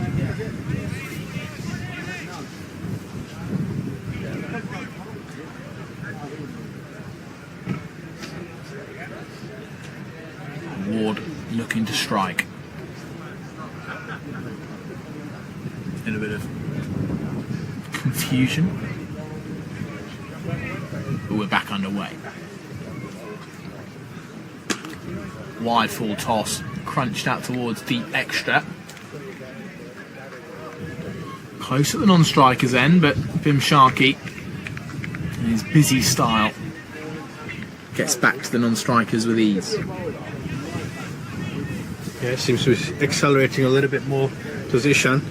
Maybe he's got the nod from sidelines. Yeah.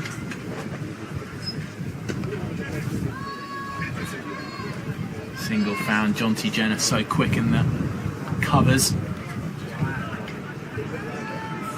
I think from a batting perspective, he can be somewhere at half stage on the 25th over. If you can be somewhere around the 140 mark, you're halfway there, and you're making it a little bit easier for the guys to come in. A little bit of grip and cut away by Sharkey.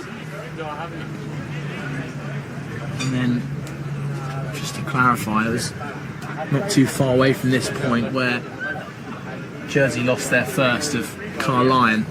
They were 115 for 1 at the time, so pretty close. That worm would be pretty much neck and neck. Nepal just slightly ahead, but they have lost that second wicket. From the first ball to the final over. Watch every T20I, ODI, and Test highlight from around the world. From rising stars to seasoned pros, every domestic and international match matters. Catch every cricket highlight, anytime, only on Stike Sports.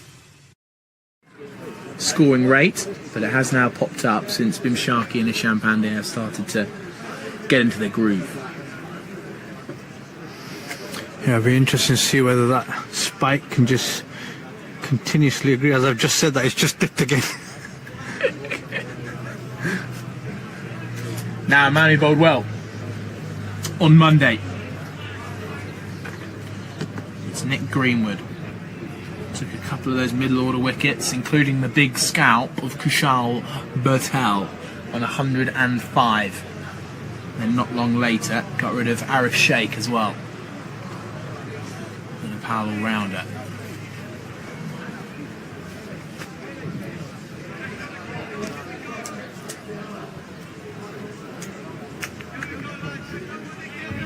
So plenty of encouragement from Jersey. They know they're still in this game. Can Greenwood take a wicket? A little puff of dust. Potentially showing it's just a little bit dry out there. We've got a lot of hot weather, but also a little bit of rain on Monday.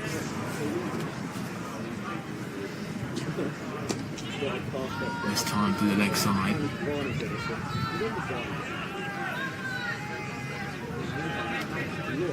And as Nepal approach the halfway mark, just keep wickets in hand for the moment. We could be on for a tight finish here. All the watchers, wherever you're watching from, whether you're watching from Nepal or from European shores, we've got a game on our hands.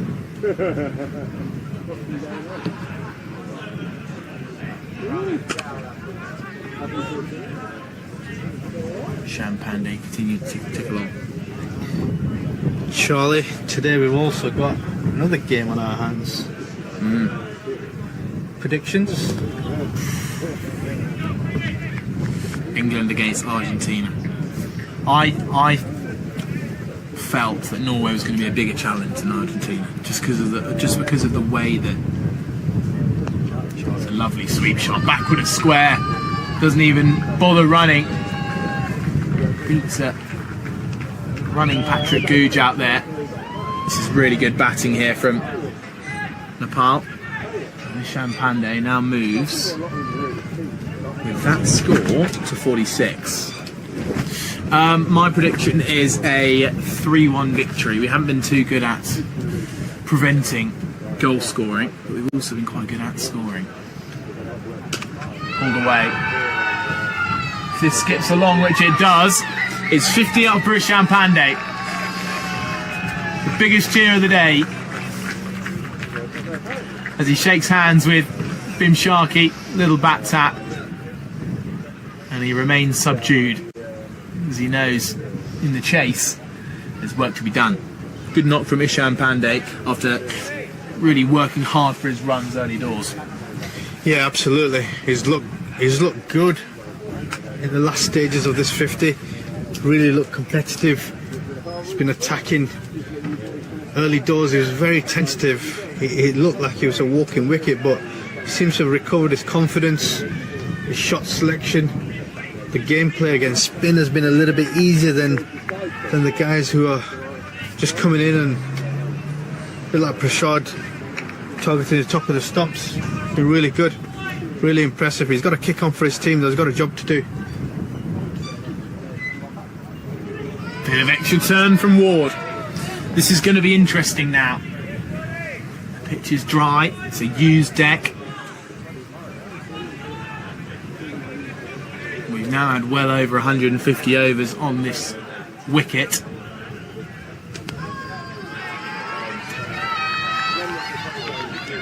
And there's another little thing which I've enjoyed about both sides here. They've always kept that deep sweeper quite square of the wicket, because all the runs that have come off a slicing cut shot, sometimes really well timed with speed, but the spin is always taking it more backward and square.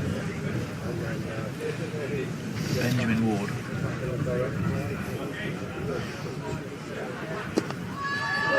Brilliant fielding. Off his own bowling. Good diving stop. And after a couple of boundaries, feels very important for him. Yeah, he's done well, hasn't he? He's done well for the team.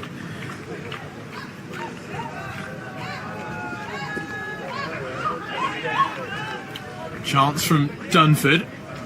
Fielding after removing the glove. But yeah, Ward, he's a warrior. Always wants to be in the game. Only certainly was in it on Monday. So whether he can continue to make the ball turn. And that googly is going to be very important. Sharky read it, turned it into leg for a single.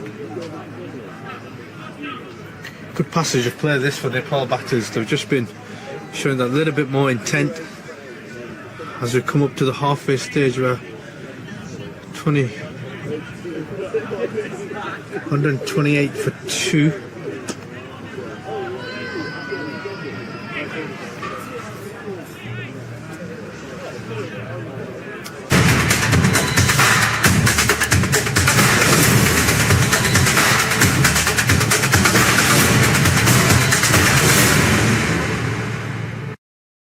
Just to show the Nepalese batters it's not going to be straightforward from here.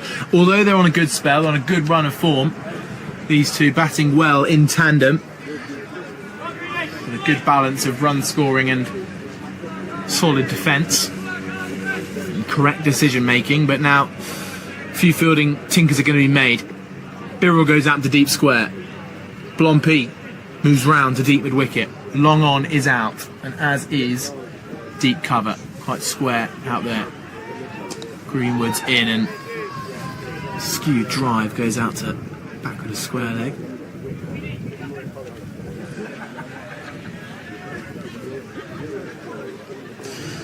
Now feels a good time to talk about percentages, doesn't it? In terms of chance for each side to go on and win. And I'll give you a little bit of time to think about it, Kaz. I'm going to throw it back to you.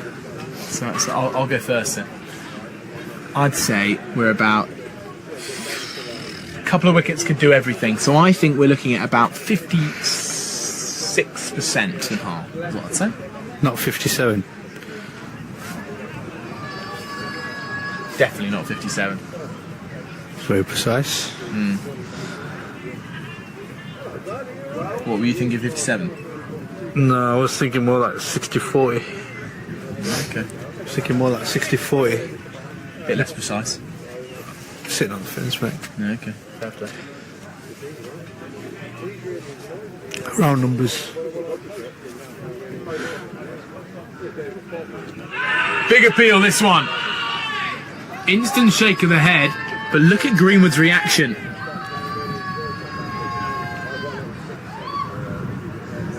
He's almost just heard the reason from the umpire why that wasn't given, and now he's heard the reason.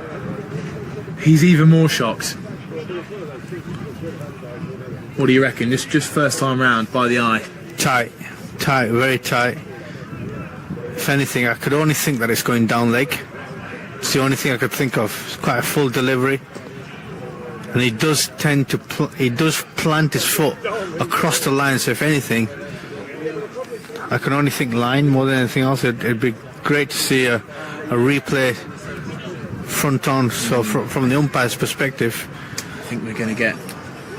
Well, we might get a side-on one at some point. And I think why Greenwood was so shocked. Shot. Good shot through the covers. This is going to run away for 4. Blompi knows it's 4. Jenner knows it's 4. They've given up the chase.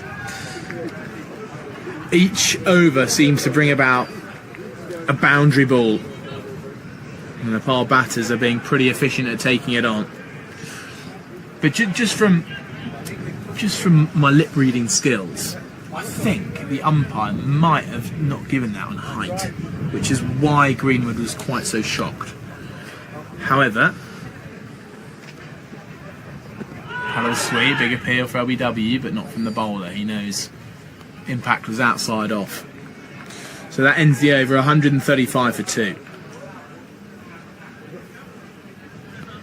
And behind every victory, there's a story the world never sees. The pain, the passion, the purpose. At Stike Sports, we go beyond the game to bring you the heart of the athlete. Come, be part of the journey.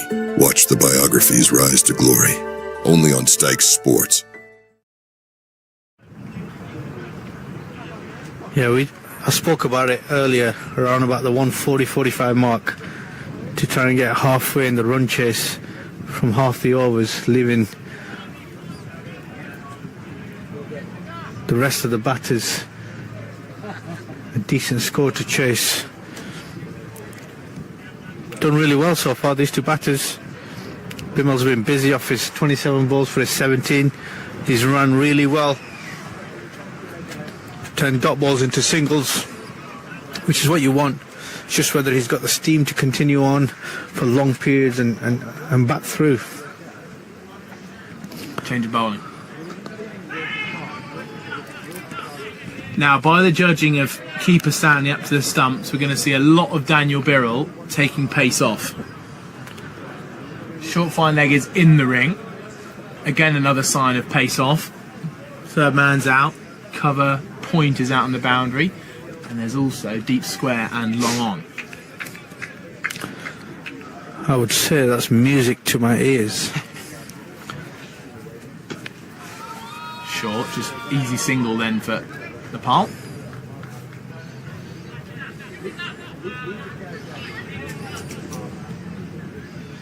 And Daniel Birrell, who we couldn't quite believe went so early to the slower ball early on the first day here in Jersey.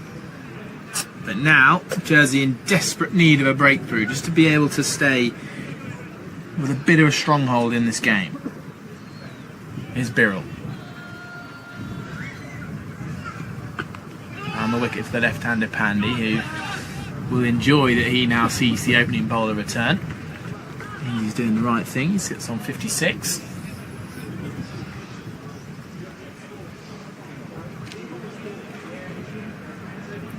Where can Jersey find their wicket, Kaz? Where do you see it possibly coming from? Maybe a trap, you might say, or a fielding change? Although this is the top edge, I think it might land safely. Yeah, Greenwood's in pursuit. Retrieves it from inside the rope, and Pandey moves to 58. Well, I think that's the first sign there, and the first part of the question that I'm going to answer is really putting on some variation with your deliveries to mix the timing up, and I've been saying that pretty much most of the afternoon. On this pitch, you've got to do that, especially with batters who need pace. I think the second thing is also trying to squeeze out and tightening up one end, because at the moment the ball's flying around the ground in all parts of different directions. Birrell just bringing the stumps into play there with that slightly slower ball. And Dunford standing up with the black gloves on, looks the part.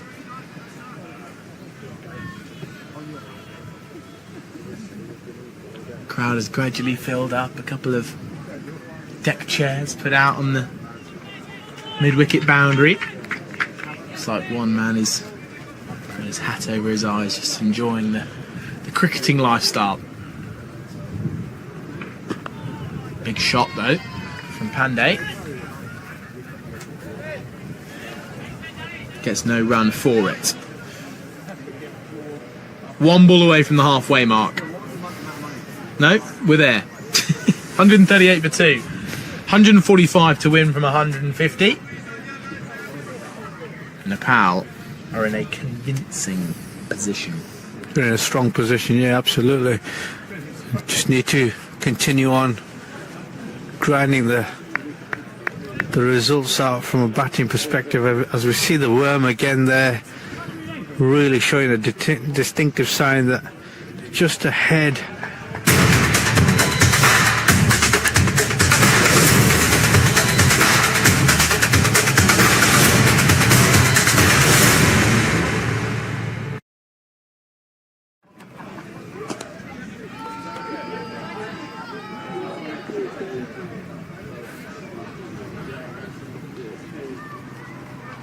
Now Nepal will want it to stay like this the entire game. They want to just keep ticking on, try and sap the life out of the Jersey fielders.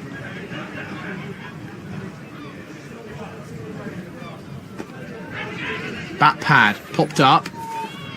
Chance the non-strikers. Dunford has been so good at taking off that right glove, scampering over to the ball, picking up and throwing on the turn and being pretty accurate with it. Who's to say he might not get a bit of a closer chance coming soon.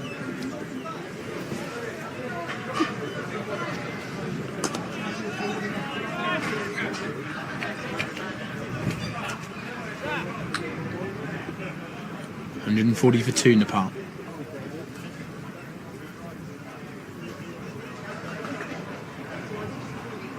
Reverse sweep, struck on the left shoulder. And we saw something relatively similar be given yesterday off the bowling of Greenwood. We've seen some of them being given out. Yeah. We certainly have. It was a pretty swift rejection there that time. That's a good sweep shot. It's going to take some stopping. Daniel Birrell with the work. Solid from him out at deep backward square. That looked like a very, very tricky piece of ground fielding. Yeah, it did for a tall man, fast bowler, getting down. Did really well. Used a bit of the old kneecap. Rolled over it. Well done. In comes Greenwood. Look at this. Bit of pressure building for Jersey.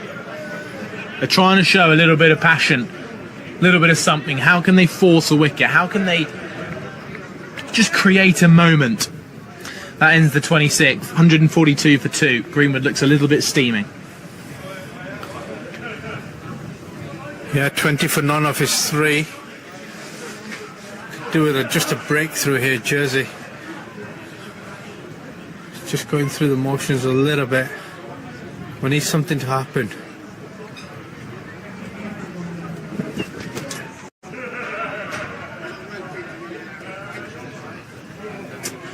So Birrell to continue.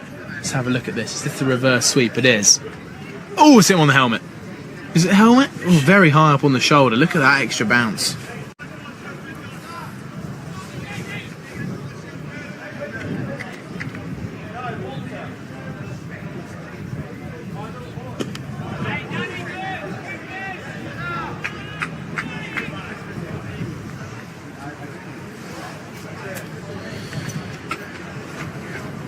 Nepal. While it might seem comfortable at the minute, all it takes is a moment.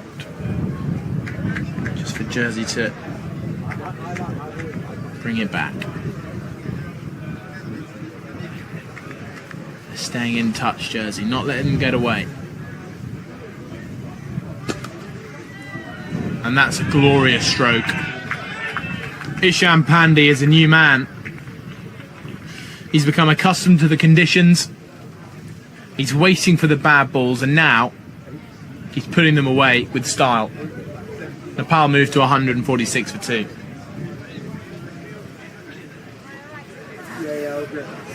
Brilliant shot from Isham Pandey. He moves to 67. It's been a very impressive return from him.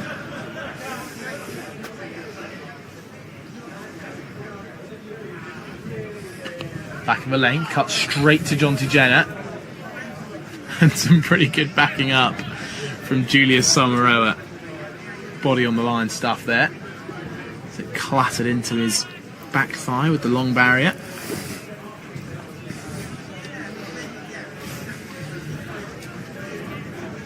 Clouds still remain high.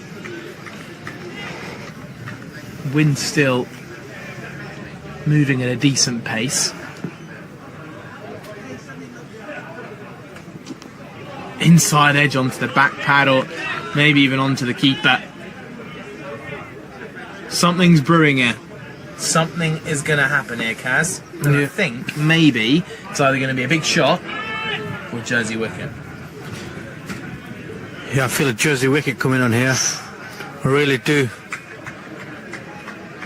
Again, with different pace being utilised, I feel a nick or a batting error, which is going to force a wicket here. Dropped into the offside. Is this a chance? Sharky gets in safely.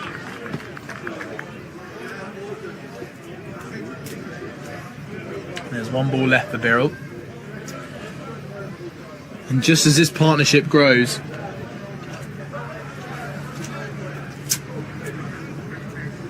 the left and right hand partnership is going to be a little bit frustrating here for the Jersey players.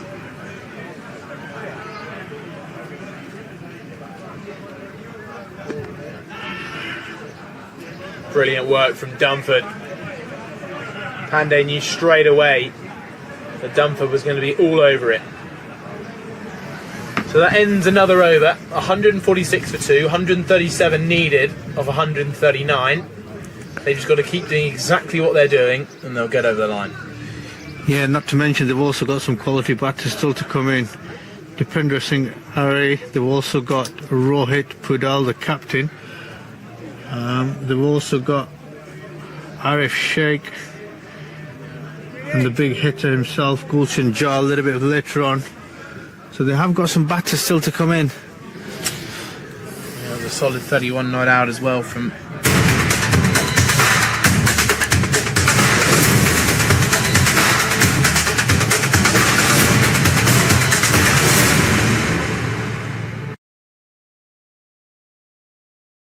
paddle sweep, which is going to take a great piece of fielding work. Young man out there does some good work. Well, just remember yesterday, everybody, from 172 for 2 to 250 for 8. That's the possibility. And this partnership is building nicely. Is that been caught? The paddle sweep has come off something, and Dunford's pretty quickly agreed with the umpire, but it's definitely popped off something. Yeah, it'll be interesting to see that replay again.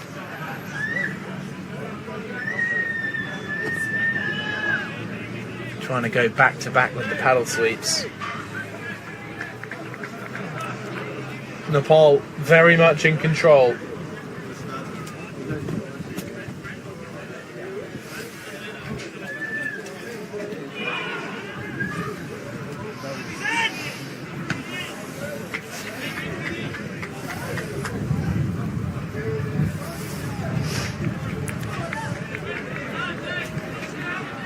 So Greenwood again looking for this wicket. He was the man to dismiss Pandey on Monday.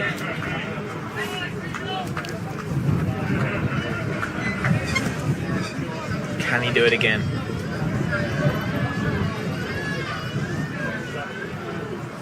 There's a paddle sweep. Just come off the fine edge of the bat. And I think they're going to have to make a fielding change here, Jersey. And the kick of the dust from Greenwood tells you why. 4 runs to end the over, 150 up for Nepal, 28 overs gone and 152 for 2. Ishan Pandey is on 70, Bim Sharkey on 21. Yeah, he's played that nicely, hasn't he? Just round the corner, did it a couple of balls earlier, got for 2 runs. But this time he gets 4 quality runs. Just using his crease a little bit more, slightly down leg side from Greenwood, and he's just got the face of the bat to run it down to fine leg. Fantastic bit of batting there for Ishan, who's 70 off 89 balls. Supported nicely from Bim Sharkey, who's 21 of 35 balls.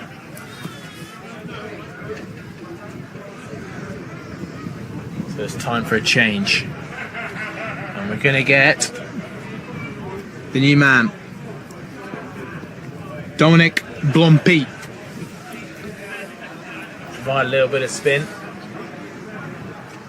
Yeah, I watched him bowl at Lords. He bowled very well, took a couple of wickets in a T20 doubleheader against the MCC. Performing well on the big stage, the home of cricket.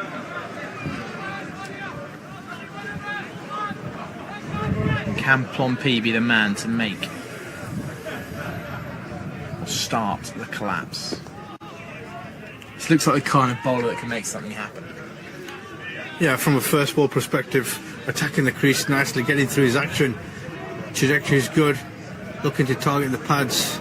It's just whether he can extract some turn. Paddle sweep, played well by Sharkey.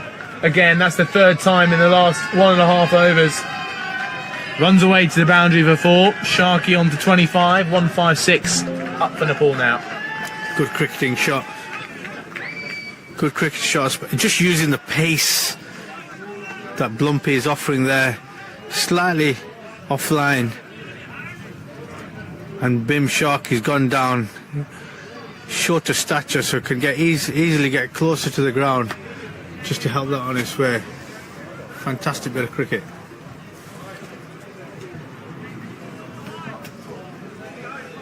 So we're going to make a little change here, Jersey. Looks like fine leg and deep square comes slightly finer. It's going to be a wide. Dominic Blompe.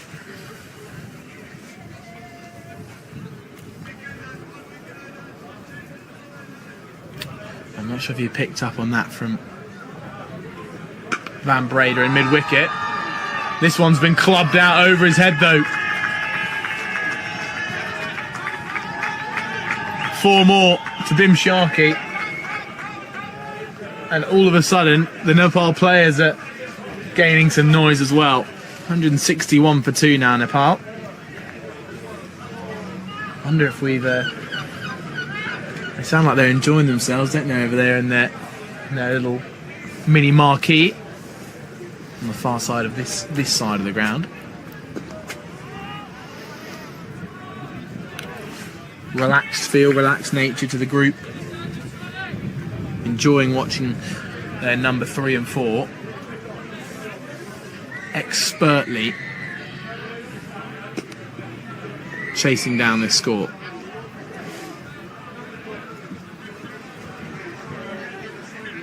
I imagine Stuart Law feels pretty comfortable. How are you watching as a head coach? Yeah, absolutely. I'd be quite content at the moment. I'd be quite happy with what I'm seeing. All my batters are getting some time in the middle, which is really There's important. a direct hit. Very, very close. Now this is going to be some replay.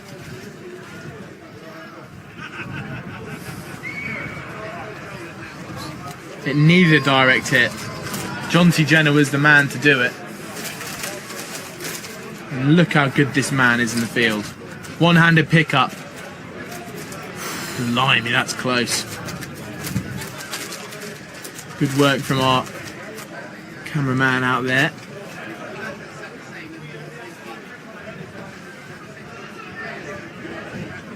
So that ends the over. 162 for 2 Nepal. And again, Jersey, because they're staying in it, because they are not giving anything away, they remain in with a shout. The problem is they're getting to a stage now, if you do put 2 wickets on, you'd still back Nepal to win. So if you make that 162 for 4, you can't help but feel they'd probably still be ahead of the game. Although there'd be potentially 2 new batters in, so... Jersey need a wicket here. Here's Greenwood. Been moves to 31 with what seems a pretty simple tap into the leg side. Yeah, an effective bit of cricket there. Bim Sharkey, he's doing everything that's required of him right now. Picking up singles off the off spinner, making it look easy.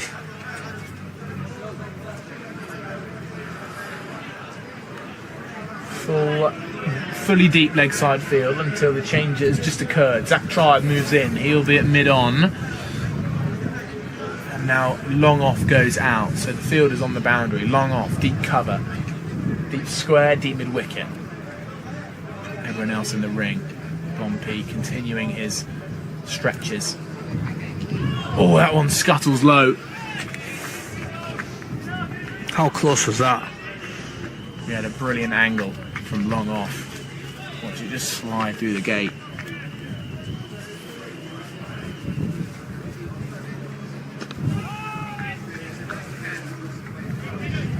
Jersey doing all the right things, it feels. Any possible place they could be improving? No, I think they're doing all the right things for a long period of time. They're obviously... Firm sweep. In the gap. 4 more. It's them sort of deliveries you want to try and cut out. You've obviously got an offside field for a left-hander. You've got to try and bowl to this offside field as much as possible. He's punched a really small gap on the leg side there, past the corner fielder, and he's hit it with some real intensity. So just maybe the wrong line or the wrong length especially with this field.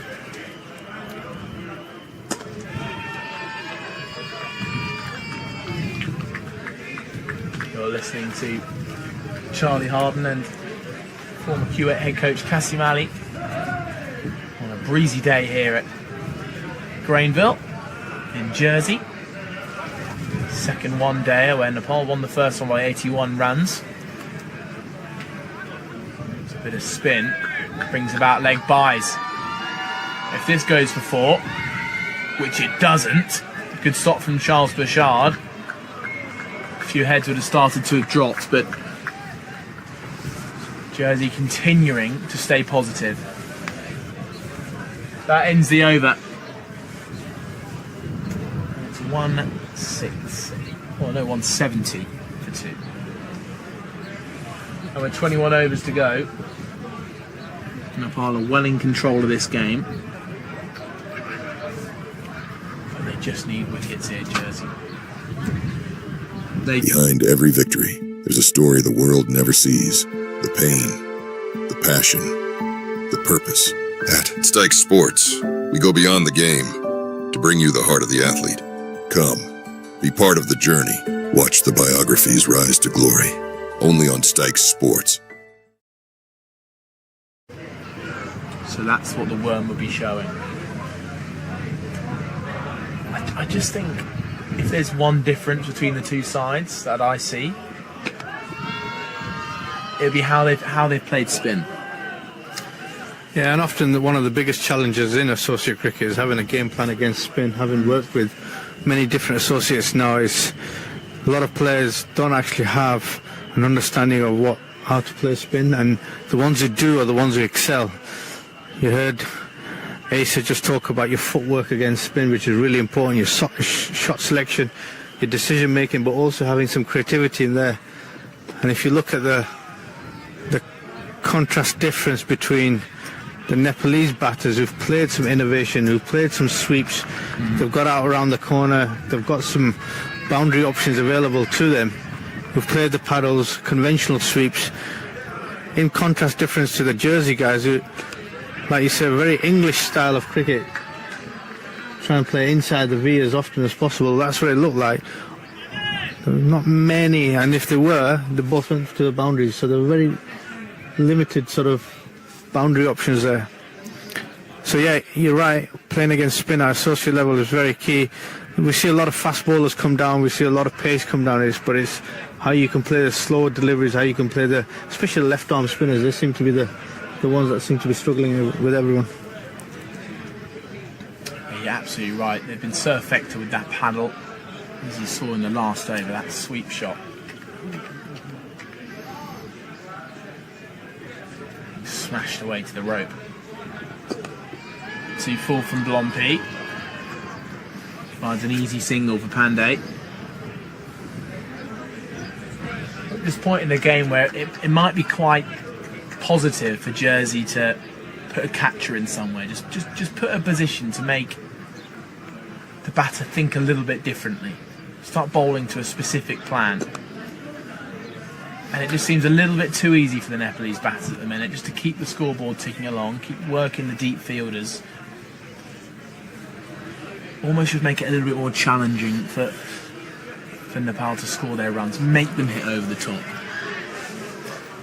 Yeah, a little bit something like the Stokes leadership, if you like, trying to put some fielders in some unorthodox positions to try and get the batters to think about how they can manoeuvre the ball in different areas, which might bring a mistake on. But at this stage, I'm looking too comfortable against the spin. So it appears a little bit of chatter between umpires and batters, and the Nepal batters are quite keen for a drink, although the physio man's running out with his gear. So maybe that might just mean that we're we're going to have a little pause in play. From the first ball to the final over. Watch every T20I, ODI, and Test highlight from around the world. From rising stars to seasoned pros, every domestic and international match matters. Catch every cricket highlight, anytime, only on Stike Sports. This point about how that wicket for Nepal caused that drop. If they can take another wicket now, that drop might just occur once more. And the more wickets they can take, the more momentum they'll be sapping out of this Nepal chase. There's the lineup then. Asif Sheikh the first to go, to a brilliant Yorker from Summer Rower's first delivery. Charles Bashard, first over of the 15th, got rid of a on fire Kushal Patel, 51 from 42 balls, and Ishan Pandey and Bim Sharkey, well, they've put on a brilliant partnership. They came in at 77 for 2. That partnership is now worth 97. As we gaze upon the bowling card here, there's your two wicket takers, and Charles Bashard and Benjamin Ward. That's when they started to slightly get on top of this new batting pair. You can see their economies, 4.6 and 4. That's what happened as soon as they took the wicket of Kushal Patel. That was Charles Bashard bowling, sorry. At that point, that's when those two started to put on the pressure. And now the bowler's been really able to follow that up and continue the pressure building. But 174 for 2 here in Nepal. As they take a little drink and a well-earned bit of rest. Third umpire's come out to have a little chat with one of the umpires whilst the Jersey players converge, and a few have popped in for their own drinks, a few are drinking from the drinks carrier. And Jersey know deep down that a wicket needs taking. Benjamin Ward taking a few what looks like cashew nuts, I reckon. Give him a bit of an extra boost to go at it in the remainder of this innings. So I reckon what I'd say here is, how are Jersey going to take their next wicket? Well, Pashard and Benjamin Ward have been the pick of the bowlers, and if Jersey are to go on and win this game, they've got to take the wickets, which means they're going to be forced into that decision to put on their best bowlers now, even if they've got to use up all 10. Whether they want to save them till the end or not, the story is clear. They'll want to take a wicket as they have a little group discussion. Chuggy Pashad, as you can see, leading that chat. And the main message will be, we're still in this game, boys. 174 for 2. They're not away from us just yet. They still need more than 100. And one wicket will bring 2. There's been a couple of the boys in there who really stayed intent. They've really stayed on top. One in particular, the keeper, Jake Dunford. Chuggy will be wanting all those to follow in Dunford's footsteps and be able to stay intent. A little bit of a clap, a little bit of positivity, and they're back underway. So Ishan Pandey looking to get towards triple figures. Bim Sharkey's next milestone, 14 runs away from a half century. But both of them will have the main score in sight. Of that 2-8, 2 for 6, set by Jersey. And I'll just quickly take you through the scores. Carl Lyon at the top of the order made 56 from 80, but it was his opening partner who made 95, 5 run shorts, agonising, as he just missed out on his maiden international ton for Jersey. The next to go was Greenwood for 32 from 45. And it was an innings that showed everyone they could get in and they could build up a bit of a score, because Zach Tribe was the next in. He made 50. Jonty Jenner batted well alongside him for a short 27 off 15. Summer Rower made a quick fire 7. And Brennan and Ward were not out for 7 and 0 respectively. So that shows that it is relatively easy once a wicket falls just to start up your innings again. So Scott Van Breda back on, just his 3 overs so far, going at 5 runs per over. And the tall man with plenty of strength will be looking to break this partnership. Can Drinks provide Jersey a wicket? Just pops up off a length, and you can hear just a little bit of extra noise, a little bit of extra chatter. Hashard will have drilled that into his teammates. Just reminded them of the magnitude of this occasion for Jersey. Can they compete alongside a top quality international team?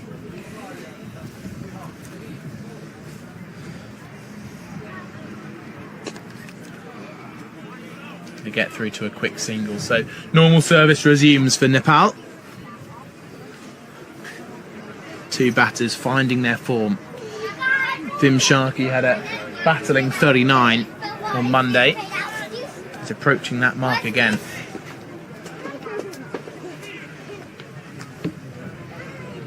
There's Jake Dunford just in your shot behind the stumps,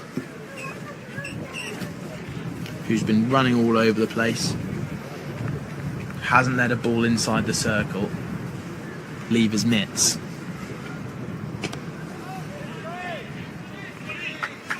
And Scott Van Breeder seems to be their man that they've gone to from the pavilion end.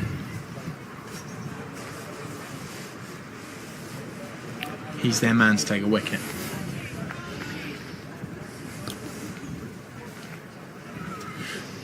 So Drinks has come.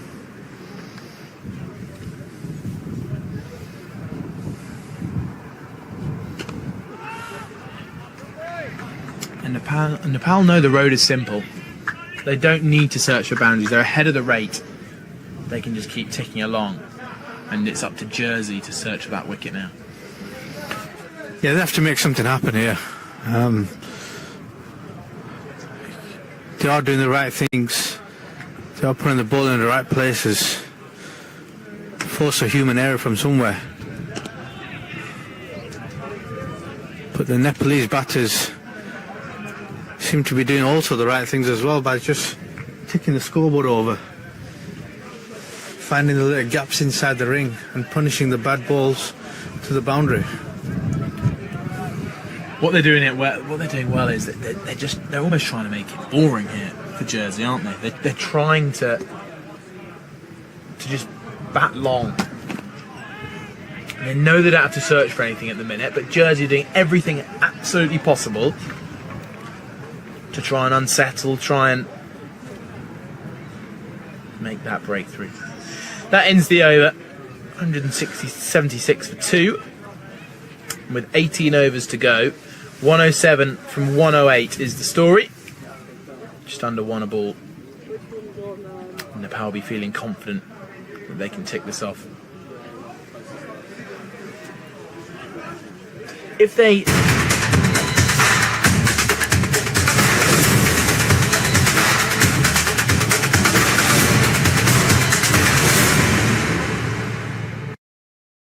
What kind of impact would that have on Nepal's next few games? Honestly, right now, I don't think it'll be deeper than what most teams would have felt if they were losing the game. Why I say that? Because they've had a really good run out in the field in the first inning, so they've had 50 overs there. They've obviously bowled quality cricket on the first game and also batted well. Yes, there'll be a few learnings from today, but they've still had other people chip in other than Kushal, so it's still a good sign. They're not a one-man team, so different people putting their hands up, which is great.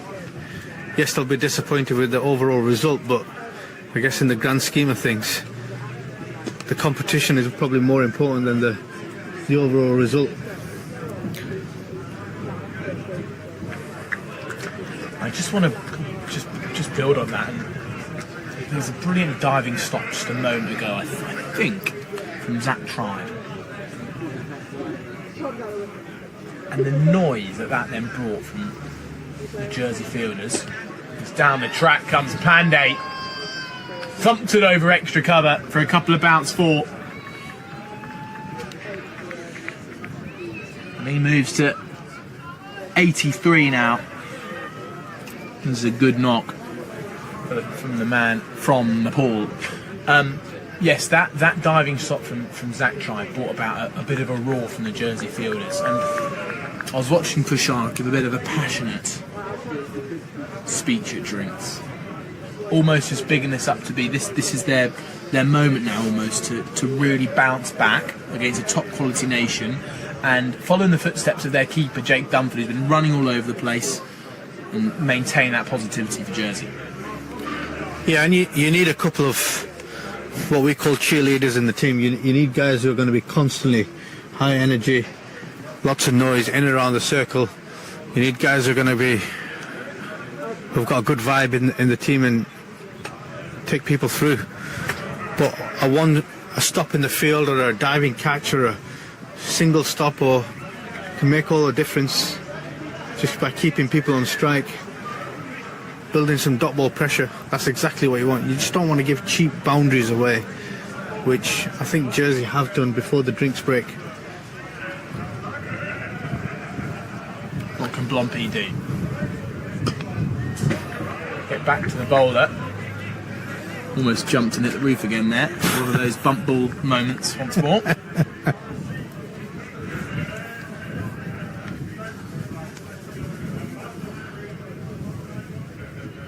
Down the track, over the bowler's head.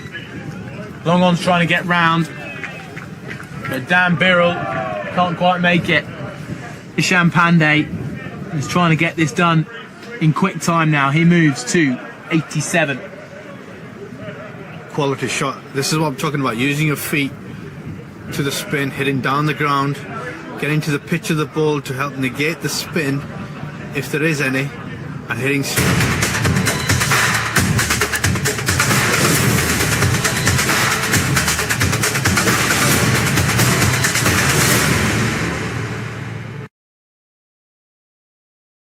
Another 97 off 102 balls. So Scott Van Breda continuing from his first over post drinks.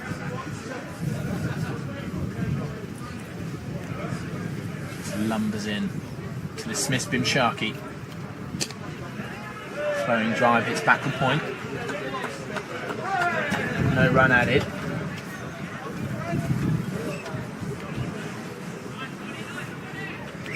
.153 for one. Jersey were at this moment in time.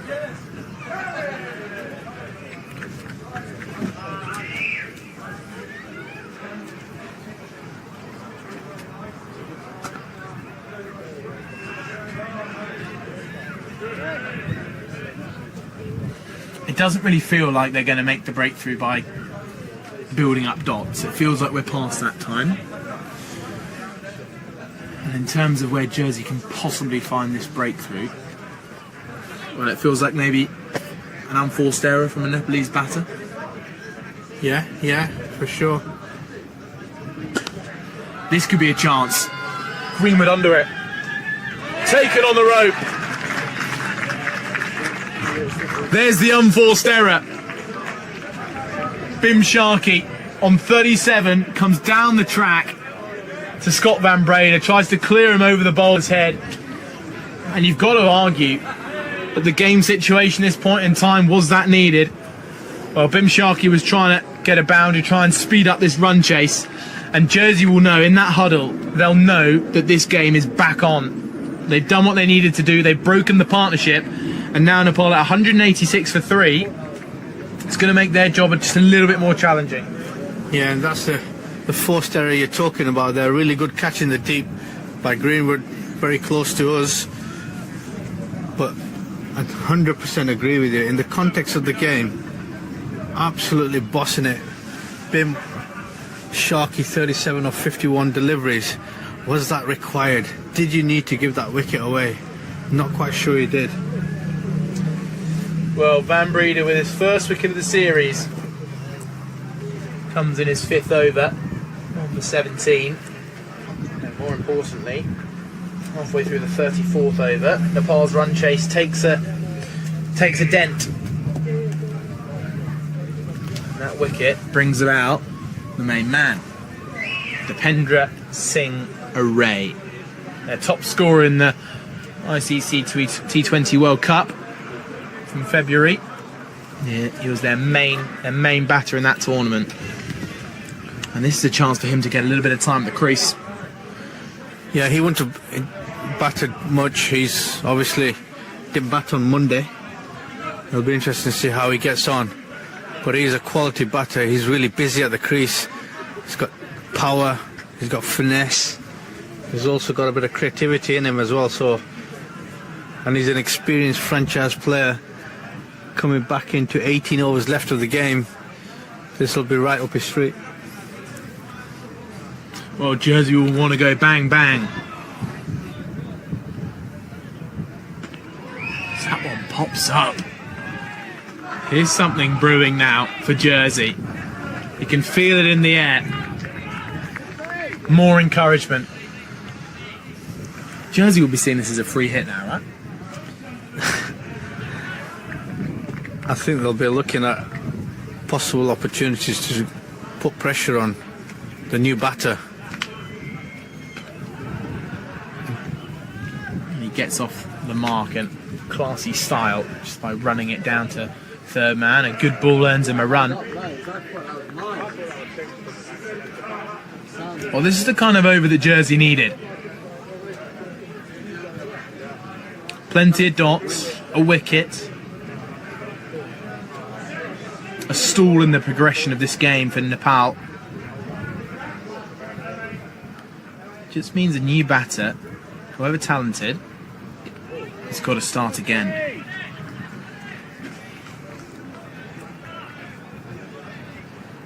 Yeah, it's not easy. New batter coming in on this wicket, and that's what I was talking about a little bit earlier on in the day, is that you've got to spend time on this wicket. You've got to spend time, and then it becomes easier. But until then, there's always a delivery with the name on it, and you've just got to try and utilise the gaps in the inner circle as much as possible. Well, here comes the dip post-wicket. There's the worm for you.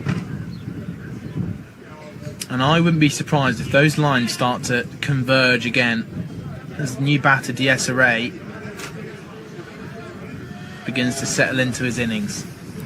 And if they can dismiss Ishan Pandey, the man who's set, the man on 87, if they can dismiss him, this game has a completely different outlook.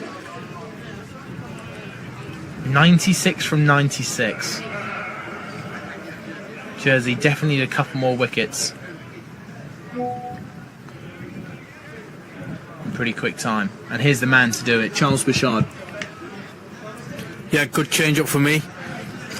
Captain coming in, lots of experience, lots of change ups and variations.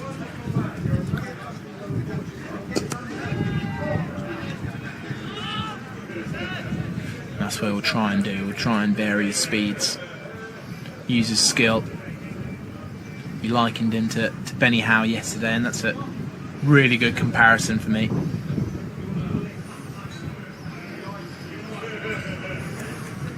And that's a fine edge. Greenwood running with pace round to come and collect it. Heavy boots slapping on the surface. 189 for 3 now, Nepal.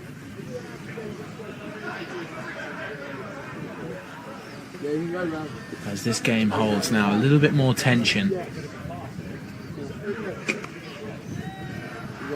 And Nepal just ticking off the singles at the minute.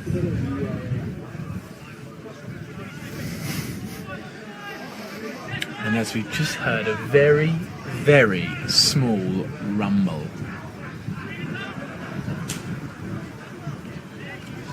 And that was the sign last time for a bit of impending rain. However, the forecast looks better than Monday, so we can hold out hope, because this game is set on for an exciting finish. 93 from 93 is Bouchard. And they looked for a single, and it's Jonty Jenner. Check out that run in between the wickets.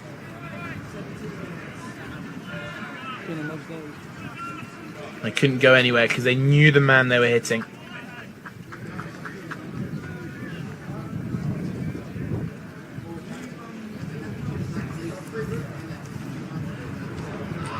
Good work from Dunford down the leg side. He knows deep down that's not out, but it's a great piece of work. And we saw him do something very similar. And do you know who it was? On strike, who got stumped down the leg side last time?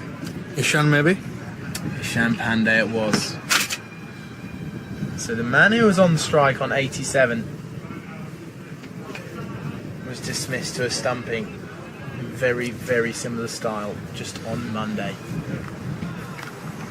Great work from Dunford. Pandey 13 runs away.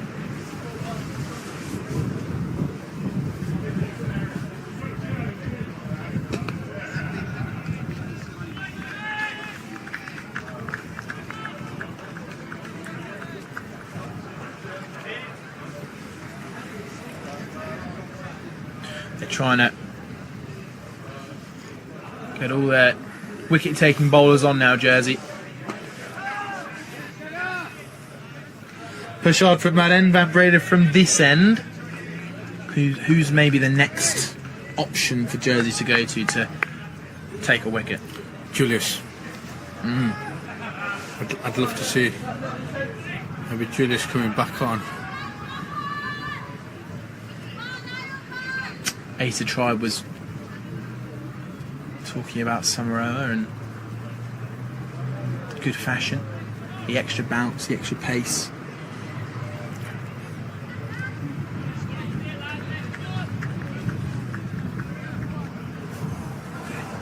Here's Van Breda then.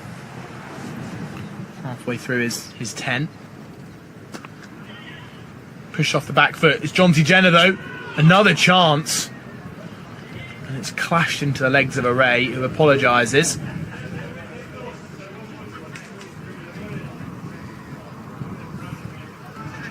Great pickup. Eagerly assisted by something on the edge of the square. Just allowed the ball to pop up straight into the hand of Jonty Jenner, who threw off balance. Pendra would have been impressed with that.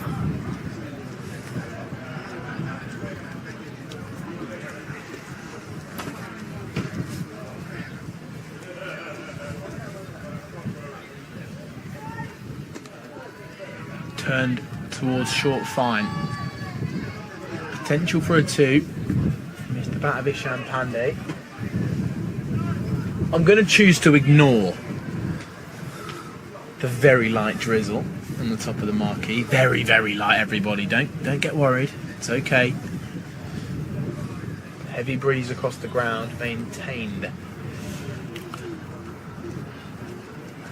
think we're alright. I think we're alright.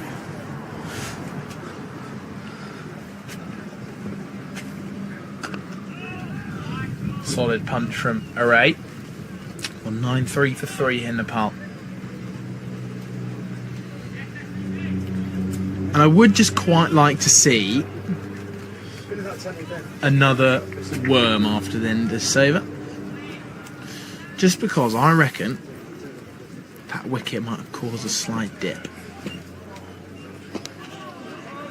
Dot ball in the covers. The wicket is exactly what, not only what Jersey needed, but it felt like this game needed that little bit of a wicket. It looked too easy for Sharkey and Pandey at one point. Yeah, and they made it look easy by just doing the right things, just nudging through, getting through the singles, doubles, but also capitalising half a chance here. Another throw at the non-striker's end. Just for a moment was almost a little bit flat-footed there, right? Yeah, he's not looked comfortable at the crease, to say the least. I will really look to see if it's not easy. I'll look to see if he can just spend a little bit of quality time without impacting the score, the team's effort too much.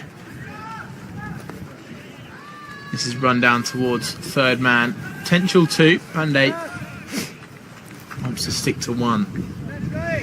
So let's see the impact of that wicket on the worm. Here it comes. We need to wait a couple more overs, I reckon, but it is beginning just to slightly converge. Maybe an extra wicket from a Jersey bowler could just make that drop a little bit more.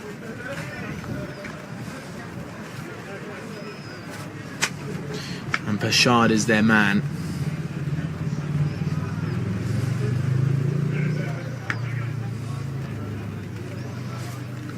To run in now. Dot ball, pressure building. They can take another hit. Jersey will begin to be swinging the game back in their direction.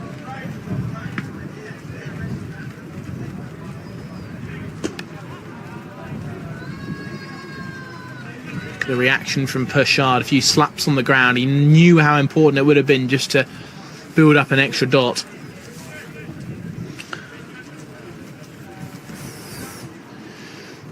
Just bringing Array back on strike. Third man goes out. Just mid-wicket is in on the leg side, along with short fine leg.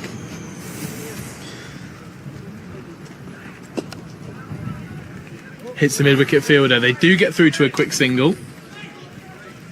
Van Breeder definitely prevents 2. Not far from the 200 mark now. Nepal.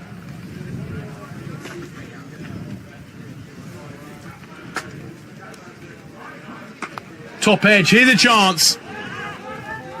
Samaroa doesn't put it down. Isham Pandey goes for 90. That's the wicket Jersey needed. And all of a sudden out comes a new batter alongside DS Array, and this game is well and truly on. It's 86 needed of 80 balls. Jersey are doing all that they can. Fantastic little breakthrough there. We called it a couple of overs ago. Charlie coming in and doing something different. Not quite got a hold of that. Mistimed that completely, made it look comfortable in the end. How big of a breakthrough is this at 197 for 4 now, 36.4. Still requiring 86 of 80. This turning out to be a fantastic game of cricket. Well, just applause for a brilliant 90 from Isham Pandey.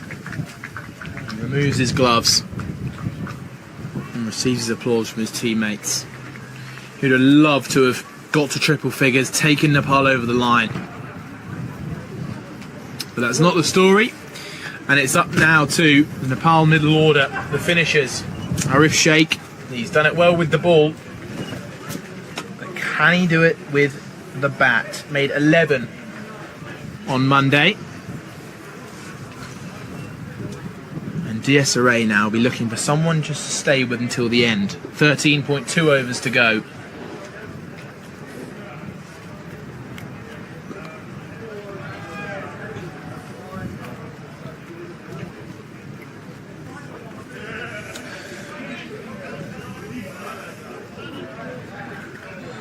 So Jersey got 100 runs exactly off their last 12 overs.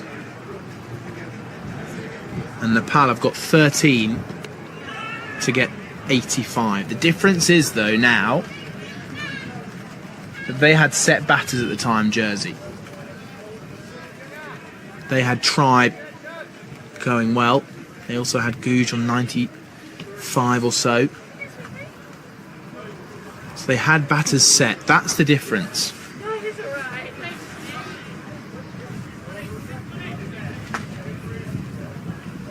But with 13 overs to go, you can't help but feel that if Nepal were batting first, they'd be looking for that 300 mark. But because they've got 2 new batters in, that's what makes it challenging. Yeah, we said at the time on air that the 2 breakthrough wickets have just probably prevented Jersey getting to 300. And I can probably see the breakthrough here putting a lot of pressure now on the 2 new batters, even though Dipendra's been in for 11 deliveries. Arif Sheikh is going to have to start coming to the party relatively soon. He's only just got in, and he needs to get himself into this batting wicket before he can start taking on some responsibility and pressure. Another good diving stop from Jonty Jenner. He's been so impressive in the field, like a live wire. Yeah, he has. It's been good. The standards have been good, to be fair. I would probably say the Nepal standards, probably they might have been a little bit disappointed for their own set of standards, but Jersey have been really good in the field.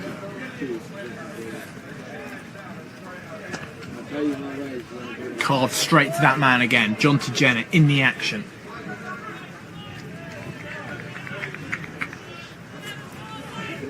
One run now away from the 200 mark now, Nepal. They've lost plenty of wickets.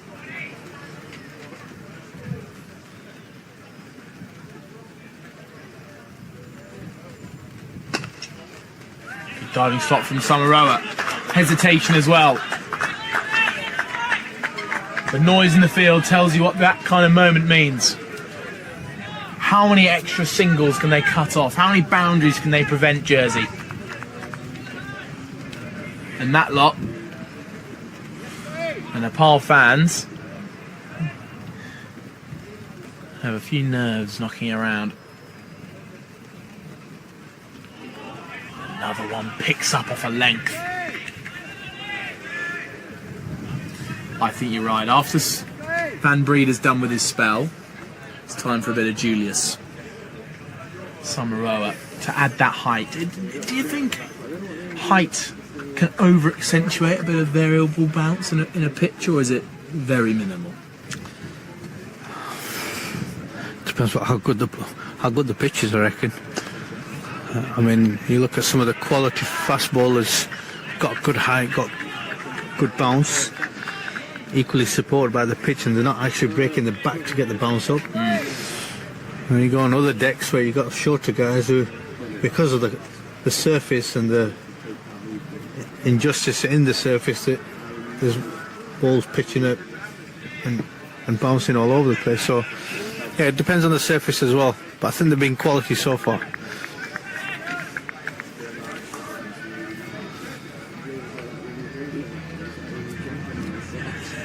The picture turning a little bit gloomy. It's that pathetic fallacy.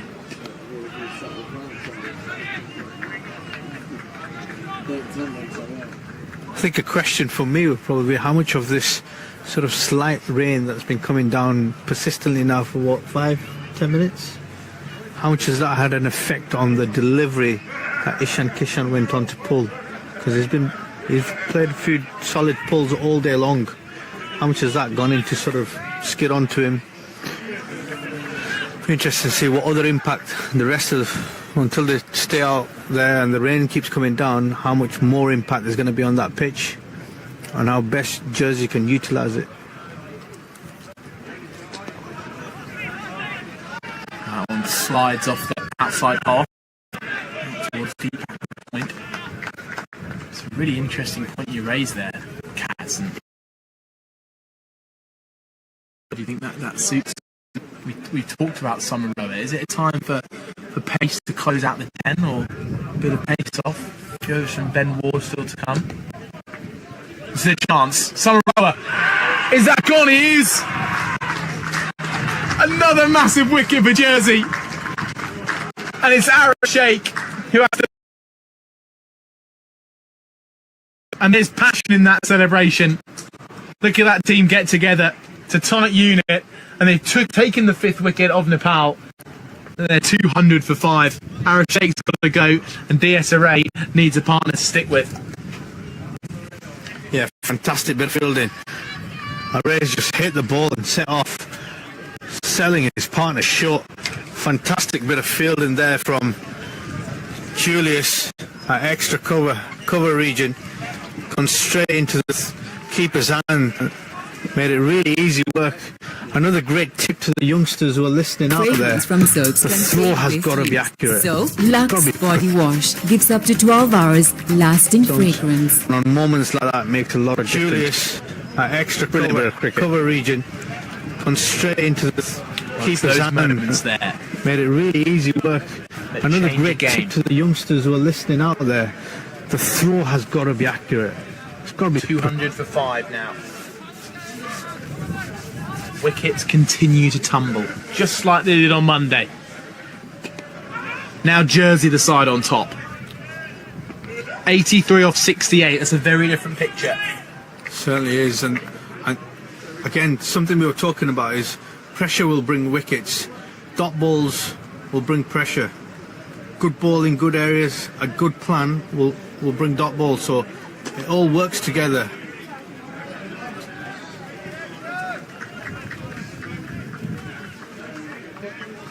So it was Samaroa with the throw in.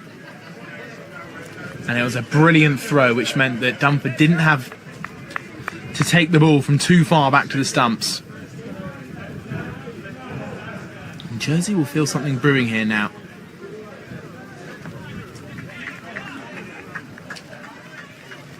Zach Tribes leading the encouragement.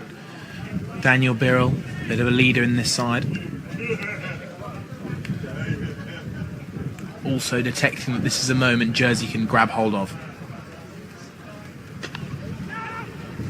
DSRA looking for another single, but it's his skipper alongside him now.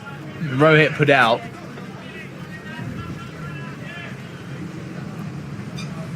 He's alongside him, yet to face a delivery. Yes, the drizzle continues. And you mentioned, Kaz, about what kind of impact that might have on this game.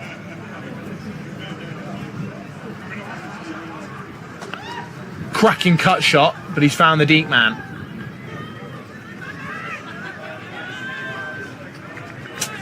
A boundary feels a long time ago now.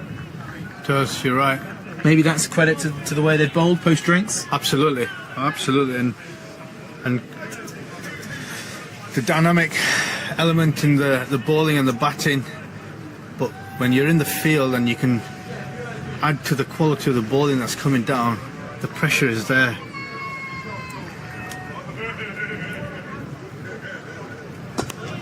Van Breeder keeps his lines tight. But Nepal now, they now know that they've just got to search for every single run. You saw how fast they ran that first run. It's due to the game situation. Two new batters at the crease. DSRA faced 20 balls for his 8. Rohit Patel yet to be on strike. Glorious cut shot. The kind of stroke that can just start to swing the game back in the batter's direction. Brilliant shot from DSRA.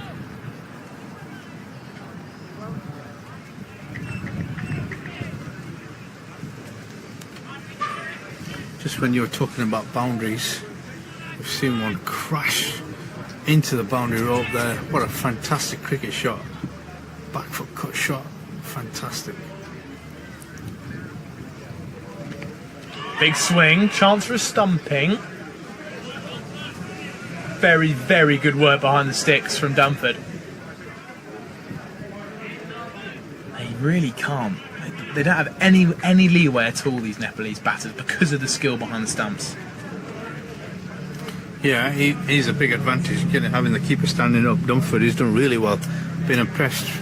Last 2 games has been really, really good.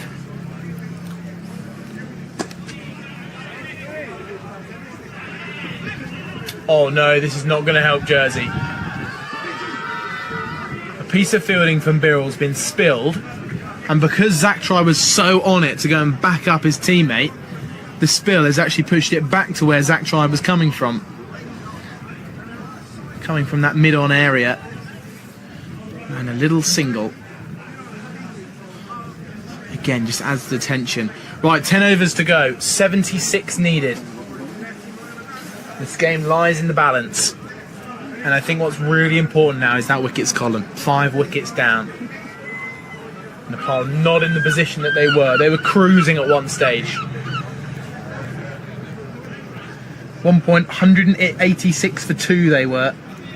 2 batters set. Bim Sharkey was on 37. Ishan Pandey was in the 80s. They looked set on to make this run chase, but a few quick wickets and the game's changed. Absolutely. Added pressure in the wickets column. Excellent bowling to be backed up by the guys in the field, and they've really squeezed the gap here. Put the pressure back on to the Nepalese batters, asking questions every single delivery. Be interesting to see at what point do they just start to accelerate and try and catch up. In at the stumps from Pershad. He knows he probably drifted that just ever so slightly too far down the leg side, but his figures are strong. 2 for 31 from 8.1. Nepal had Lalit Rajbanshi, who controlled the game with spin, and Charles Pershad is doing the same for his country. The required run rate for so long was just under 6. Now it's at 7.76. Padel is taking on a risky chance. If that hits, that's gone.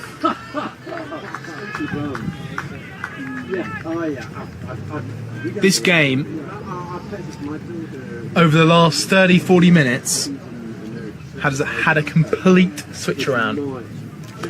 Yeah, as they say, swings and roundabouts, doesn't it? And definitely seems to be swinging in Jersey's favour here. I mean, if Jersey take another wicket now, they'd be favourites. You think they've got the upper hand, but never say never. I've seen games come around and leave you, and then all of a sudden come back in your favour. So never say never. Still a few dominant batters to come out from Nepal's point of view.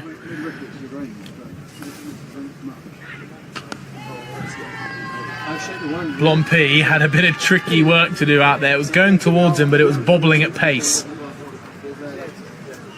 He did well to get something in behind it. Now, at one point in this chase so far, Nepal were about 35, 40 runs ahead of where Jersey were.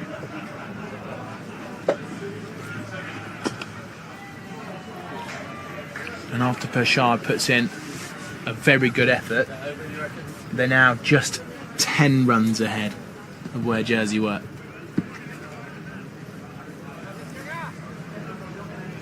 But Nepal, the two men they've got at the crease are two of their more experienced ones. So that provides just another way of seeing this run chase. There is the worm. The lines are converging ever so slightly. And it's the wickets that have brought Jersey back in the game. Yeah, absolutely, and I think Jersey have bowled really, really well. Credit to the bowling department and also the captain who's rung the changes for the bowlers, but also the fielders who've been in impeccable form in the last 10 overs to really squeeze and tighten the gap, put some pressure on. Moments of brilliance has been there as well, and obviously bringing in some fresh batters allows Jersey to put on the extra pressure as the big man Daniel Beryl comes back in. His 6 overs are gone, none for 32, but I think he's going to be a crucial part in this back end with his slow ball variations. He's a quality outfit. Short, pulled away. Blompi's got some work to do. Good stop again from him. They're going to come back to no, they're not. Good work out in the deep. That's going to mean a lot to the Jersey fielders that their man has just prevented the possibility of 3 runs. Great work from him out there. Yeah, absolutely. Every run seems to be counting at this moment in time. Fantastic bit of fielding.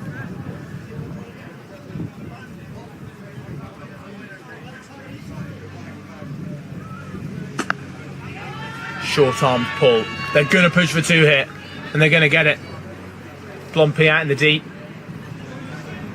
Some brilliant backing up from Patrick Googe. Now that is top class. Running in all the way from deep cover to come in and back that one up right on the ring line. Top quality from Googe, who put in such a great effort with the bat just earlier in the day. Another good example for youngsters who are watching. Just because the ball is not in your area, you can be moving, you can be helping out the fielding department, and he's done exactly that, sprinting in from the leg offside, even though the ball was retrieved on the leg side. Great bit of fielding. And now, everybody, the run rate required for the Nepalese batters is over 8.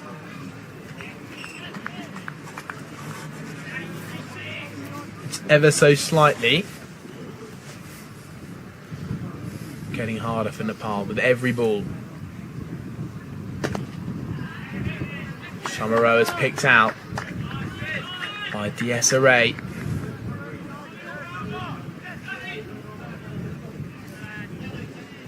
Jersey fielders know that they have the potential now to force an incredible result.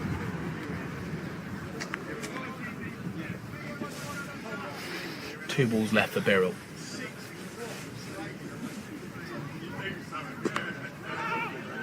And there's that man Dunford again, sprinting towards the ball.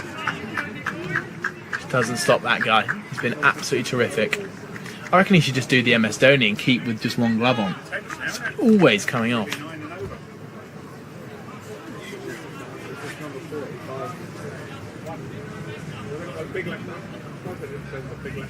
Greenwood's out here at long on. Long off is also deep, as is cover and mid-wicket. Find a single. Out into the leg side.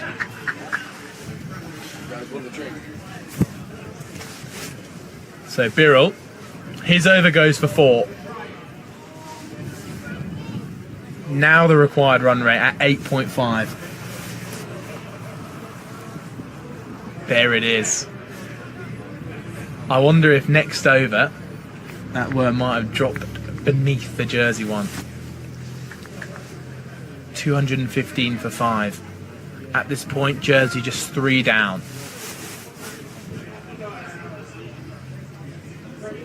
All the stories that are unfolding today. Here's Pershad.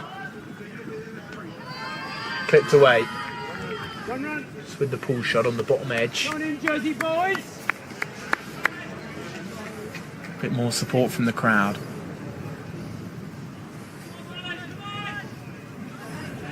Anticipation is brewing here at Grainville.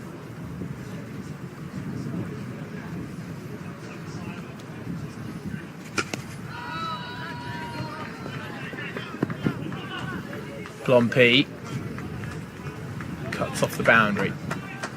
Good throw in perfectly above the stump. Standards out in the field, a top class from Jersey at the moment. Yeah, they've been really good, really impressive. Makes all the difference when you've got quality setter boundary riders who can cover a big distance, strong arms. Good to see. Guided just past Jonty Jenner. I wouldn't have put it past him to have pulled off an incredible one-handed diving stop there, but that was well out of reach.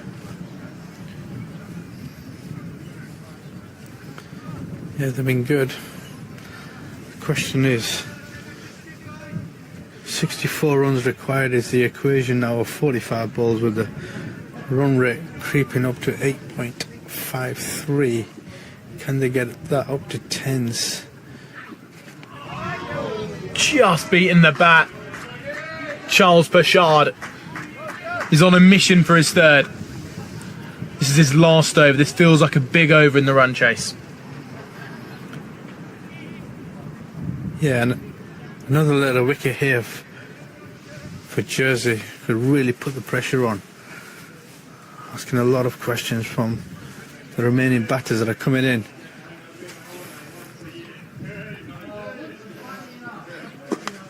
Pershad bowls full and straight. Can only be squeezed out to mid-off by a 8. Pershad on the brink of a top-class spell.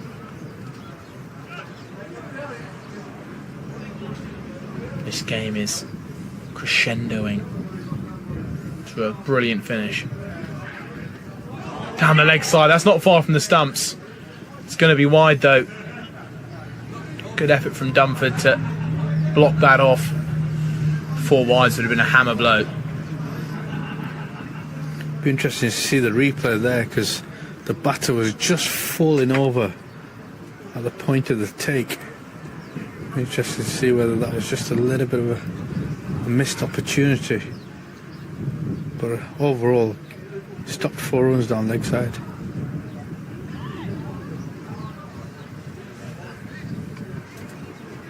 So Pichard just waits for his final delivery.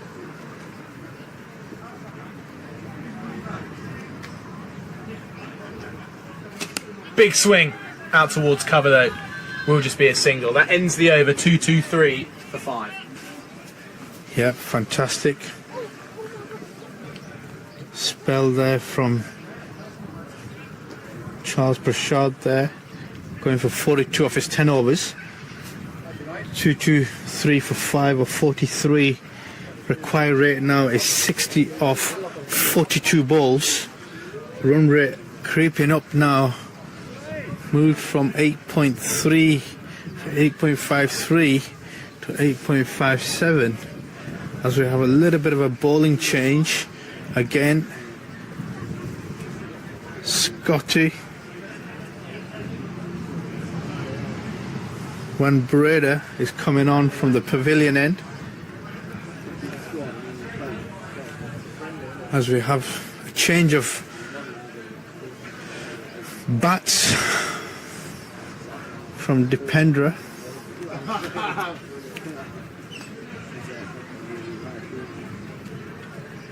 Interesting to see now the current run rate at 5.17. Nepal need to somehow figure out how they're going to capitalize on the next 42 balls, and in particular how they're going to get themselves over the line, requiring 60. It's going to take some doing, as Jersey have been fantastic in the field. I'm meant to be commentating. Give me 1 second. Van Breda starts off with a dot ball outside off stump, and you can see how Damford behind the stumps has taken that ball, because he's taken a hit and you can see he's in pain.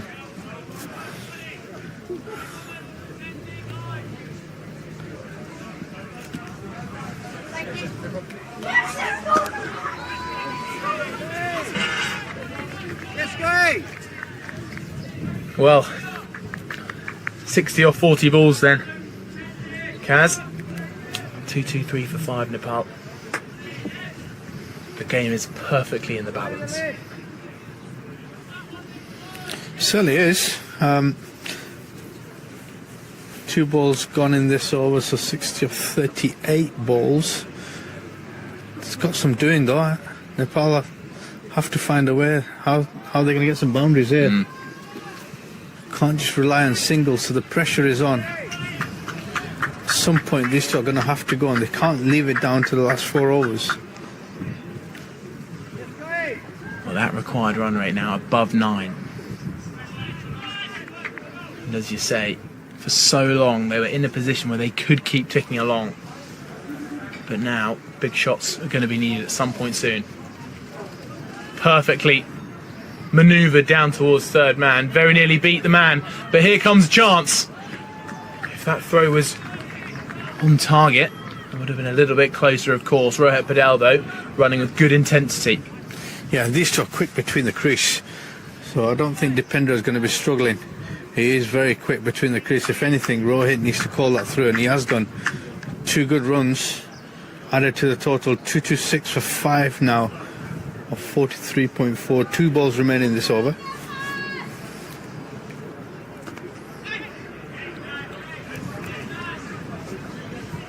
You've got to say, Jersey are now on top of this game.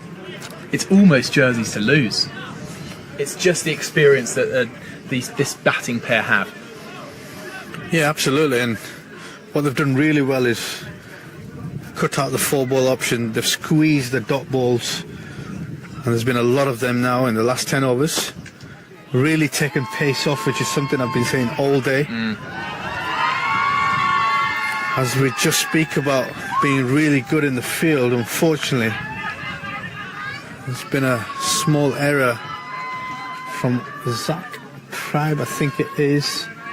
That's a big error.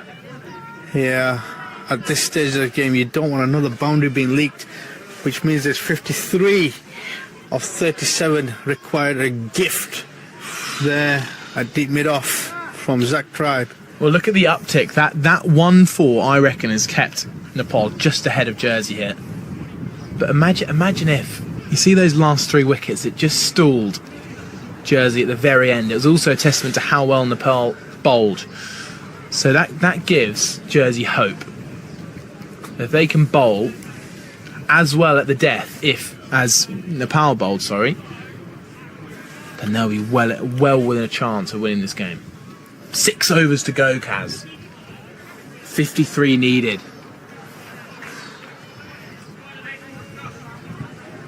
Who have you got?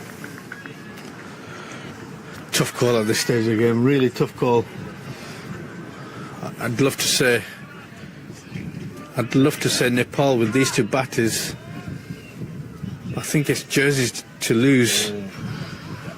Certainly do at this stage of the game. Very much in control of the ball. I haven't seen any explosive shots just yet. But they still do have Gulshan Jha to come in, who is an explosive batter. I've been... Short. That's into a pocket. But the timing's not quite good enough. It will just be 2. I have seen him take a couple of bowlers down in 1 over and gone for 20-25 when it mattered, under the lights. So he can hit a ball, but again, he's not batted during this series so far, and it's not easy on these conditions to come in and tee off from ball 1. So it'll be interesting to see how he bats. Got it to John Jenner. Non-strikers then. If that was hit, that would have been close, but they're going to get overthrows. God blimey. Just a couple of leaked runs here from Jersey over the past few deliveries. Guess we'll come to see if that costs them in the long run. Was that against your boys, that Gulshan Jha moment? Yeah, and he's done it to others as well. He is a deep striker of the ball, and he is renowned for his ability to win matches from unwinnable situations and conditions, so has got the ability to do it.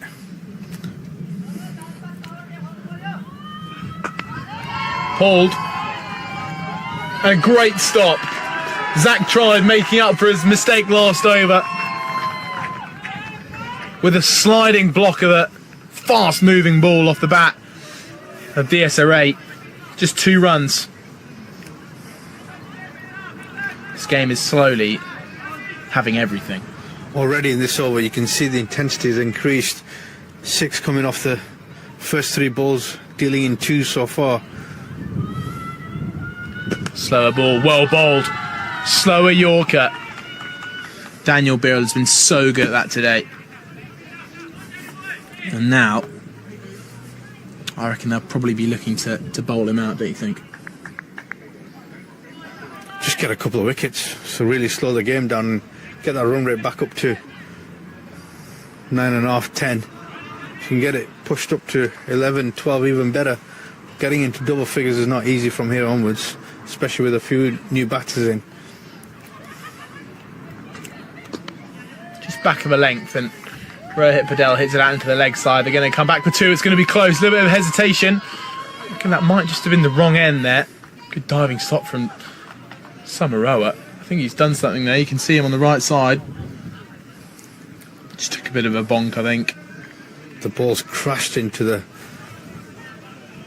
end of the palm or the thumb, it looks like, and it seems like he's in some discomfort. But again, a great display of batting, 2 fast batters in between, and the boundary riders need to come off the rope a little bit. They almost need to sort of be a couple of yards in extra as we see a change in the field. Mid-wicket coming in. 45 on the leg side has pushed back to a fine leg position.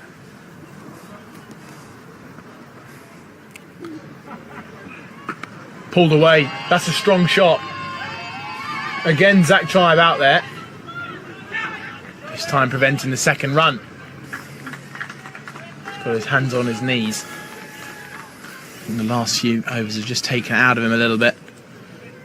But there you go. That is 10 from the over, purely in 2s and 1s. So it's a good over for Nepal.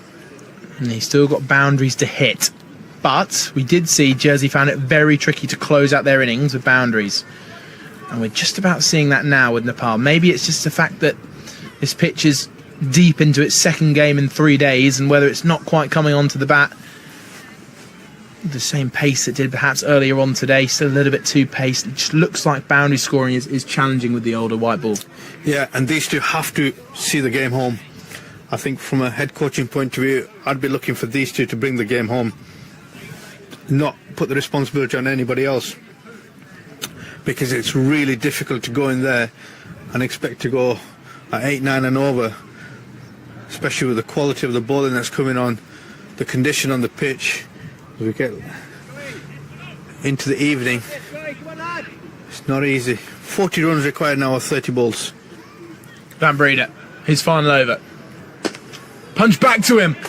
Good diving stop. Whether that was a chance or not, I don't think it was. But Van Breeder has had a very good return to the side. He wasn't available on Monday, and now he's back. He's just going at a little over 4 runs and over. Birrell cuts it off. Another dot, 2 in a row. It's that time in the game where 2 dots in a row cause big pressure.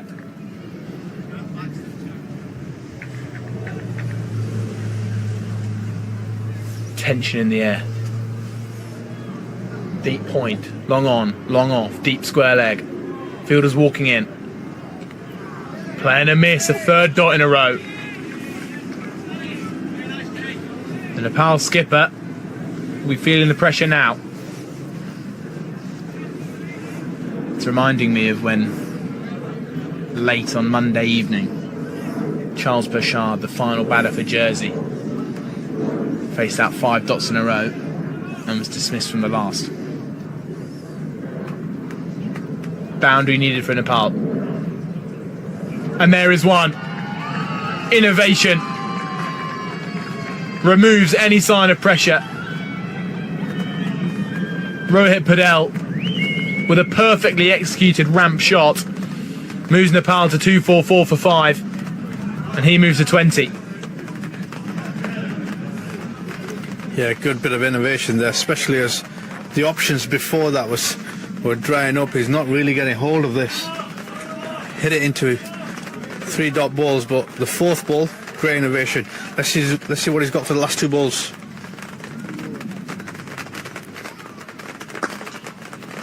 Clipped out towards long on. Greenwood attacks. And no second run. As the rain just continues to patter that little bit harder now. Still just very light drizzle. Both sides looking forward to an exciting finish. Full toss. It's been hit away for 6. That's a massive blow to Jersey. And actually 3 balls that were incredibly vital to this Nepal chase. 3 dots followed by 11 runs in the final 3. That's Van Breeder's last 3 balls of his 10 over spell. That's a kick in the teeth right there. 251 for 5, 250 up for Nepal. Yeah, he must be really disappointed with that. Fantastic 10 over spell there, and he's just gone for 11 off the last 3 balls of that spell. Could have finished with 1 for 37 off his 10, but unfortunately it's 48 for 1 off his 10 overs, as the rain just starts to come down a little bit heavier now. Required rate 32 of 24 balls. with the leg spin of Benjamin Edwards coming on. An interesting choice at this latter stage of the game, with 2 set batters in play. It's interesting with this rain falling as well.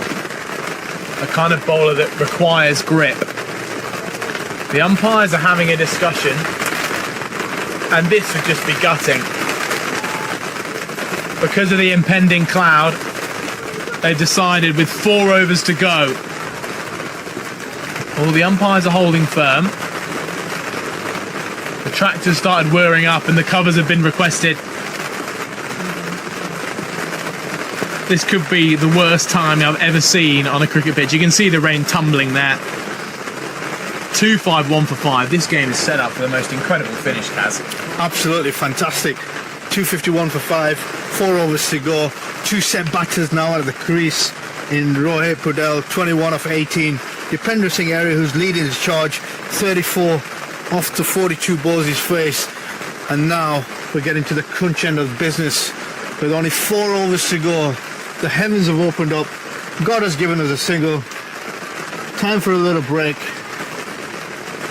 It certainly is. There's the scorecard. You can see it. Ishan Pandey, terrific 90, 51 for Kushal Patel, and 30s for Sharkey. Not out for Array and Padel as they were just starting to get involved. So who knows what might happen to the rain. We urge you to stick around because those 4 overs could be very exciting. Or they definitely will be.